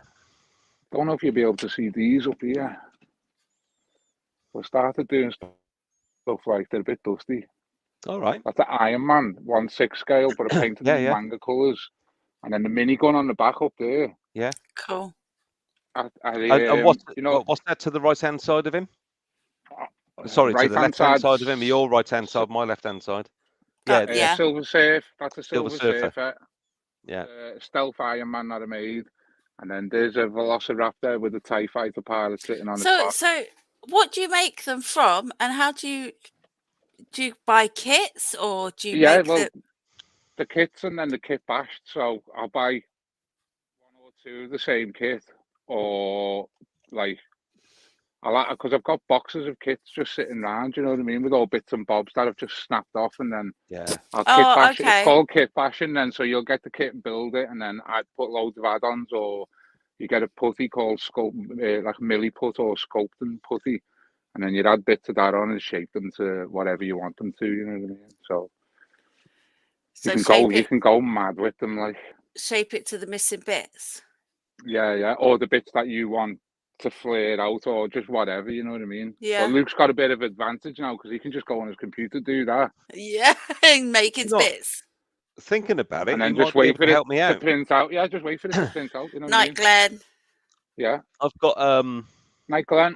Not sure if you remember these models, but that was Thanks for coming. Call of Duty. No, yeah. What was his name? Not Soap. What was his name? Soap McTavish. Right. He was one character in that particular game. We're going back to COD Modern Warfare 3, I think it was. Yeah. The original one. But the gun is broke, so it's very delicately held onto there, and it'll never be the same. But if I could recreate that, do you know what I mean? Just get some of that putty. Just get some of that putty and scan it. Yeah. But otherwise, it's got all the original, and those. If you look at those originally boxed, I got the original box. They're selling for absolute ridiculous money. You know, if it was me, I'd be using Gorilla Glue, bicarb, and then I'd paint it. Because then you can sand the part that you want to fix. But if you wanted to replace them, I'd send it to Luke or ask Luke to see if he could scan it and then make it a 3D version of it, a printed version of it. It's difficult to see where it's broken, but it's a split that goes all the way down the gun, so it's actually in 2 halves. Oh, right. Okay. super glue it, gorilla glue it, cocktail stick. Just put literally a tiny drop on it, and then just run it on it in a line. Just stroke. It's like a dead gentle stroke with it. Yeah, I'm too heavy-handed for that sort of stuff. See, if you got shaky hands or you got fat fingers, it's hard I ain't to gonna lie to you, Thomas. I've not got the eye for that kind of stuff anymore. That detail. You know, it's Well, that's another thing I used to do. Because I used to work in a model shop, not like just like building models and that, and doing your catwalk. Yeah, strutting me stuff. Well, you've got a cracking Viking outfit for out money, of it, mate. And we used to get a lot of our guys come another in porn and they'd buy thingy. models. Oh, for God's sake!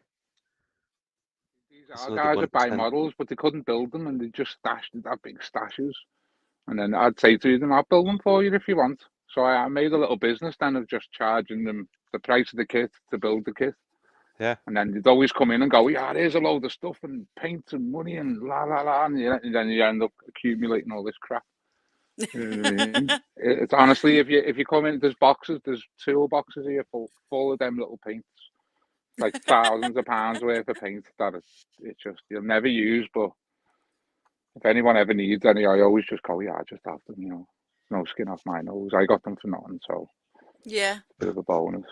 Cool. I don't like charging people for stuff like that. So it looks like you've got lots to talk about on. Absolutely. I think it's the 5th, isn't it? You're coming on. Which I don't know. Yeah, I'm sure it was the 5th. Which is definitely it's your week. It's your week, Paul. Because I think it's Jason next week, then it's Marcus the following week, And then Kevin. Then it's Kevin. Then it's Thomas. Then it's Thomas. In April, innit? Then it's free week. Open mic. Open mic. And then Dawn. Digger Dawn. Yeah. Thomas, you've She's got so on much. that detecting show the baby's on. Huh? My little girl's on a. Sorry, you went off before. I was telling Jason, my little girl, we done some recording with a guy called Ben Shires. He's a metal detectorist, and he's been out with the Dukes of Derbyshire, I think. Okay. So we entered this competition, and she got in. Went through all the paperwork and all that, and we went on the day's dig and recorded. I remember you talking about this. Yeah. Yeah. Well, it got released yesterday, I think, or the day before. Okay. So it's on Sky Kids. You can get it on Now TV for free if you want. It's called Big Detectives, and it's episode 5. But she was made up. To see the final process of all of the work that she'd done and the day out and the 500 amazing. Times that we got her to record something in the kitchen and make sure her wording was right and stuff. Do you know what I mean? And was that episode 5? Did you say? Yeah, episode 5. But yeah, she absolutely loved it. Absolutely loved it. So I just love seeing people bringing the kids into it, and like people, just disabled people or whoever, you know what I mean? Just people who that would never think twice about doing it. Yeah. Like I've got a couple of scallies around here, and they keep seeing me go out at mad hours in the morning with all my gear, and they go, "Where are you going?" And I've seen him in the street before, and he went, "Where are you going? Where'd you go with all that crap?" And I went, "Go metal detecting." He goes, "Did you find any?" I went, "Come in here, lad, come in here." So I brought him in, showed him all the stuff I found, and he went, "Any chance you'd take me sometime?" I was like, "Anytime you want." Now, when did you ever hear that from one of the ruffians? Do you know what I mean? Yeah. He's like, "Yeah, I was telling me mate about what you said before," and because he phoned me straight away, and my mate to be up for it as well, you know. And I was like, "I'll take you down the beach one day and see how he's get on." Yeah, you know what I mean. But I love bringing people into. So the closest I've ever come to that is people walking up, when you're out in the field, and they'll walk up to you and ask what you're doing. Yeah. And Rosanne and myself were out a fortnight ago, I think it was. It seems much longer than that ago. And just up the road. There's a couple of people that are walking through the field with kids, and I think on 2 occasions they both had young girls. You know, and the first couple, you know, the first guy that stopped, he basically said that he bought his daughter a metal detector. I don't think he was willing to disclose what it was, because we started talking about, you know. Yeah. But the kids were fascinated, absolutely fascinated, and asking questions and stuff like that. The second guy that came through, even more intense, because the kids wanted to physically see what you were, you know, what you pulled finding, out. you know. I get that a lot And on the beach. it didn't matter what A it hell of a was. lot on the beach. It could have been the ring pulls, or the, you know, the coins that you couldn't recognize, or the bag seals that was difficult to explain to a kid what a bag seal was. You know? I showed them a coin and I went, "That's a special coin. That's King Dave." You know what a King Dave is, don't you? Because you watch the metal detecting channel. So, and they're like, "King Dave? What? Who's King Dave?" And I went, "It's King Dave because you can't see anyone on it. It's worn completely."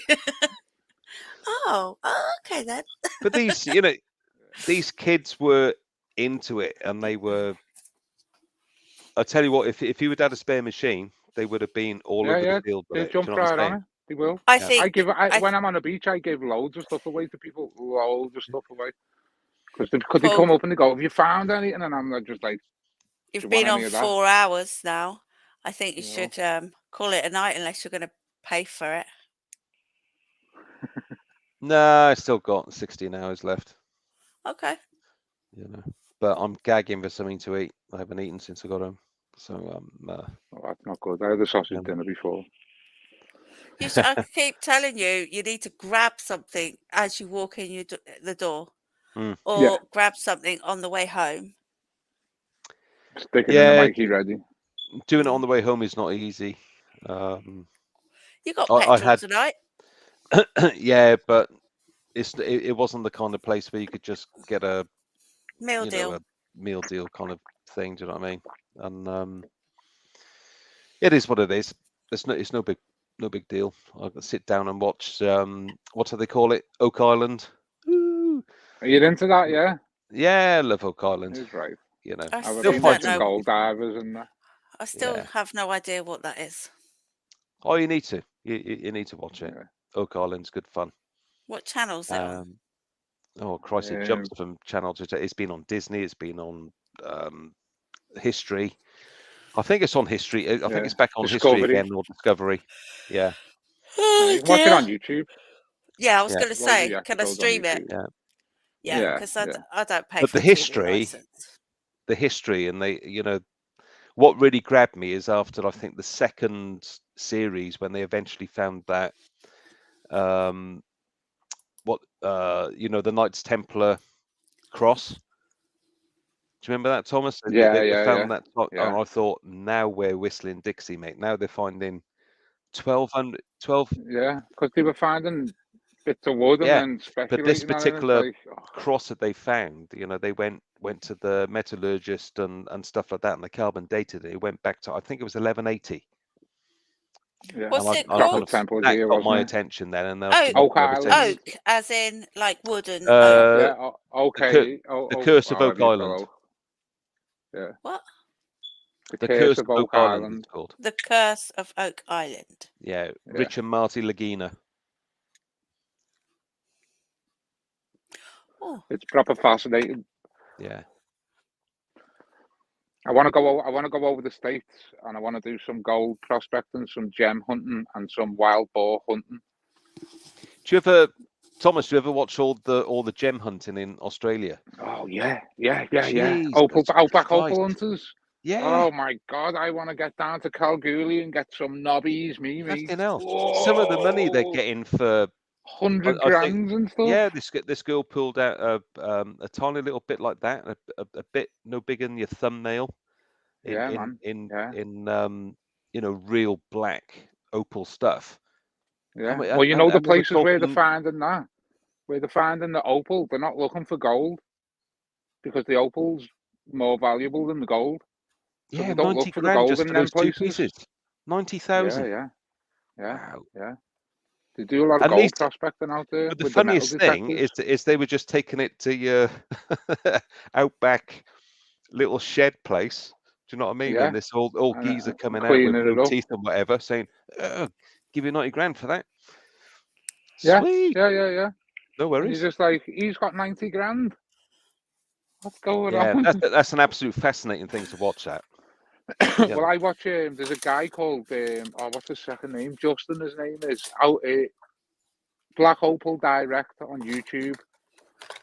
He's the guy who buys most of the top quality opal off the famous, like, people who've been on TV and that, all the stones that you Yeah. see them on TV. Yeah. He's one of the guys who gets to buy them, you know what I mean, and clean them up, and then you see them back on the TV and stuff. But Yeah. I watch his channel all the time, Black Opal Direct. Some of the Yeah. stones he pulls out are just, oh my God.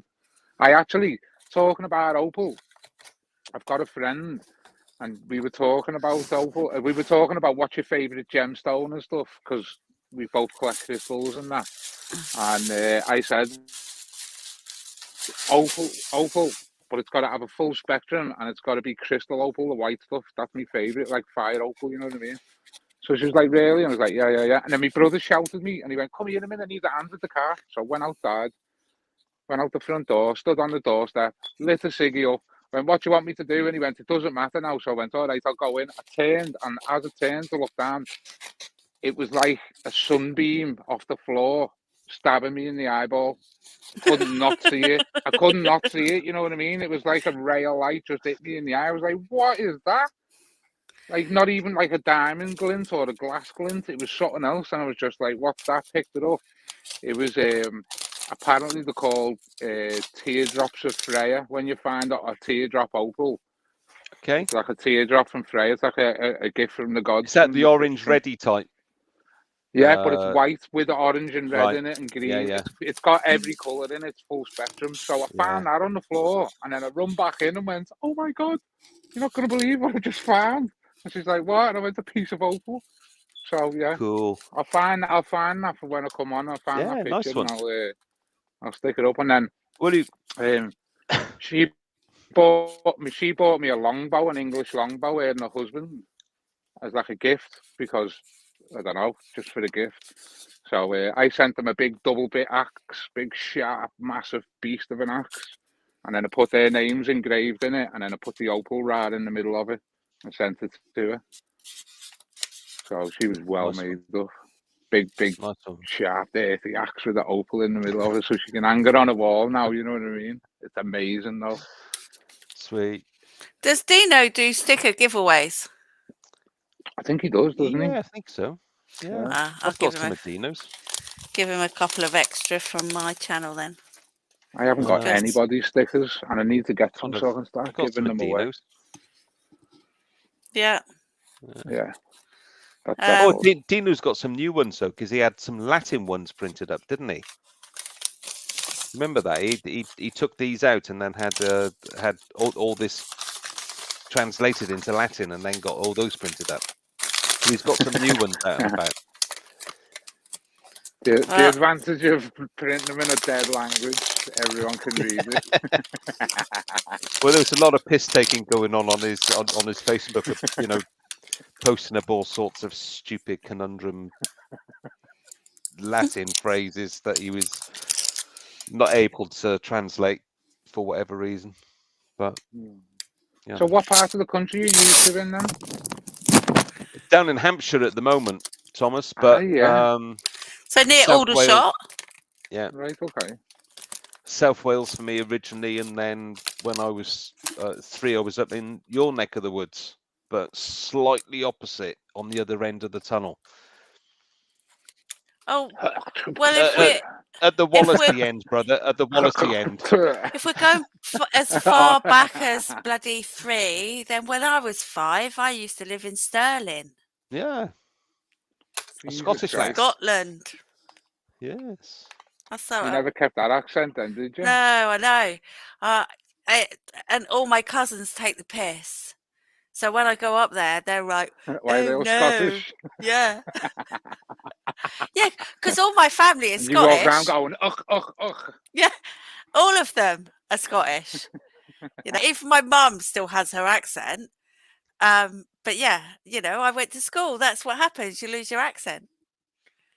So they're all saying, I, no, diddy can. And I'm going, no, yes. And they're, ooh, aren't you posh? You little Sassenach. Fuck off, I'm Scottish, you can't. Shouldn't have sent me off to the English. Yeah. Well, my dad was working on the Mersey Tunnel, before it was opened.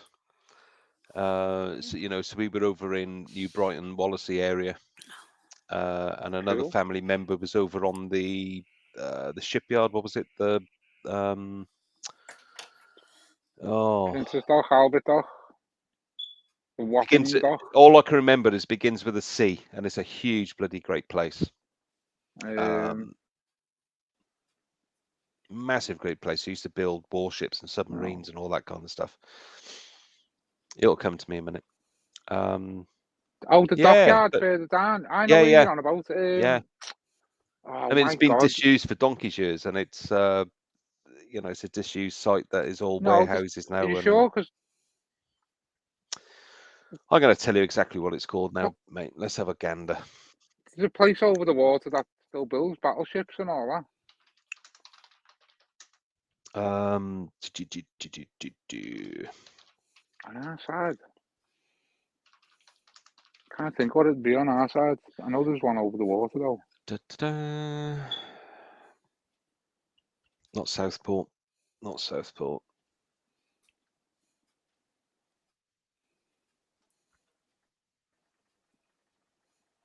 Oh, it's got a bloody unique name, and do you think I can bloody find it?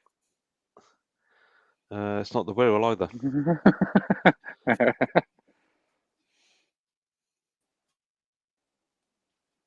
Do you know, it's almost rolling off the tongue. Like, I think I know what you're on about. Two big grey buildings. Yeah, and it's 2 words. 2 words. Yeah, it's over the water. It's on the Wirral. Not the Wirral side, but the New Brighton side, further down towards Liverpool. They still build ships in there, there's still battleships. Something lead? Camel lead. That's it, camel lead. Dude, they're still building ships in there. Really?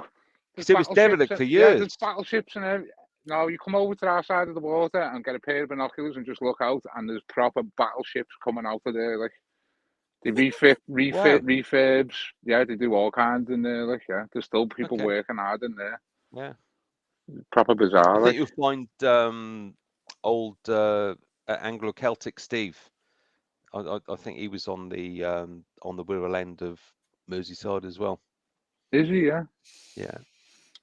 Right, I'm going. I didn't even know. I'm getting tired, I'm afraid. You're off, chicken. Yeah.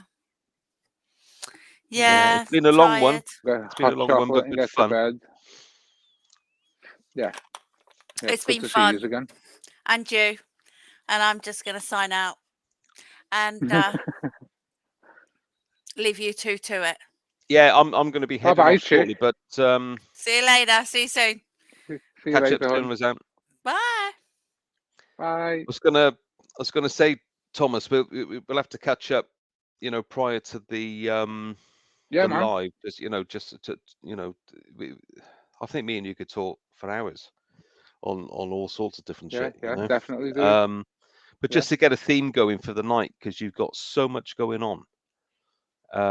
It sounds like you've got so much going on. Yeah.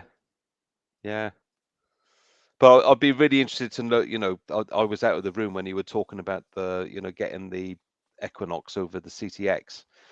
And how you're getting on with that.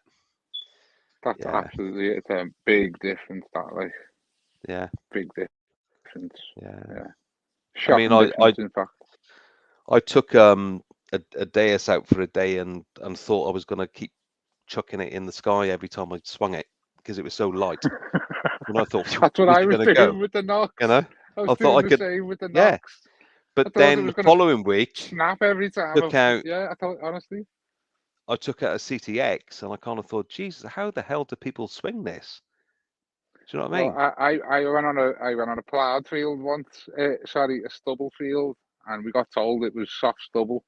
And we got there, and it was was like trees. You couldn't walk through it, and you couldn't stand on it. It was just you had to kick your way through it. You know what I mean?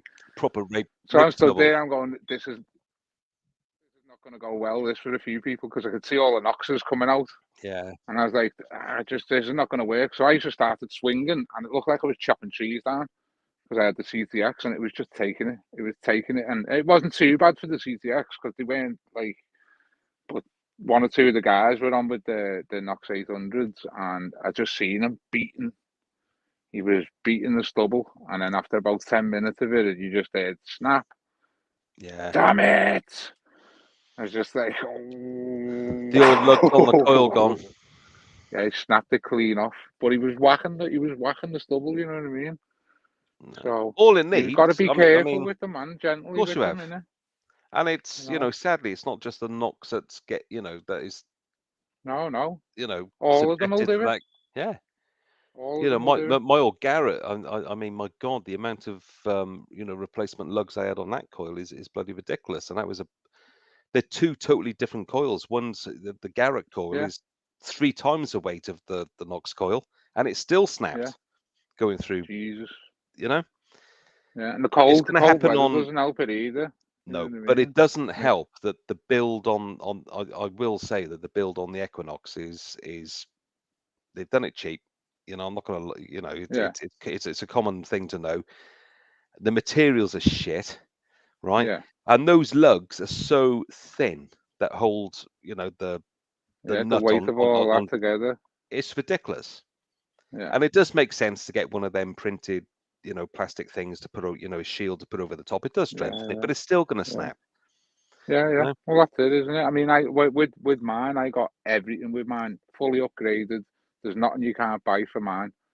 It's got the red multiple stems, all the things to lock them up properly, all the lug things, the aluminium cup, the folding up thing for the control, but it's got everything on it. It's got everything on it, so it's never going to suffer them issues. Do you know what I mean? Yeah.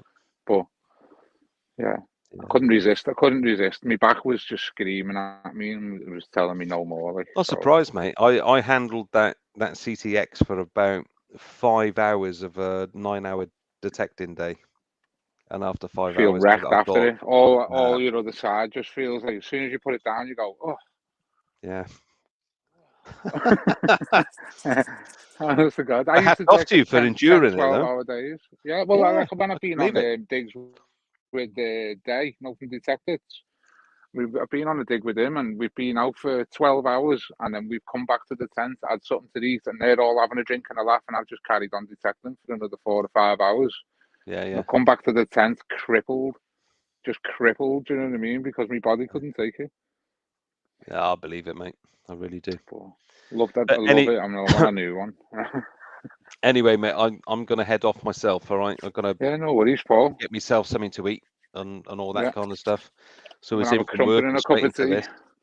Oh, what? A bit of crumpet and a cup of tea? No, not a bit of crumpet. 2 crumpets and a cup of tea.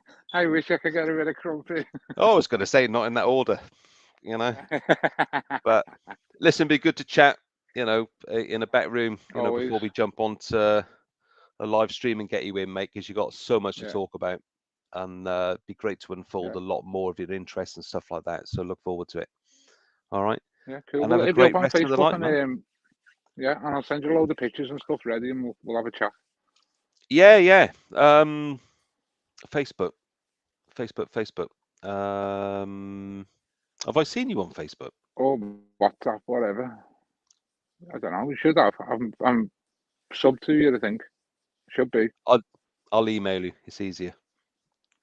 Yeah. You got your email address on thingy, other than put sort of email. Yeah. Facebook names upon here. YouTube You know what thing. I mean? All right, dude. Yeah. Nice one, brother. Yeah, cool. You take it easy. No worries, bro. All Have right. a nice evening, okay? You too, Have some nice food as well. Gonna Take try. it easy, dude. All the best to you. Take care, Thomas. Later, boy.